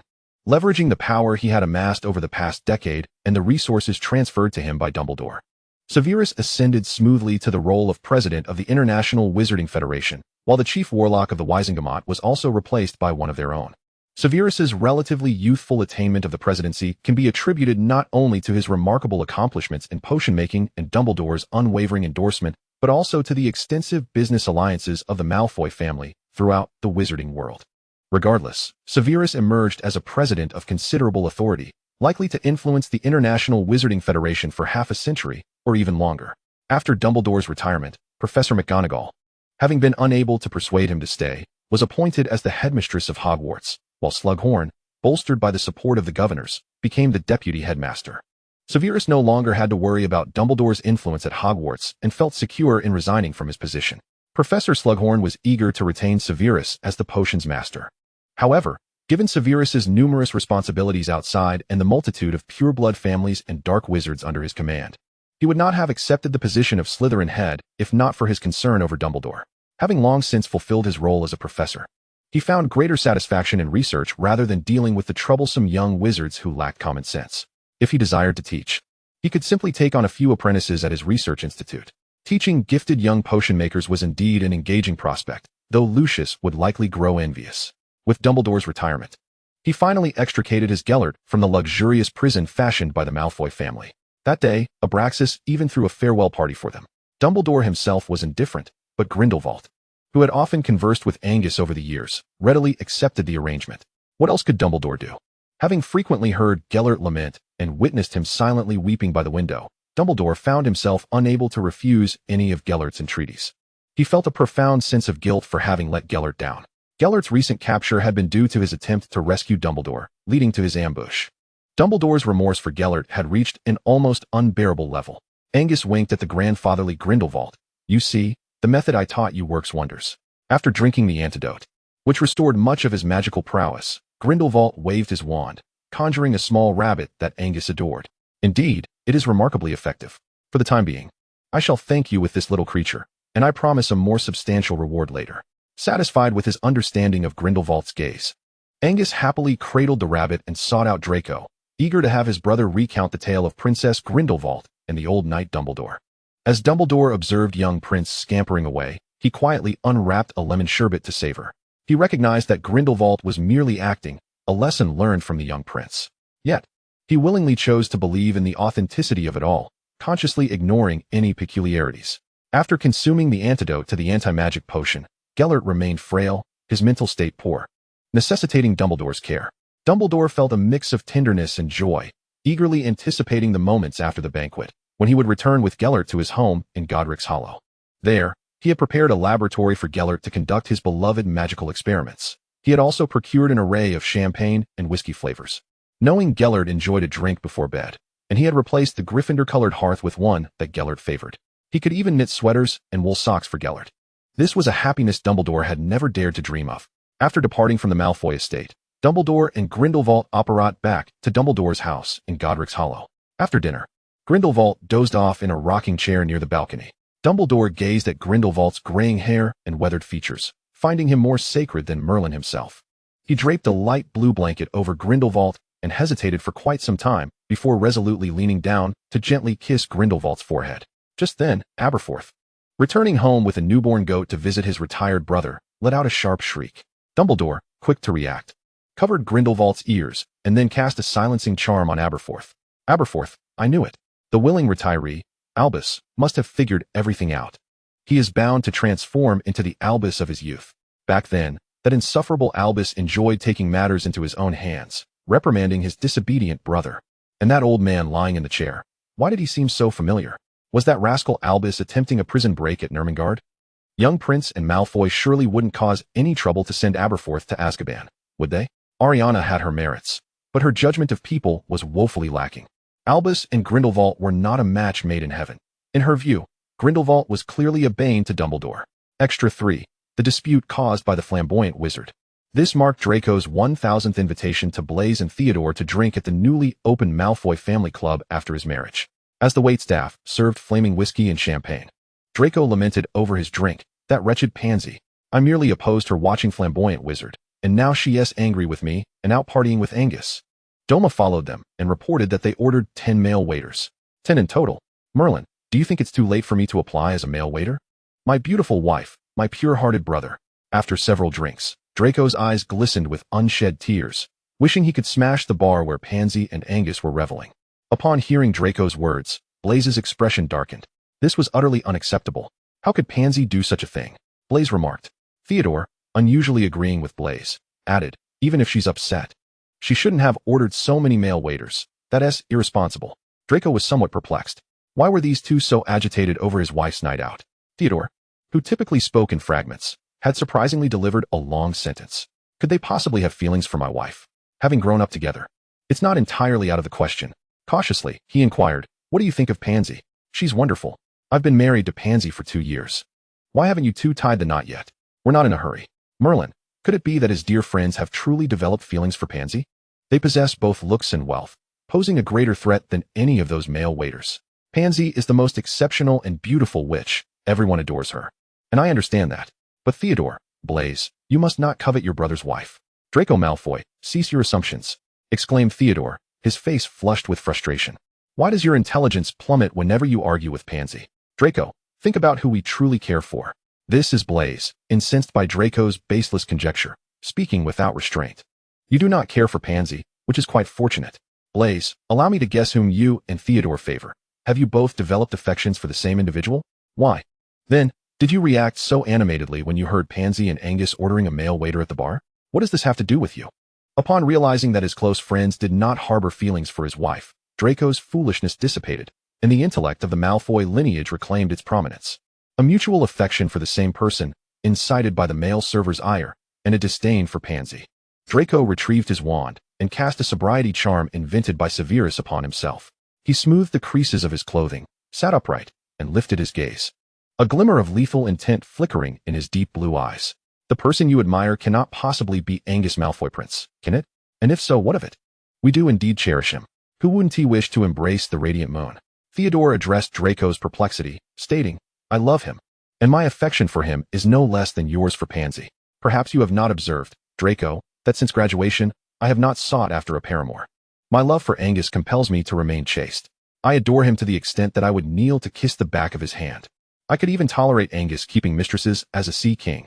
Zabini, trailing after Theodore, fearful of lagging behind, hurriedly pledged his loyalty to his future brother-in-law. Draco exclaimed, Who understands our family? Venturing out for a drink only to discover our home has been raided. You two scoundrels. Do you not fear my father's wrath for coveting our little moon? Theodore, you are my father's apprentice. Do you not fear he might expel you from his tutelage in a fit of rage? Moreover, what of the heir if you are with my brother? We could conceive. Of course, it would be you who bears the children. Do you still entertain the delusion that my brother would sire a child for you? I refer to the heir of the Prince family. If it were possible, I would gladly have two. Theodore declared, unyielding in his audacity. I would too, Draco. This has never been a concern. With the potions for male offspring, such matters are trivial. We are all utterly enchanted by our little moon, and he reciprocates our affection. The individual he favors is evidently Arcturus from the Black family. Draco rolled his eyes. They are of the same age, for goodness sake. No, dear, you are far too naive. Our little moon certainly favors Arcturus, but he also has feelings for us. Draco scratched his head, clearly aware of his brother's infidelities and penchant for being a sea king. Blaise's assertions might hold truth, yet as an elder brother, he always viewed his sibling through a certain lens. I can ensure that any children I bear will bear the Prince surname, dear Angus. Arcturus lowered his gaze, resembling a damp puppy. Father Barty is expecting. If I plead with him, he would surely grant me the favor of allowing my brother to bear the Black name. Merlin, is this a tradition of the Crouch family? Do they all wish to drive old Barty to despair? I am far superior to them, my Artemis. I know, dear child, you have always been my favorite. When did those two arrive? Draco, astonished, looked towards the entrance, where Angus stood clad in a deep blue robe. His seaweed-like long hair adorned with an iridescent crown crafted from mithril. He leaned against the doorframe, toying with a yew wand. The tall Arcturus lowered his head, gazing affectionately at Angus with his gray eyes. Meanwhile, Theodore and Blaise eagerly exclaimed, We too, little moon. What significance is there in having a brother? They are capable of bequeathing the entire family estate to our little moon as the head of the family. Draco's mind faltered. As Arcturus's eyes glistened with unshed tears, Theodore silently grasped Angus's hand, while Blaise, with a hint of envy, lamented Angus's preference for younger companions. Just as Pansy entered from the doorway, clad in a lovely little black dress, Pansy pinched Draco's ear, admonishing him for daring to sneak out for drinks.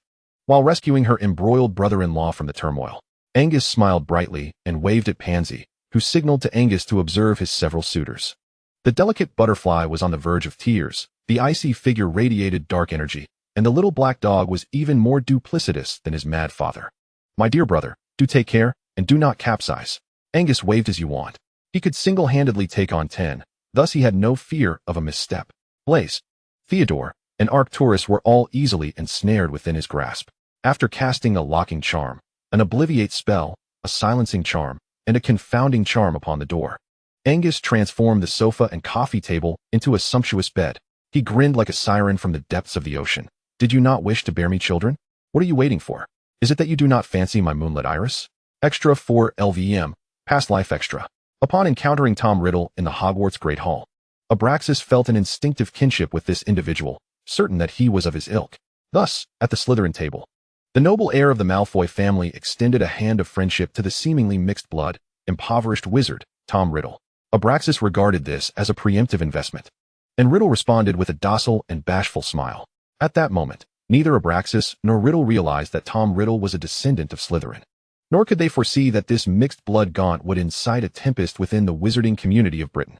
The Malfoy family would find itself inadvertently ensnared in one vortex after another, unable to extricate itself, mired in the quagmire. Abraxas was deeply intrigued by Riddle. He had many eyes and ears among the lower years. Through these little snakes, he could monitor Riddle's every move. Hence, he was aware of Riddle's persuasive eloquence and the magnitude of his magical prowess. He even glimpsed Riddle's true nature. They were both cold, ruthless, and ambitious, willing to employ any means to achieve their ends. Abraxas relished in political intrigue, while Riddle preferred intimidation, terror, and resorting to force.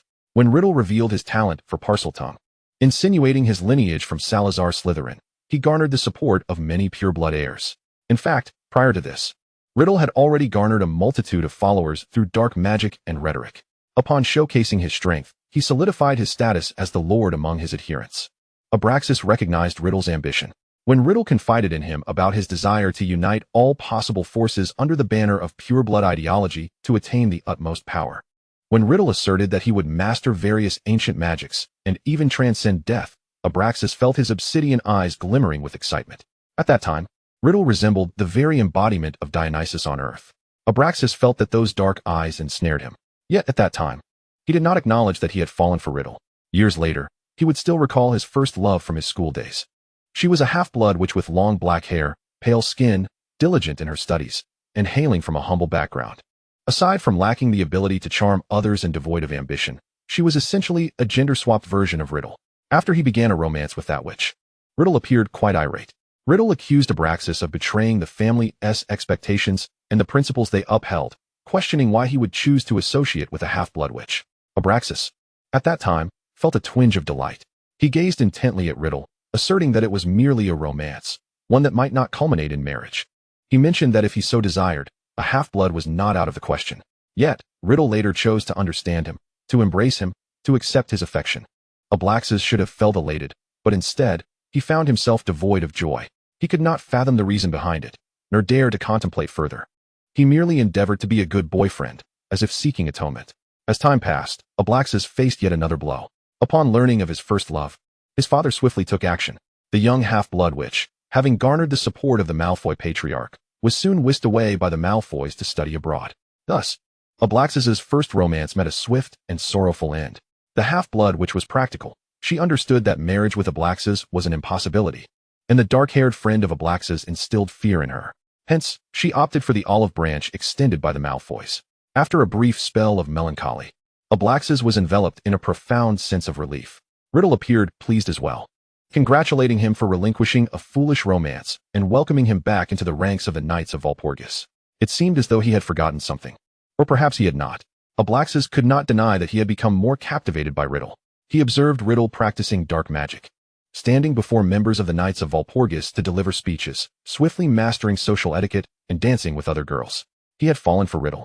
Following the departure of his first love, Abraxas recognized this truth. Yet, he was acutely aware that he was enmeshed in a love devoid of hope. He acknowledged his own depravity. He dared to accept the half-blood witch's affection and to be with her, yet he could not summon the courage to confess to Riddle. He could not ascertain whether Riddle would reciprocate his feelings, nor could he guarantee their future together, much less protect Riddle from his father's potential wrath towards a half-blood wizard. His concern for Riddle surpassed that for his former girlfriend. Thus, he buried his love deep within his heart. He resolved to be Riddle's closest friend, his finest aid, and the most graceful senior. He cherished the way Riddle looked at him. He was acutely aware that the gentle gaze was not merely a facade that Riddle donned in the presence of others. This realization brought him joy, for he was a uniquely significant presence in Riddle's heart. However, at that time, he remained oblivious to the fact that Riddle's escape from death lay in Horcruxes, shattered souls, and the loss of reason and emotion. Eventually, he married a quintessential pureblood maiden, fulfilling his parents' dying wishes. Subsequently, Riddle declined the position offered by the Ministry of Magic, opting instead to work as a clerk at Borgin and Burke's, before journeying to South America and Albania in pursuit of dark magic. Those chaotic locales only served to amplify Riddle's power. When Riddle returned to London, he had transformed into Voldemort. His handsome visage had given way to a waxen semblance, his piercing red eyes ablaze with madness. Abraxas found himself perplexed. His rational mind discerned that Riddle no longer exhibited the calm demeanor of his youth. Riddle had succumbed to an obsession with violence and terror. Elements that had once been mere tools in his arsenal now became toys to satiate his whims. Yet, what could Ablaxis do? Riddle's gaze remained tender, but it bore an insidious quality, rife with calculation and emotions abhorrent to Ablaxis. Others could not perceive Riddle's duplicity, yet Ablaxis could see through it. Nevertheless, he remained weakly ensnared in Riddle's eyes, for Riddle was so formidable, so vibrant, akin to a siren luring him closer. He was a rose nurtured in a greenhouse, while Riddle was a resilient pine tree, forcefully emerging from the cracks in stone. Ultimately, he would be drawn to Riddle. Yet, he loathed how Riddle exploited his emotions. Before Riddle departed from England, he manipulated Black, Selwyn, Knott, and Madame Hepzibah, deceiving even the ghostly Helena.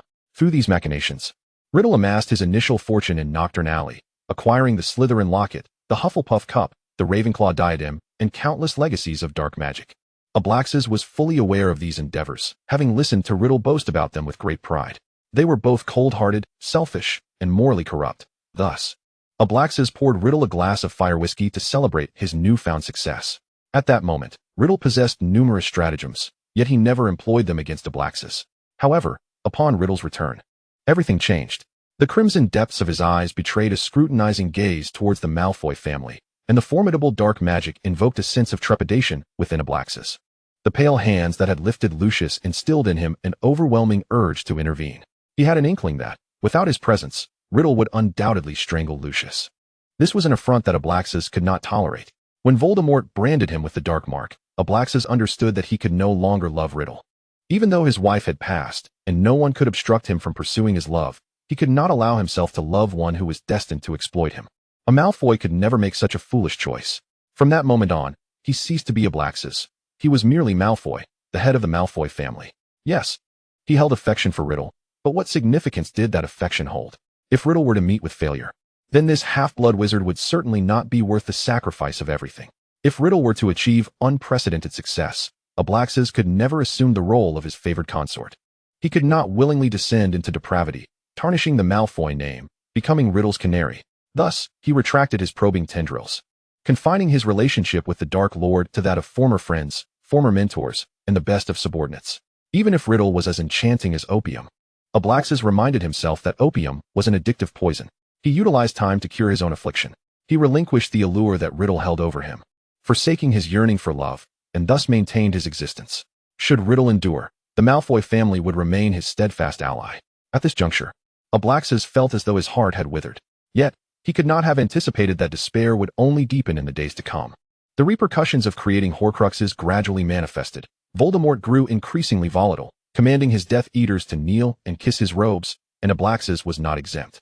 Ablaxis began to address Voldemort as Lord, kneeling alongside Black, and not to pay homage to Riddle. His Lucius was profoundly influenced by Voldemort, becoming a fervent admirer of the Dark Lord. Ablaxis felt powerless to intervene. He could not warn Lucius before he mastered the art of mental shielding, for such a revelation would surely jeopardize Lucius's safety. He lived on, appearing prosperous to outsiders, yet his heart had long been in tatters. He lavished affection upon Lucius, guiding him through growth, bestowing upon him all that he could offer, as if compensating for some past transgression. Yet, in the stillness of night, Ablaxis's heart remained hollow. He endeavored to send Lucius to Germany for his studies, after which Riddle first inflicted upon him a heart-wrenching betrayal.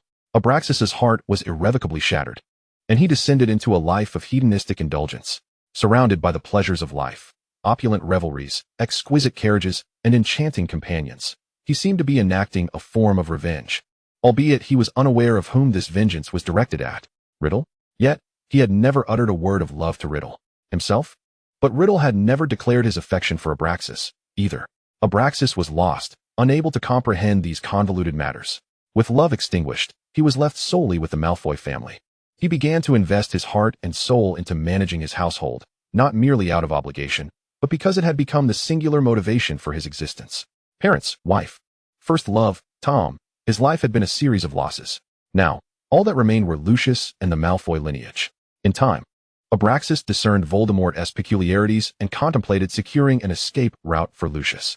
However, before he could act, he contracted dragonpox in Romania, gravely ill and beyond remedy. He was nearing death. Strangely, he felt a sense of relief, for he would no longer have to betray Tom personally. Yet, he also harbored a deep resentment for his own frailty. Lucius had yet to graduate, How could he bear to leave Lucius to face the predatory world alone? Ultimately, when Riddle came to visit him in his final hours, he consumed an entire vial of the elixir of glory, dismissing the other guests.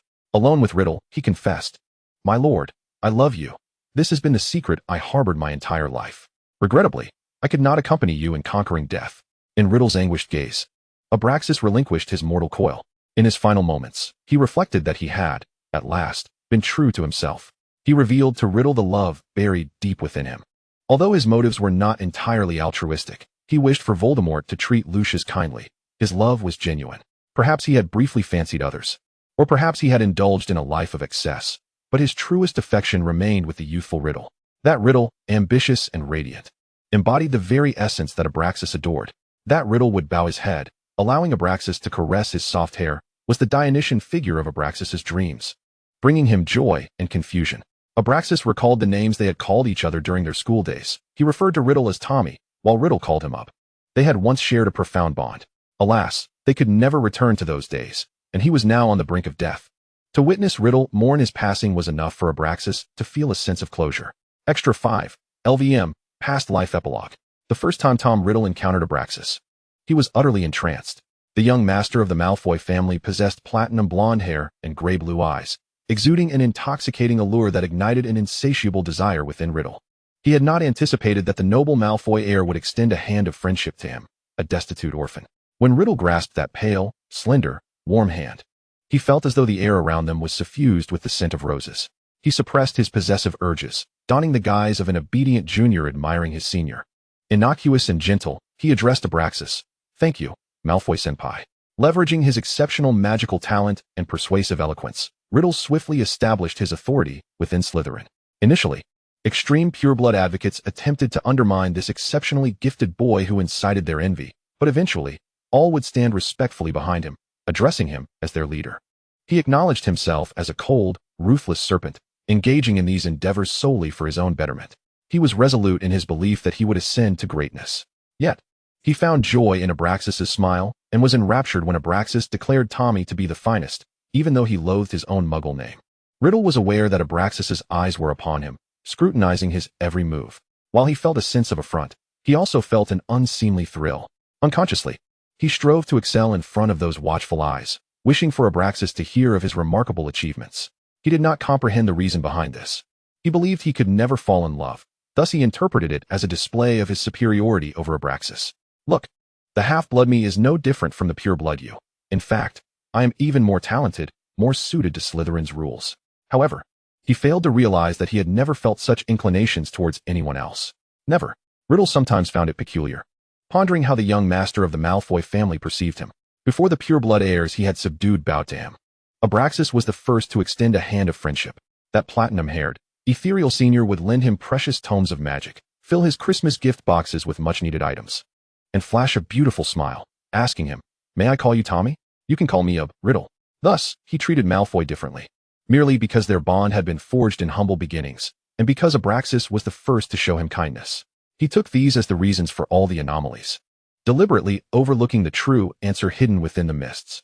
Riddle harbored feelings for Malfoy, perhaps even love. Yet, Riddle was oblivious to the nature of his feelings, and he did not understand what love truly was. Furthermore, with Dumbledore's assertion that he did not comprehend love, Riddle developed a disdain for Dumbledore and thus resisted the urge to grasp the meaning of love. He perceived love as a weakness, something that could render one vulnerable, and thus he shunned it, vowing never to possess such an emotion. Never, he murmured to himself. In time, Riddle's ability to converse with snakes was discovered, leading many to speculate he was a descendant of Slytherin, perhaps even a scion of the long-lost Gaunt family. Although they could not be certain, his ability to speak Parseltongue was undeniable. Under the influence of Riddle's noble bloodline, exceptional talents, and charismatic leadership, numerous heirs from pureblood families within Slytherin rallied to support him. Seizing the opportunity, Riddle established the Knights of Walpurgis, uniting all the forces he could gather, convincing his followers that they were friends and family, binding them to his cause. Yet, he felt no emotional attachment to them. Having endured hardships in the orphanage that these pureblood heirs had never experienced, Riddle could easily see through their intentions. The weak sought protection, the ambitious craved recognition, and the inherently cruel were drawn to him as a leader capable of guiding them towards violence. Thus, he regarded them merely as future servants. In his current state of weakness, he could only feign compliance, But once he became the greatest wizard, they would bow their noble heads and submit to him. Riddle had only shared his dreams with Abraxas. He had no desire for social reform. These trivial pursuits were merely a means to attain power, wealth, and fame. More fundamentally, he aimed to leverage these instruments to enhance his magical prowess and ultimately become the most formidable wizard. He sought to conjure a spell to transcend death, to embody greatness. A pursuit that captivated him far more than Grindelwald's ambitions.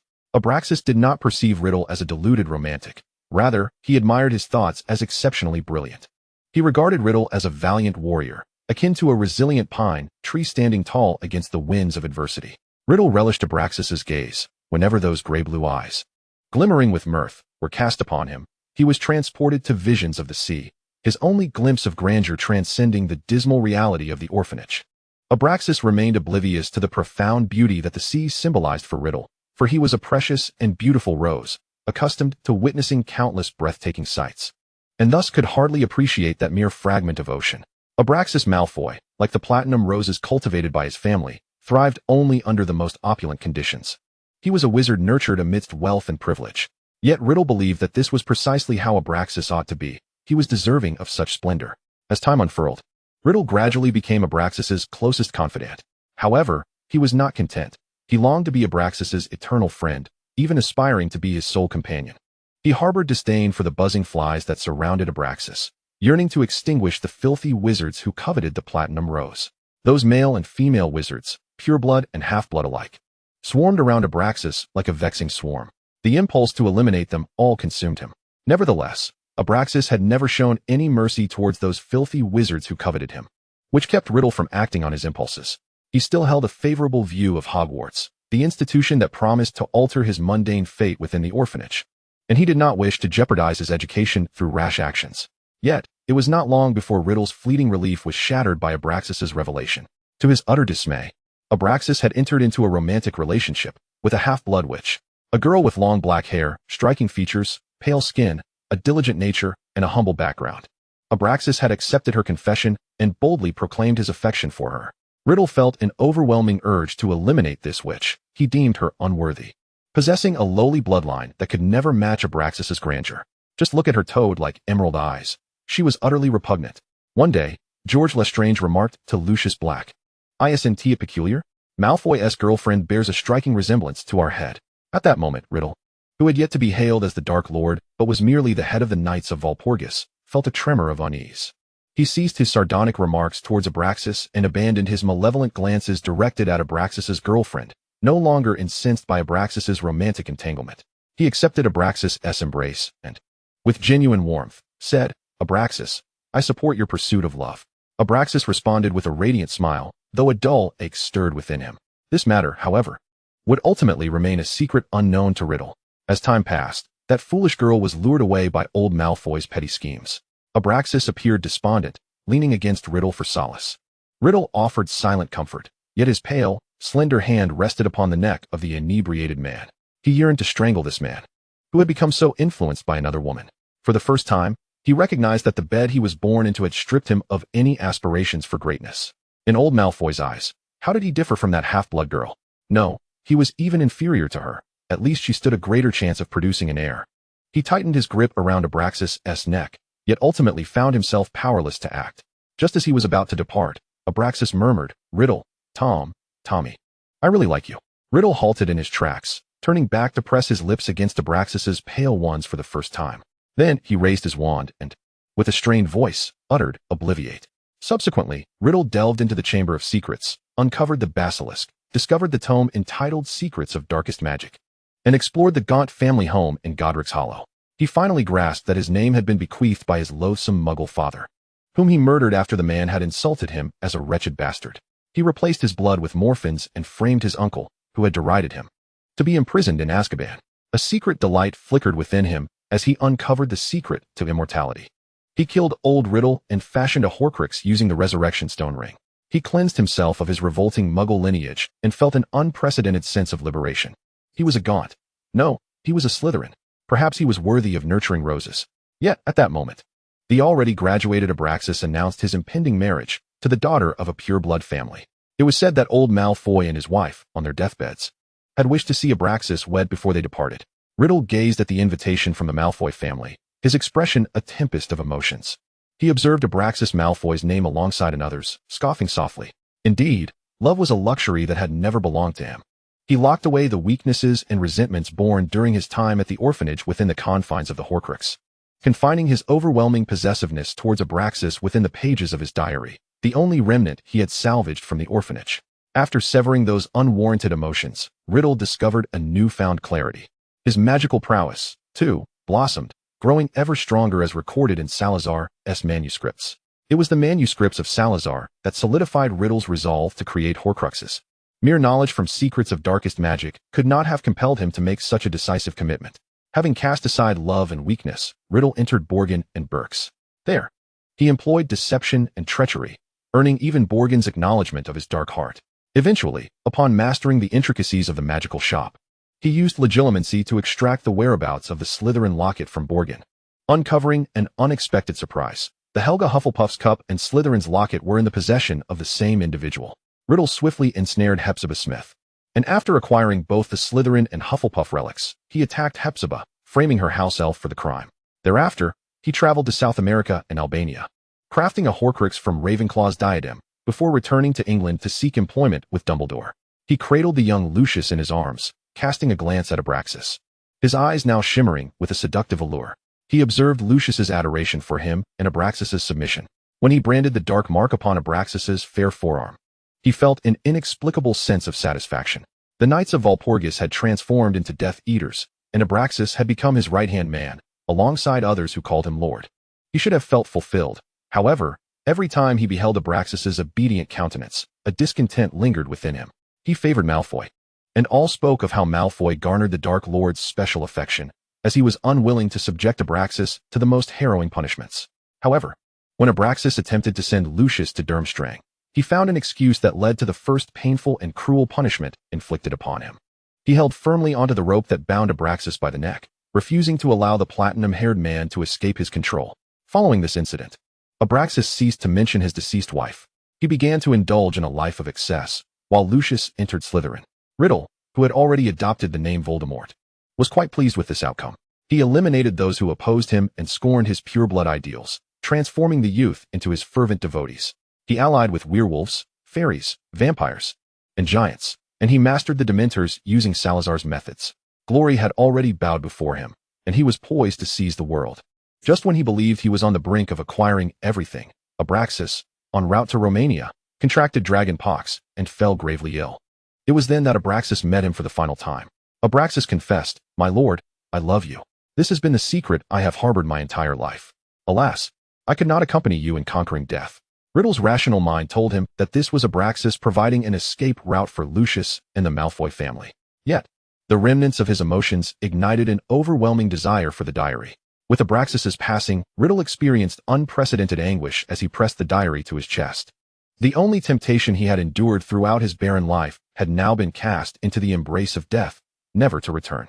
Thus, after Abraxas's death, he extended a hand to Lucius and personally attended the wedding of Lucius and Narcissa. Subsequently, he bestowed the diary Horcrux upon Lucius. Following the separation from the diary, Riddle's intricate feelings for Abraxas once again peeled away from his being. From that point onward, he would solely be Voldemort, the sovereign of the wizarding world. Henceforth, neither fate nor law could bind him. Voldemort represented his past, present, and future. He might embark upon the path of eternal life, becoming a true deity of this realm, or he might descend into oblivion, igniting a brilliant firework of death in the mortal realm. Regardless, he had existed. And on that shabby, tattered diary, there once lingered an imprint of a platinum rose, along with his original name, Tom Marvolo Riddle. Unfortunately, that name had dissipated into the annals of history alongside Abraxas. In the sixth side story, LVM, Abraxas awakens the siren. During Draco's 5th year, Abraxas finally honed his magical powers to their optimal state. As the celestial orbits aligned with his fate, he ingested a vial of pure blood potion oriented towards the ancient siren within the magical array laid out by Severus. He did not opt for any of Severus's other stocks, as the potions directed towards dragons and sirens were to be reserved for the descendants of Malfoy and Prince. The raw materials for pure blood potions are rare and elusive. It was questionable whether Severus would ever manage to gather sufficient ingredients again in his lifetime, and he could not afford to waste the better potions. The magical power awakened by the siren and dragon bloodlines far surpassed that awakened by the siren bloodline alone, both in quantity and value. Abraxas was acutely aware of this.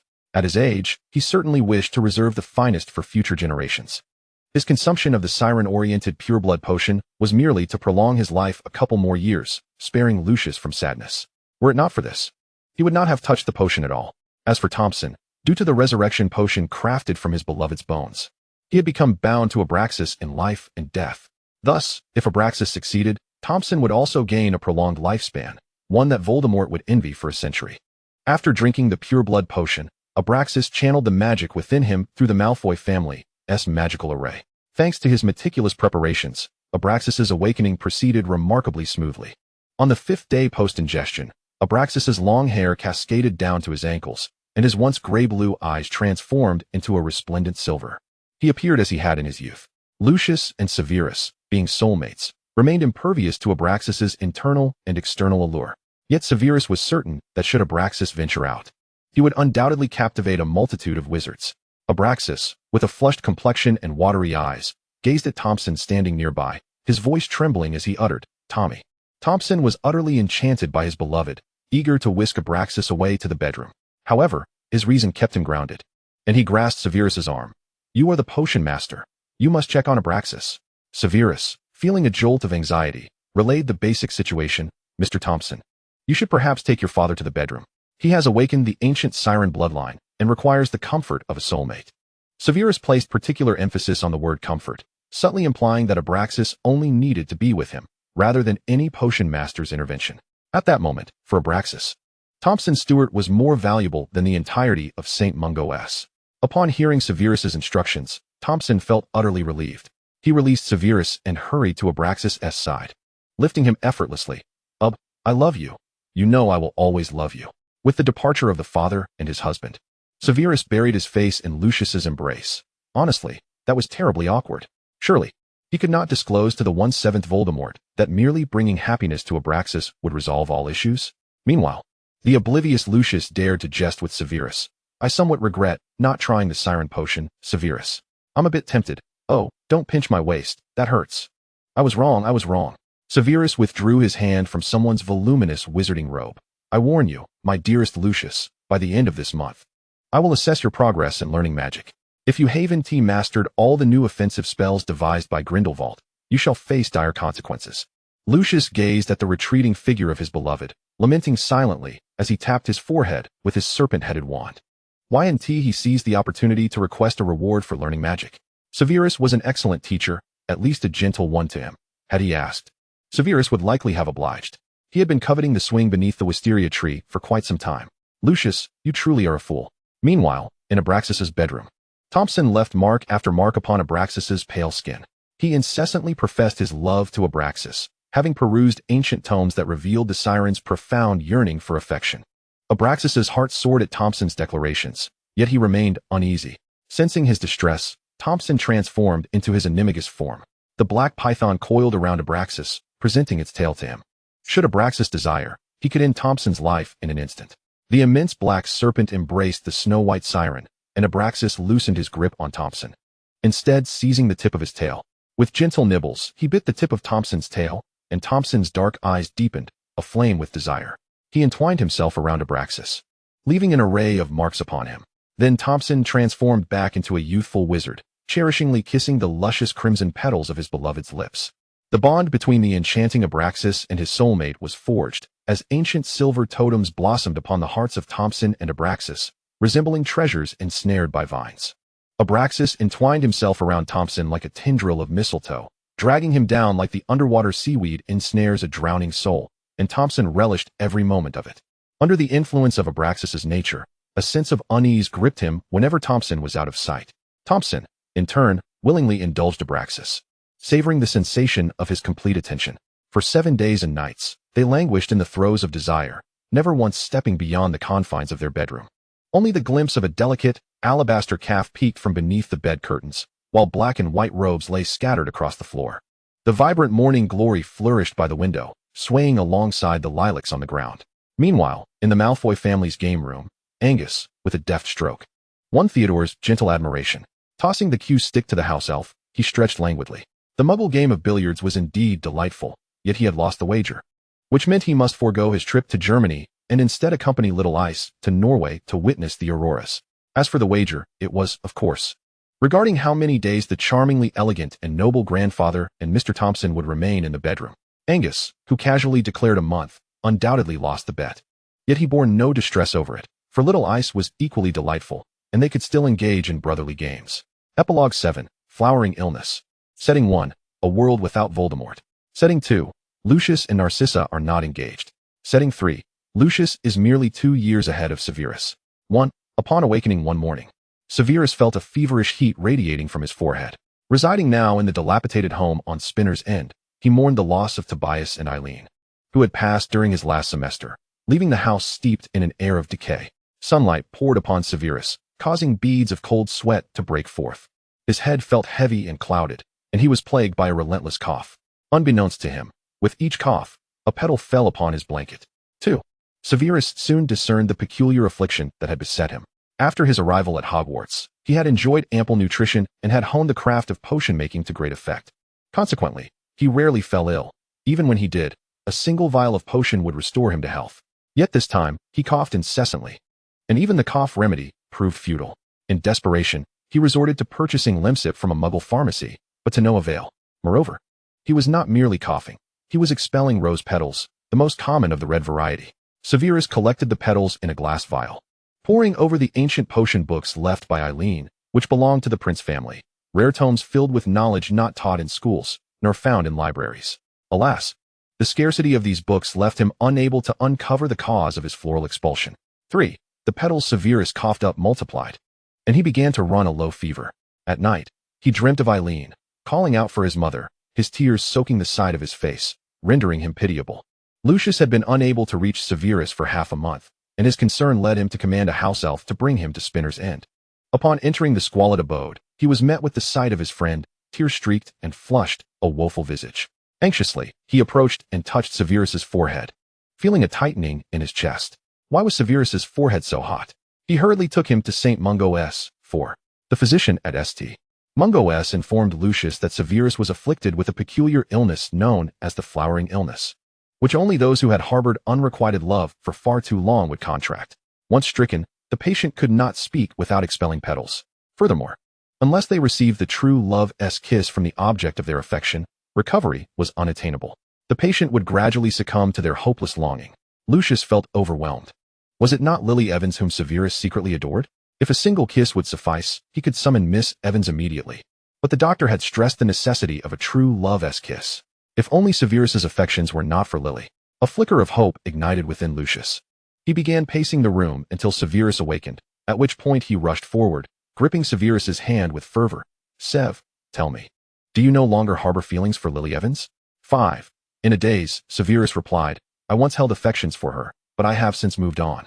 His love had faded after the marauding quartet nearly cost him his life, while Lily remained oblivious. He recalled who had helped him tidy up the aftermath upon returning home to find Eileen and Tobias's lifeless bodies, who had cradled him and whispered soothingly. He gazed at the handsome youth holding his hand. That's splendid. Severus, which girl do you fancy? I shall help you propose. You are aware that you are afflicted with the flowering illness and require a true love's kiss to heal. If you have a crush, do not hesitate. I will spare no effort to fulfill your wish. Gazing into Lucius's sincere eyes, Severus sighed. He employed mental occlusion to conceal his sorrow and affection, lowering his gaze, unwilling to utter another word. Yet within his heart, he mused, Lucius, you are the scion of a pure-blood family, destined for a brilliant future. How could I reveal the truth, exploiting your compassion and hindering your smooth path in life? Thus, you shall never know that my heart has been ensnared by you. Severus, tell me, and I shall fulfill your heart's desire. Do not heed the slander of Potter and his ilk. With your exceptional talent and resilient spirit, both rational and gentle, no girl could possibly resist you. You must not forsake your life. I implore you, Severus. Yet Severus remained silent. He attempted to suppress the itch in his throat, but ultimately succumbed, coughing forth another rose petal. The fiery red hue seared Lucius's heart, rendering him hesitant to gaze upon the petal, for it symbolized Severus's dwindling vitality. From that day forth, Lucius developed an aversion to roses. 6. Severus's condition deteriorated. Those exquisite rose petals seemingly stripping away his very essence like a harbinger of death. To Lucius's fury, The marauding quartet dared to confront Severus during this vulnerable time. They seized the opportunity to attack him while he was weak, even bringing him to the ground. Lucius, alerted by the commotion, arrived just in time to petrify the loathsome brutes, transforming them into statues and hanging them from a tree. When Professor McGonagall arrived to assess the situation, Lucius sneered. "I believe you ought to discipline your students. Bullying the ill is hardly commendable. It was my duty to teach them a small lesson, lest they remain unaware of their own limitations." Professor McGonagall departed in shame, while Lucius cast a frigid gaze upon the red-haired young witch trailing behind her. "Do not disturb Severus, for I possess a myriad of methods to render your Muggle family destitute. Miss Evans, you are indeed a most disappointing friend. Let me ponder what you wish to do now. Condemn my Severus on behalf of your Potter beau?" The red-haired witch fled, incensed by young Malfoy's words. Yet the weight of frustration still bore heavily upon Lucius's heart. It was Severus's plight that had robbed him of sleep night after night. Were it not for the glorious potion, one might suspect the Malfoy family was on the brink of ruin. Severus's illness had taken a dire turn. His pallor was alarming. And Avery, deeply concerned, frequently inquired about his well-being, though Severus would offer no words in response. Within the confines of his dormitory, he would draw the curtains, cast a soundproofing charm, and only then would he allow himself to cough. Petals tinged with blood lay scattered upon the emerald-green quilt. He was uncertain how long he could endure this torment and had no desire to beg for Lucius's compassion. Perhaps his very existence was a mistake, an abysmal father, a feeble mother, treacherous friends, and an unconfessed love. To meet Merlin might even be a form of bliss. His complexion grew increasingly ashen, and his obsidian eyes had turned into a profound, stagnant pool. In this moment, he yearned only for a quiet demise. If he could transform into a star, he would illuminate Lucius's path through the night. If he were to become dust, he would not regret merging with the world, for it would be a kind of romance. Avery, worried for Severus, and Lucius, equally concerned for him, found themselves united in purpose. Lucius confided in Avery about Severus's flower sickness. Knowing Avery was Severus's closest friend among their Slytherin peers, he sought to glean the identity of Severus's secret affection through Avery's insights. Avery was taken aback by the news of the flower sickness, followed swiftly by an urgency to uncover the truth, for this ailment could indeed be fatal. "So, young Mr. Avery, who does Severus hold dear? Why does he cower so, cherishing this secret to the point of risking his life?" He claimed to no longer love Evans. So who could this person be? Damn it, I feel as though I might perish from the anxiety. Lucius's platinum hair had been tousled by his own hands in frustration as he turned to Avery, pleading for a satisfying answer. "I wish I knew. But Severus has never broached this subject with me." Avery, equally troubled, racked his brain, pacing the room until a spark of realization ignited within him. "I recall Severus possesses a pendant box containing earrings, which he polishes repeatedly. Could that be the belonging of the girl he fancies? Perhaps we could trace the earrings to find Severus's beloved and thereby save his life." The mention of the earrings prompted Lucius to dash from the room. Avery watched Lucius's retreating figure and mused. Could it be that Lucius has discerned the identity of Severus's beloved? That would be splendid. Severus could be saved. Severus sensed an ominous premonition that he was nearing death, likely within days. He huddled in a corner of the abandoned classroom he had requested from Professor Slughorn, clutching his legs and resting his forehead upon his knees. Petals of roses emerged from his throat, stained with blood, both beautiful and eerie. Gazing at the rose petals, Severus lamented that he would likely perish within Hogwarts. He regretted this, for Hogwarts felt more like home than Spinner's End, and he had become a burden to the school. However, given Professor McGonagall's blatant favoritism towards the infamous quartet, if his demise could trouble this headmaster, it would not be entirely without merit. Would Lucius shed tears for his loss? No, it was better if he did not. Lucius's exquisite eyes were far lovelier when adorned with smiles. Severus wished for Lucius to remain untroubled, even if it was at the cost of his own sorrow. If possible, he hoped that Lucius would never witness his lifeless body. That would be too ghastly.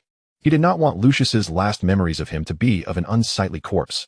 Lucius had an affinity for beauty, and at this moment, Severus regretted his past neglect of his own appearance.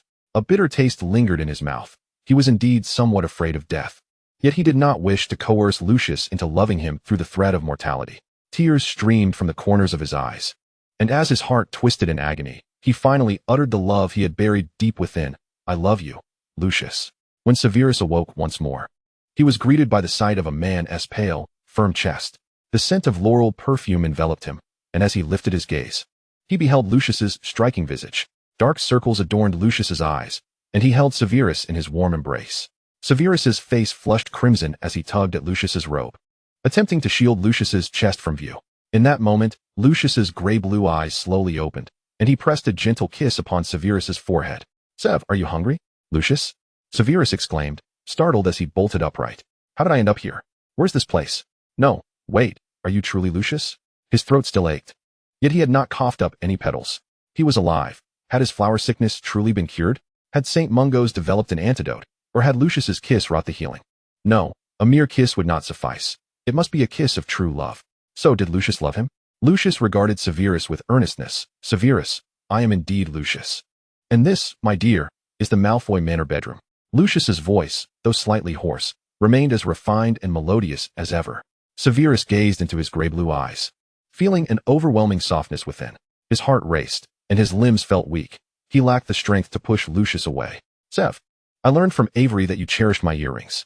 Lucius's long fingers tenderly combed through Severus's soft hair. "I understand now. I know you love me. It is entirely my fault for being so foolish. I never considered this possibility, and it has led to your suffering. But thank goodness, all is not lost." Severus's mind was still clouded, and Lucius's kiss descended upon him. Severus's eyes widened in astonishment, yet Lucius had already gently parted his lips. He approached with such care, as though handling a fragile treasure. Unable to restrain himself, Severus wrapped his arms around Lucius's waist, surrendering to the kiss and the joy it brought. "I love you, Sev. I love you as well, Lucius, but you must understand, I am merely a half-blood. I am unworthy of you." Lucius sealed his lips with another kiss. "My dear, listen to me. You are extraordinary, and your lineage bears no weight upon your worth. While you lay unconscious, I sought and received my parents' consent. They have agreed to my marrying you. My Sev, perhaps I should call you Mrs. Malfoy? You cannot fathom the dread I experienced when I saw you on the brink of death. I would have traded everything for your life. Perhaps I have loved you for a long time without realizing it. Will you forgive me?" Severus kissed Lucius's eyelids. "I will forgive you, Lucius. You know I shall never blame you." He placed Lucius's hand upon his heart. "When you took me away from Spinner's End, you left only room for you within this heart. I shall love you eternally, even if mountains crumble and rivers run dry." At long last, he understood the reason behind his rose petals. In the desolate realm of Severus Snape, Lucius Malfoy stands as the only rose in bloom. Following a meeting at the International Wizarding Federation headquarters, Severus received disheartening news. Lucius had been cursed. Approaching him, he grasped the pallid hand of the man, now devoid of its once lustrous sheen, his heart aching as if pierced by blades. Just as he prepared to draw his wand to examine Lucius's body in accordance with the ancient methods of the Prince family, Lucius opened his eyes. They remained a striking gray-blue, yet now appeared remarkably clearer and more innocent than usual. It was as though Lucius had suddenly regained his youth. To Severus's astonishment, Lucius tenderly tugged at his sleeve, leaning against his hand, while Severus caressed his cheek, ready to call him Luke. Instead, Lucius addressed him as master. Severus stood frozen, seemingly stripped of all strength and means. 3 days prior, Severus had flown to Bhutan for a meeting, fulfilling Lucius's base desires by gifting him a dream of Wisteria's swings before parting. Lucius, reluctantly bidding Severus farewell, returned to the Ministry of Magic to resume his duties. Following Millicent's retirement, Lucius naturally ascended to the position of Minister for Magic. How could the likes of old Bartemius Crouch, often incited to madness by his son, or the inept Cornelius Fudge, stripped of Dumbledore's support, ever hope to contend with Lucius Malfoy? The former, selfless, held a position within the Department of Magical Law Enforcement. The latter, insatiable, had already been imprisoned in Azkaban for embezzlement by Lucius. Notably, accompanying him in Azkaban was his direct subordinate, the repugnant toad in pink attire, Dolores Umbridge. Our Minister for Magic diligently attended to his affairs in his office, glancing at his husband's photograph after each document reviewed. Undoubtedly, it was another sorrowful day for Lucius Malfoy, playing the role of a forlorn spouse at home. Agitated, he marked an application from the sports department, incredulous that such a ludicrous budget proposal had even been submitted. These fools, how he longed to dock their wages.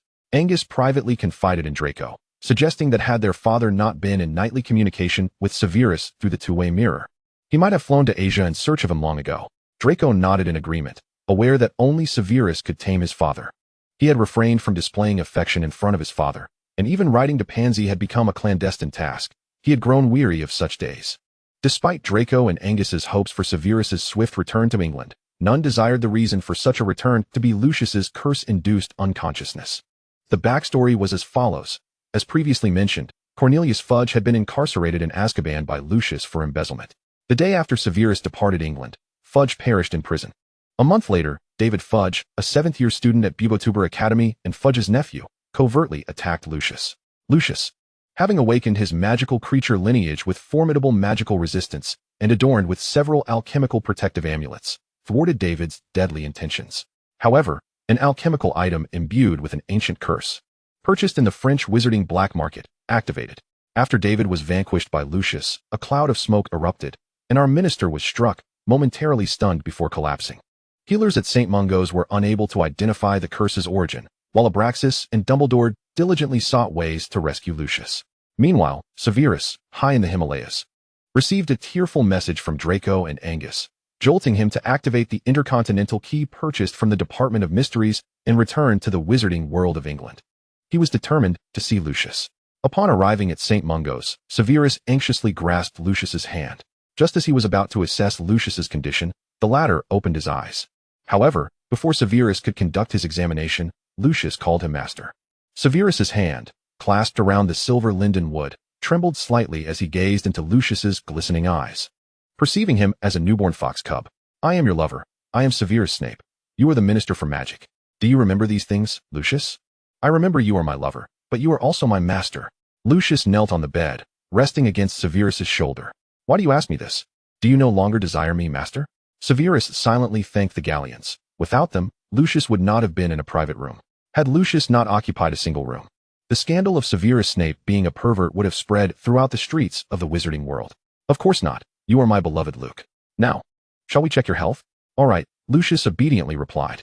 As Severus gazed at his lover's face, he sensed an unusual excitement radiating from Lucius. Just as he prepared to cast a diagnostic spell, Lucius lay back on the bed, removing his trousers to reveal his fair, straight legs, stepping toward him. "What are you doing, Lucius?" "I am allowing you to examine me, master." Lucius remained compliant, yet Severus felt as if little devilish horns had sprouted from Lucius's head, and bat wings had emerged from his back. Nevertheless, he was determined to conduct the examination, an earnest one at that. Coldly, he dressed Lucius back in his trousers, then cast the diagnostic spell. Upon examination, Severus discovered that Lucius did not appear to be afflicted by any life-threatening curse. Yet, his anxiety persisted. Until he unraveled the nature of this curse, he could not find peace. He feared it might be a dormant curse, lurking within a wizard's body, poised to erupt, or a torturous chronic hex. Severus could not bear the thought of losing Lucius or allowing him to suffer. As he contemplated sending a two-way mirror message to Abraxas to inquire about his and Thompson's research, Dumbledore's golden-red phoenix swooped in, delivering a letter to Severus. He opened the envelope, eager to ascertain any findings Dumbledore and Grindelwald might have uncovered. Skipping the pleasantries, Severus focused on the main content. Dumbledore indicated that the curse afflicting Lucius was neither a toxic curse nor a lethal one capable of bringing about death, perhaps due to its dark and violent origins. David Fudge mistakenly regarded the alchemical item inscribed with the curse as a deadly weapon to be hurled at Lucius in a misguided attempt for vengeance against Cornelius Fudge. However, this curse was not lethal. It was merely an exceptionally potent prank spell, with no harm to Lucius's body or mind. The spell had no counter-curse. Lucius would only return to normal once the effects of the prank spell dissipated. During this time, Severus was to care for his beloved, as the name of the prank spell that had ensnared Lucius was the Fall of Zeus, compelling the afflicted to perceive their beloved as their sole master, with immense suffering in the absence of their beloved. This curse was conjured by a medieval witch as a means to punish her philandering husband. The reason Dumbledore and Grindelwald were able to swiftly ascertain the correct solution is that the architect of the curse, the downfall of Zeus, was none other than a daughter of the Grindelwald lineage. In the 9th chapter of the side story, regarding the curse, Lucius Esslom, Dumbledore states that there is no antidote to the downfall of Zeus. However, the curse will dissipate over time. Yet, when precisely this will occur remains uncertain. At this moment, Lucius's heart and mind are solely occupied with his master and lover, listening only to his voice. Severus, with a throbbing headache, completed Lucius's discharge paperwork and communicated the situation to Abraxas through the two-way mirror, requesting him to relay the message that Lucius's health was intact to Draco and Angus. Subsequently, Severus activated the portkey and carried the ailing Lucius back to Prince Manor. Lucius's eyes sparkled, and as they landed, he wrapped his arms around Severus's neck, sweetly asking, "Master, are you going to confine me?" The portraits of Edward, Lacasus, and other ancestors were roused by Lucius's words. The pure-hearted warriors cast reproachful glances at Severus, fearing that the rational factions of Malfoy and Prince would part ways due to Severus's peculiarities, hastily urging him to remain calm. Meanwhile, the ancestors who delighted in coercive affection wore expressions of satisfaction. Our dear little prince, you have a promising future. Move our portrait. Hidden behind it are treasures we cherished in life. Severus, you shall surely appreciate those items. Severus interjected, please refrain from shouting, gentlemen. I am not particularly interested in your collection. Furthermore, I am not a pervert. Severus escorted Lucius to the bedroom and retrieved 2 potions from the apothecary to nurture Lucius's health. Lucius obediently consumed them all. After drinking the potions, Lucius felt fatigued, and Severus instructed him to retire to bed, which Lucius dutifully complied with. Master, I am going to sleep now. Severus longed to request that Lucius refrain from addressing him in such a manner, yet he knew that uttering such words would cause Lucius to weep. Resignedly, he said, very well, Luke, you are quite obedient and well-behaved. Lucius fell asleep contentedly.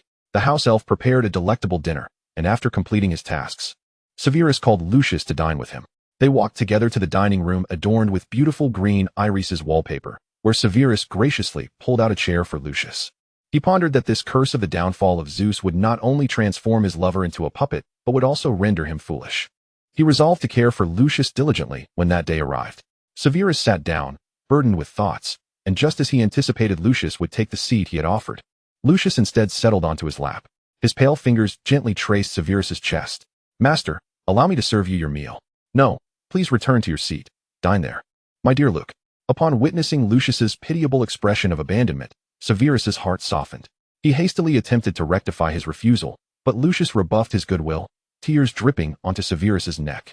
Master, do not keep a lover outside. I will be your most obedient little peacock. What a nonsensical notion. What lover? What little peacock? A little peacock? Very well. Severus admitted that the term little peacock was indeed his fault. It was a term of endearment between him and Lucius. Yet, who could have anticipated that Lucius would so adeptly adopt it? I have no lover. I have professed my singular love for you. Do you not remember? Lucius questioned. Then why do you not allow me to serve you? Severus pondered that he simply did not wish to accept such an odd form of service.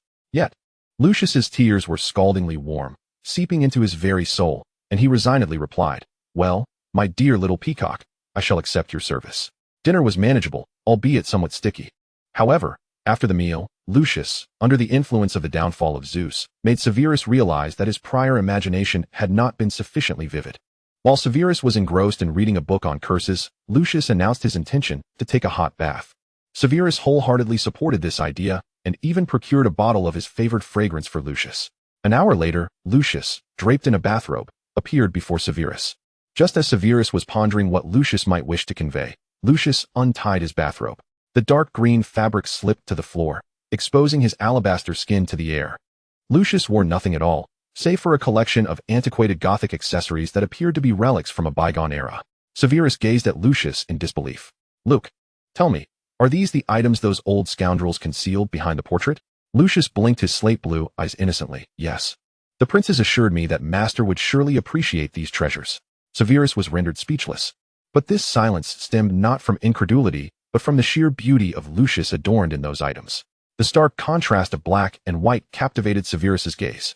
He conceded that he was indeed shamelessly enamored by these trinkets. Allow me to bring you joy, shall I, master? Very well, Severus replied hoarsely.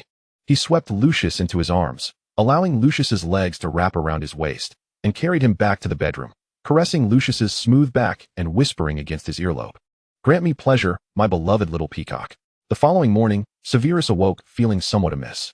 He fished the peacock from under the covers and inquired, What are you doing, Lucius? Lucius replied innocently, I am assisting. This is all that the princess taught me.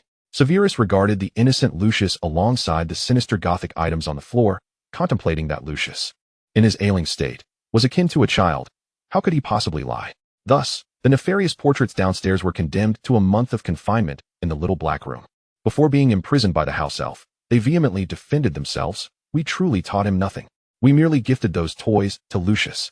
Severus, that wicked little prince. You have wronged the innocent. Severus was not swayed by their deceit, and Lucius, trailing closely behind him, blinked nervously. The pure-hearted warriors and the head of the family, who had long since shed their romantic illusions, did not expose Lucius's fibs. Those wicked beings had long overdue lessons awaiting them. As for what young Mr. Malfoy had done, well, it was merely the playful interest between two husbands, and how could they, as elders, dare to pry? They certainly felt too bashful, relishing the sight of those perverts confined as they contemplated their own mischievous thoughts. Meanwhile, Lucius, concealed behind Severus and observing furtively, exhaled a sigh of relief. Thankfully, Master had not uncovered his deception. This was good. His innocent facade remained intact. Yet, he felt a tinge of regret. He genuinely believed his service to be splendid. Why did Master not appreciate it? Under the spell of the downfall of Zeus, Lucius failed to realize that true love entails respect rather than subjugation. Severus cherished the proactive and affectionate Lucius as well as his whimsical surprises. But he did not relish the notion of Lucius being compelled by a malevolent curse to call him master. Perhaps some individuals may revel in such sensations.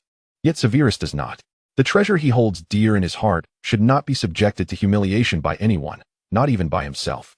Let us extend our congratulations to the Prince family. The pure-hearted warrior, Severus, has a husband, Mr. Lucius, who loves him even more than he loves himself. Under normal circumstances, they are destined to endure eternally, never to part ways. In the 10th supplementary chapter, The Cursed Lucius, SSLM, we find that due to a curse afflicting Lucius, he requires time to recuperate, leading to an overwhelming increase in Severus's workload.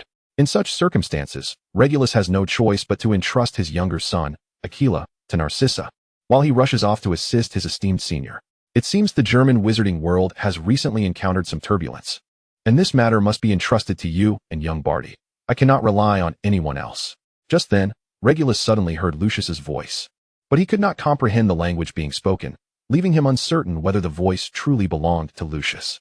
He was about to inquire further when he noticed a faint blush rising on Severus's face. Then, the beloved senior, Severus, who was briefing him on his duties, swiftly ushered him out of the manor with the speed of a firebolt. I trust in your capabilities, and with young Barty, proceed boldly. I have matters to attend to, so you may leave first. Regulus felt utterly bewildered, sensing a hint of unease in his senior's tone. What does this mean? Regulus repeated the strange phrase he had just heard, resolving to ask young Barty about it upon returning home. Severus, having hastily sent Regulus away, turned his gaze toward the source of the voice. Lucius, his skin pristine and pale, was clad only in an apron. He knew all too well what this meant. Influenced by those wicked portraits, Lucius had grown accustomed to ambushing him and whisking him away to bed. Were it not for the concern that Lucius might emerge and, in front of Regulus, triumphantly settle himself upon his lap, Severus would not have been in such haste to expel Regulus from Prince Manor. Lucius, tugging at the delicate strings of his apron, addressed Severus. I have prepared a little treat for my master. Would he care to partake? Severus draped a cashmere throw from the sofa over Lucius's shoulders before inquiring, what treat? Lucius, undeterred by the failure of seduction, unfurled the throw, enveloping Severus within it, and perched himself upon Severus's lap, grinning as he declared, Rose petit fours. While Severus's mind rationally contemplated when this curse might dissipate, his body, in stark contrast, eagerly embraced Lucius, and they both tumbled onto the soft bed of the Prince family. The Rose petit fours, crafted from the exquisite platinum roses of Malfoy Manor, were indeed a culinary delight to behold, and Severus expressed his genuine fondness for them. Upon learning the meaning of that phrase from young Barty, Regulus cursed Lucius for his shamelessness. Regulus mused, how could anyone so proudly refer to their partner as master? Just as Lucius's health began to improve, he started to entertain such lascivious notions. This peculiar play surely had nothing to do with Severus. It must be something Lucius relished, with Severus merely indulging his beloved out of compassion. Lucius was indeed a quintessential Malfoy, debauched, cunning, and utterly unashamed. He would never allow himself to become like that. He needed to keep a watchful eye on young Barty, ensuring he did not turn into a flamboyant peacock like Lucius. Thus, he resolved to discuss work matters with young Barty and to thoroughly strategize their upcoming trip to Germany. He pushed open the door to the study. Barty, we are to negotiate with the Ludwig family in Germany. Have you prepared the necessary documents? Young Barty discreetly tucked a small booklet into a drawer before displaying the files on the table to Regulus, demonstrating his reliability and thoughtfulness. However, the booklet lying in the drawer was a Muggle novel that young Barty had confiscated from Arcturus. Its title was rather brazen, featuring the words drowning in the sea of desire prominently on the cover, and the content within was far more scandalous than anything Lucius had ever done. We must concede that Arcturus's ascendance to favor in Angus's company was not without reason. The little green tea was persistently studying, though the direction of his studies was somewhat misguided. At dawn, Lucius awoke, glancing at Severus beside him and the chaotic array of items strewn about. He was momentarily taken aback as he touched his forehead. No fever. As he continued to ponder, the memories of the past few days flooded into Lucius's mind. That wretched nephew of Fudge was insufferable. However, this curse had proven to be rather fortuitous. At that moment, Severus also stirred awake. He sat up, rubbed his eyes, and placed a gentle kiss on Lucius's forehead. Why are you awake so early today? Lucius blinked. relaxing his body and sinking into Severus's embrace. Because I wanted to watch my master awaken. I still adore you today, even more than yesterday. Regulus was right. Lucius was indeed a true pervert. He genuinely enjoyed referring to Severus as master. Yet, the truth cannot remain concealed forever. After days of relishing his humble servant role, Lucius was finally caught. Confronted, Lucius was banished to the study for contemplation and was required to pen a 5,000-word reflection. He picked up a quill and inscribed his first line on the parchment. I deeply repent for my dishonest actions. My love, please forgive me. Regulus returned from Germany, having managed his tasks admirably, and was in high spirits. However, his good mood abruptly ceased upon discovering the booklet titled Drowning in the Sea of Desire. Young Barty faced a severe punishment of facing the wall in the study, and in his defiance, he revealed Arcturus as the instigator. Arcturus retaliated by accusing young Barty of having contacted Grindelwald to inquire about the method of casting the curse after learning of Lucius's affliction by Zeus's downfall. Eager to experiment himself.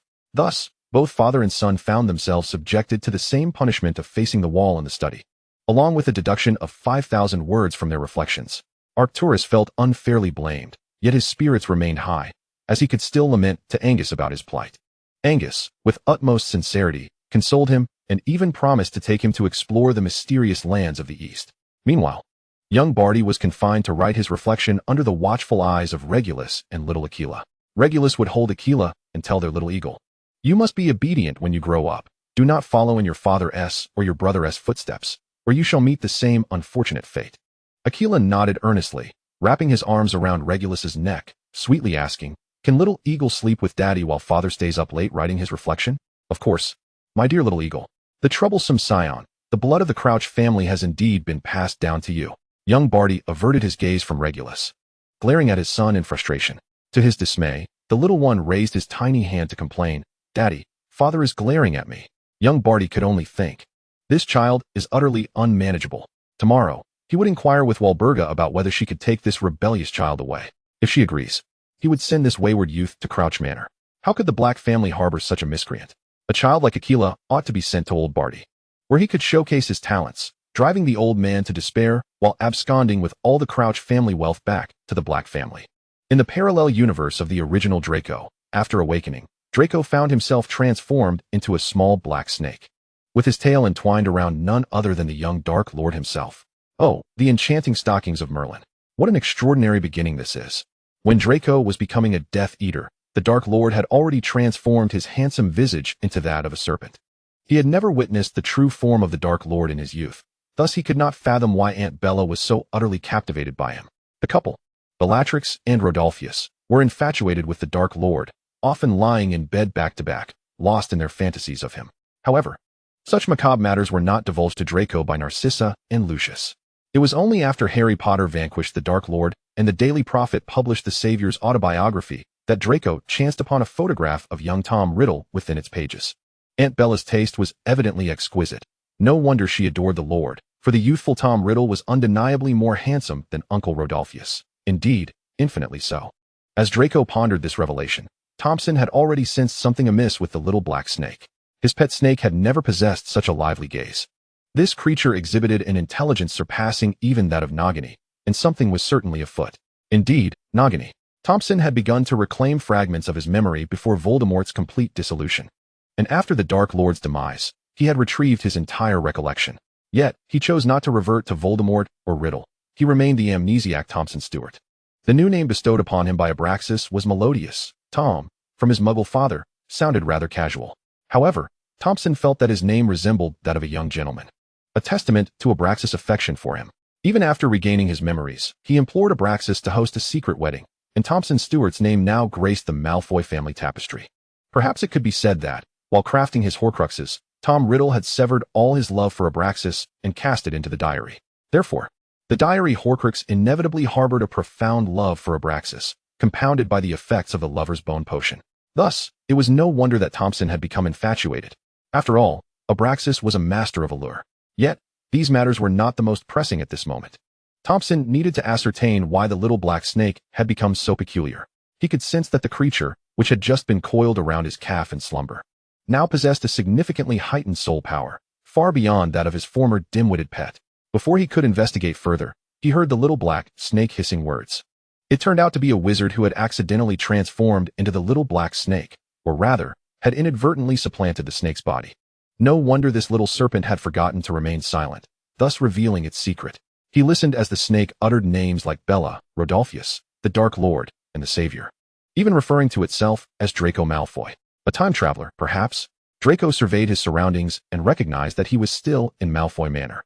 However, this place bore differences from the manor he knew. As he pondered how to navigate this situation, he felt himself being ensnared by a slender, pale hand. The individual seized his 7-inch mark, their black eyes locking onto his serpentine gaze.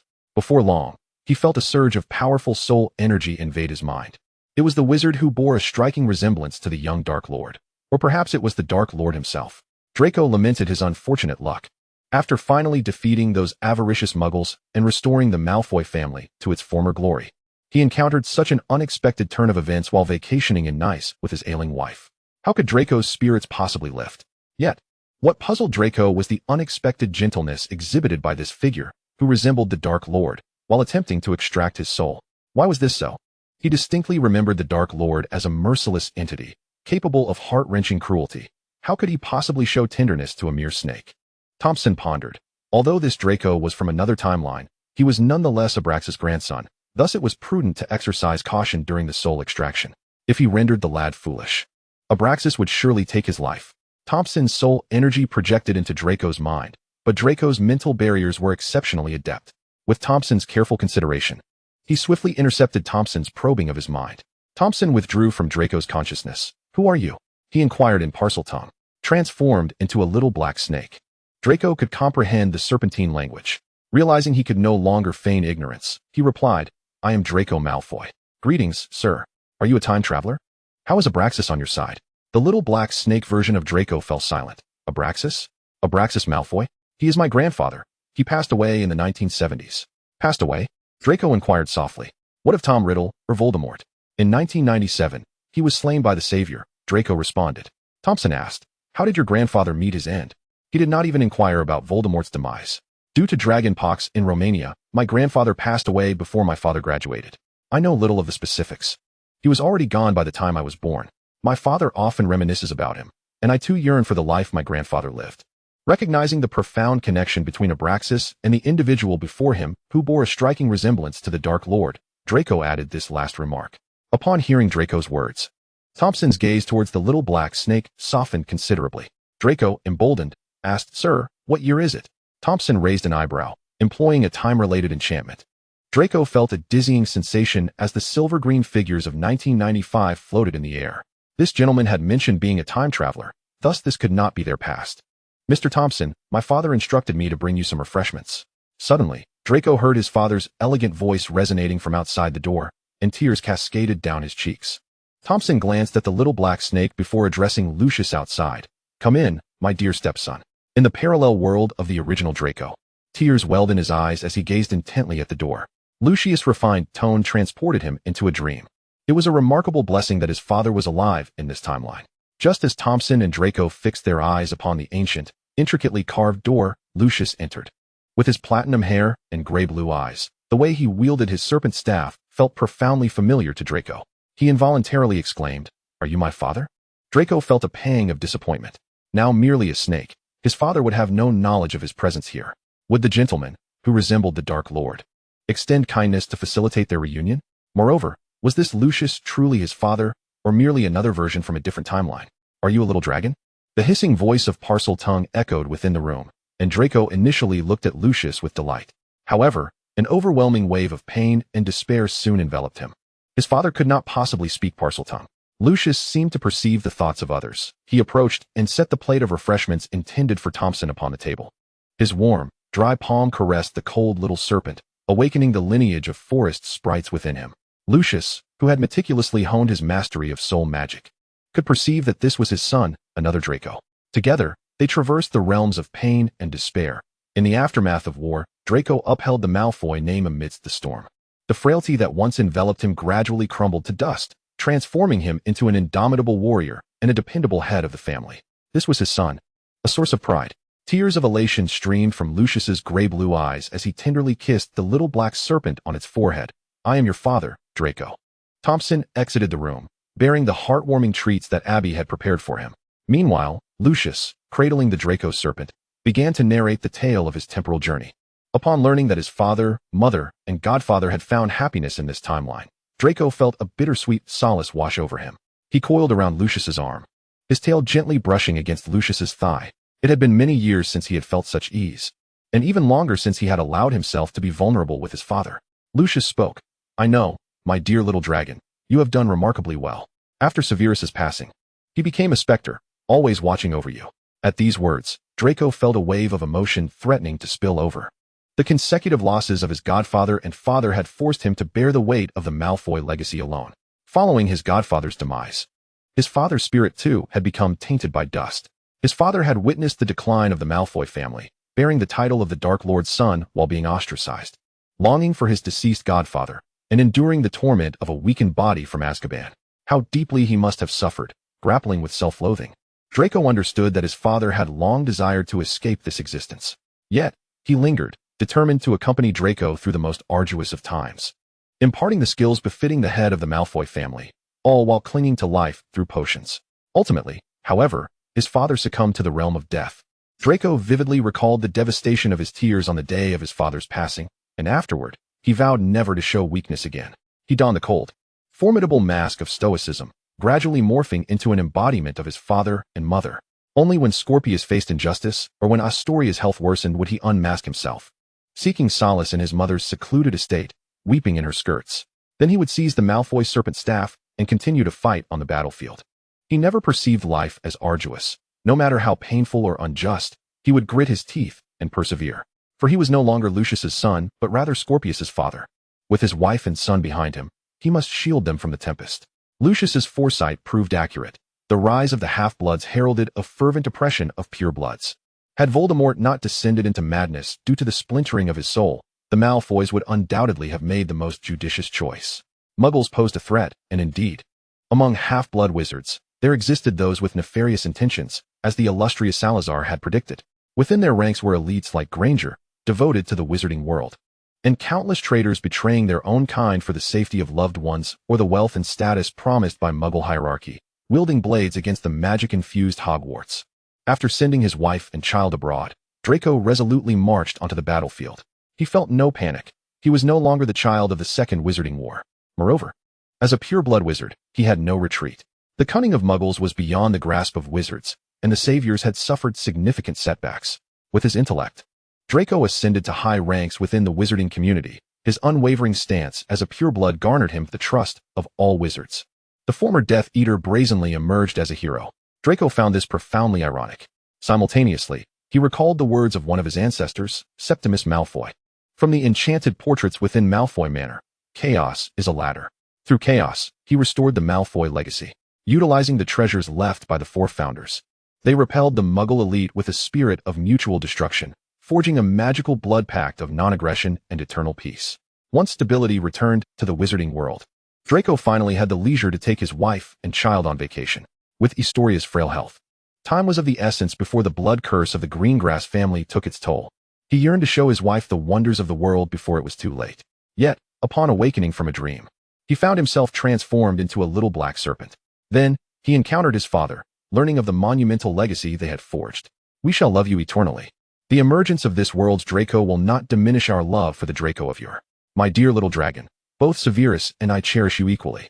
You and he are both our sons. Severus loves you dearly, feeling a perpetual debt to you. You shall be victorious. All Dracos across time shall triumph. Severus and I, with our blood as the guide and countless treasures as offerings, shall pray for all Dracos across time. This is the protection of Merlin, transcending time and space. In the luminous embrace of Merlin's magic, this blessing shall invoke miraculous destinies. No wonder they ravenously amassed wealth. Without these treasures, how could such a grand sacrifice be sustained?" Although Severus and Lucius indicated to Abby that the grand sacrifice was for their two sons, the truth was that their pursuit of this obscure magic was ultimately for the Draco of their past life. They hoped that he too could be victorious under Merlin's protection. Draco felt both aggrieved and elated as he said, "Father, I love you, always. And we love you too, my dear little dragon," Lucius replied. "Though I recognize you have grown, you will forever remain my precious child." In the parallel world journey of Draco, Severus returned home to find Draco's emotions stabilized. Upon learning everything, Draco was filled with joy at the sight of his godfather. He affectionately wound around Severus's wrist, listening to his praises in Parseltongue. His happiness was evident, his tail curling with delight. Draco is the best. I shall always be proud of him, Severus said, feeding Draco, who resided within the little black serpent, a nourishing potion. He felt a profound sense of guilt. Even though he had once taken Draco's place to kill Dumbledore, it had been Dumbledore's plan, not a sacrifice made for Draco. Before his rebirth, his guilt toward Draco was not as pronounced. The specter of Severus cared for Lucius, for the wizarding world of England. As if those things outweighed his concern for Draco. Yet, after his rebirth, as Severus witnessed Draco growing into adulthood, memories of his past life flooded back to him. He felt remorse and sorrow. Now, reunited with Draco, Severus felt both elated and anxious. He rejoiced in their reunion, but worried about whether Draco's normal life would be disrupted by their temporal journey. After a fortnight of research involving Abraxas, Thompson, Lucius, and Severus, they arrived at promising conclusions. Draco's unexpected journey bore little danger. He had likely been inadvertently ensnared within the nexus of two timelines. In due course, he would return to his original world. Upon learning this, Lucius and Severus began to cherish every moment spent with Draco, eager to imbue the coming days with significance. They strolled through the streets with the little serpent Draco, visited Muggle amusement parks, and admired the beauty of nature together. They entwined the little serpent Draco around their wrist, personally feeding him and placing him in a cozy nest between their pillows for slumber. They also brought Draco to meet Narcissa, witnessing that this version of his mother was thriving, which brought joy to Draco as he affectionately nudged Severus's wrist. At Draco's request, they refrained from revealing his presence to Narcissa, allowing only the transformed little black serpent Draco to frolic with Lucilla. After Lucilla fell asleep, they returned the little serpent home, leaving Draco thoroughly content. His father and godfather, having unexpectedly arrived in another dimension, shared a profound bond as soulmates, radiating love. His mother was flourishing, cherished by many. And in this timeline, she no longer had to suffer the grief associated with the Black family. This was already a great comfort. In truth, Draco had been aware in his past life of the unique feelings his father harbored for his godfather. Following the latter's passing, his father's desolation had become almost painfully evident. Draco was no fool. He could not have overlooked it. Yet, prior to that realization, he had already detected the subtle signs of his father's affection for Severus. If it were merely friendship, his father would not have gone to such lengths to prepare himself before every visit to Hogwarts. If it were not love, he would not have scented his letters to Severus with perfume, nor consistently supported him at the Board of Governors meetings. Initially, he had mistaken it for camaraderie, only to later comprehend the depth of that emotion as love. He had once felt remorse for this. But his mother had reassured him that while she and his father were family and valued their relationship, it did not embody the fervor of romantic love. Draco need not fret over it. She too had a lover. Compared to the hedonistic pure-blood families, the bond she shared with Lucius was quite admirable. Thus, when Draco learned that his father and godfather had found love, and that his mother had attained the freedom and power she longed for, he felt an authentic happiness swell within him. That Merlin facilitated all of this and brought him here to witness it firsthand was a testament to his favor. Reflecting on this, Draco gently tapped the tip of his tail against Severus's palm, feeling shy as he uttered, "Severus Papa." Severus was momentarily taken aback. He stroked Draco's head and said, "Little dragon, call me that once more." Draco beamed and repeated, "Severus Papa."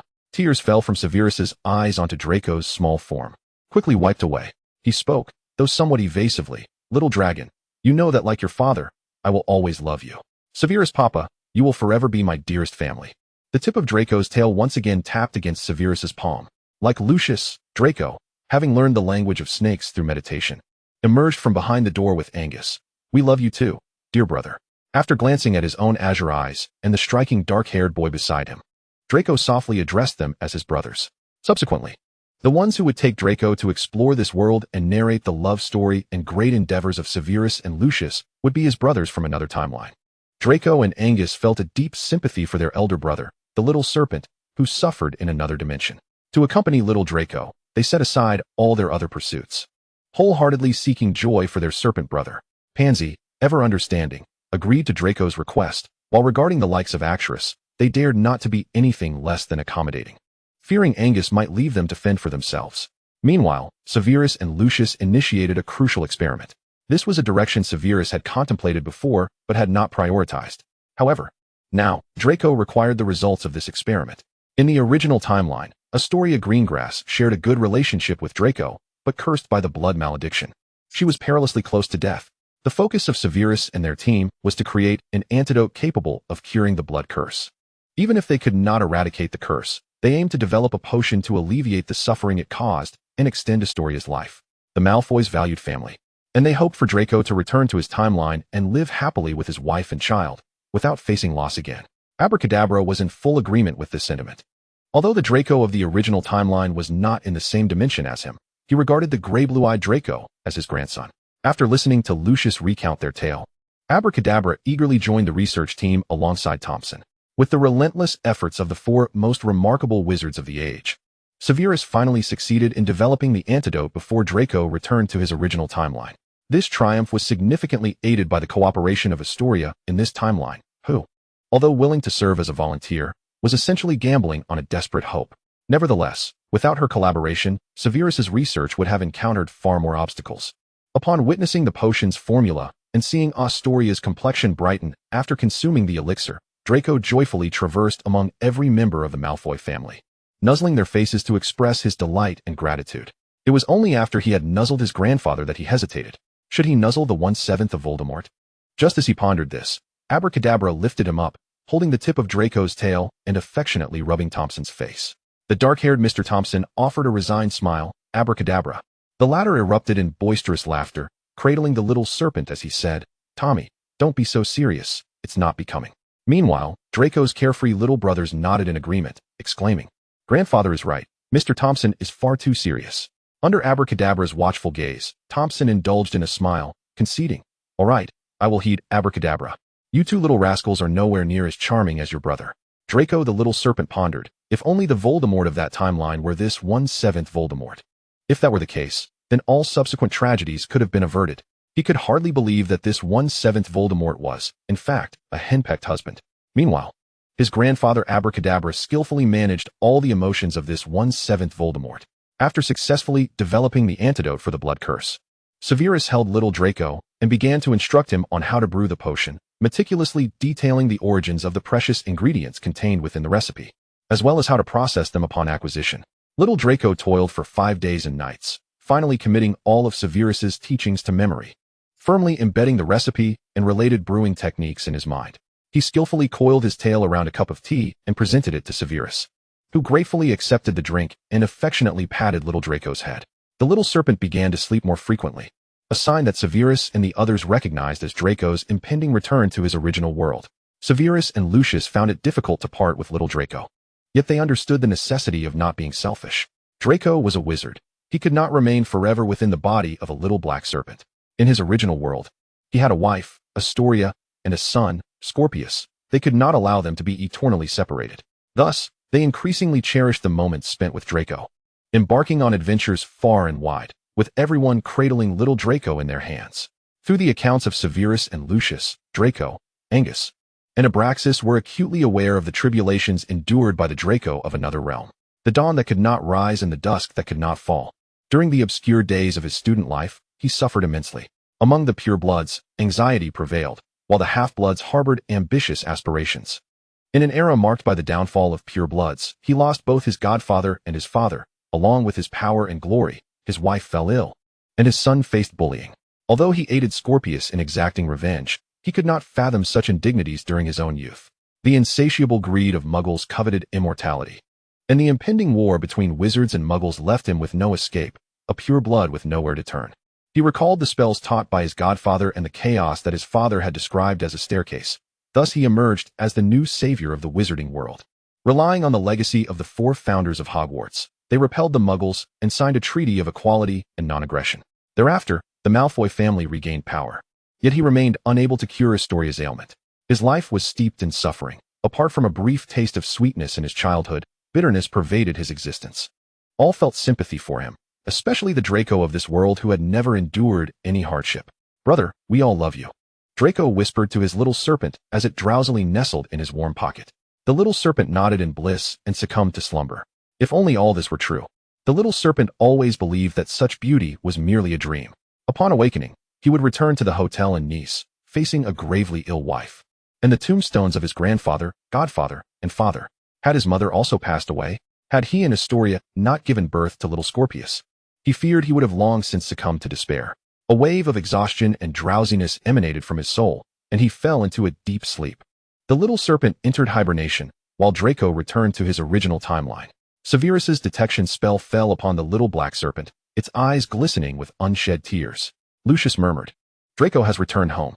From their house, back to the one where Astoria and little Scorpius resided. Abraxas patted the shoulders of the two children. "This is already quite wonderful. Lucius, Severus, even if there were many hardships in the past, it is the fault of fate, not yours. With the antidote to the blood curse, my other grandson will also enjoy a long and happy life with his wife and children."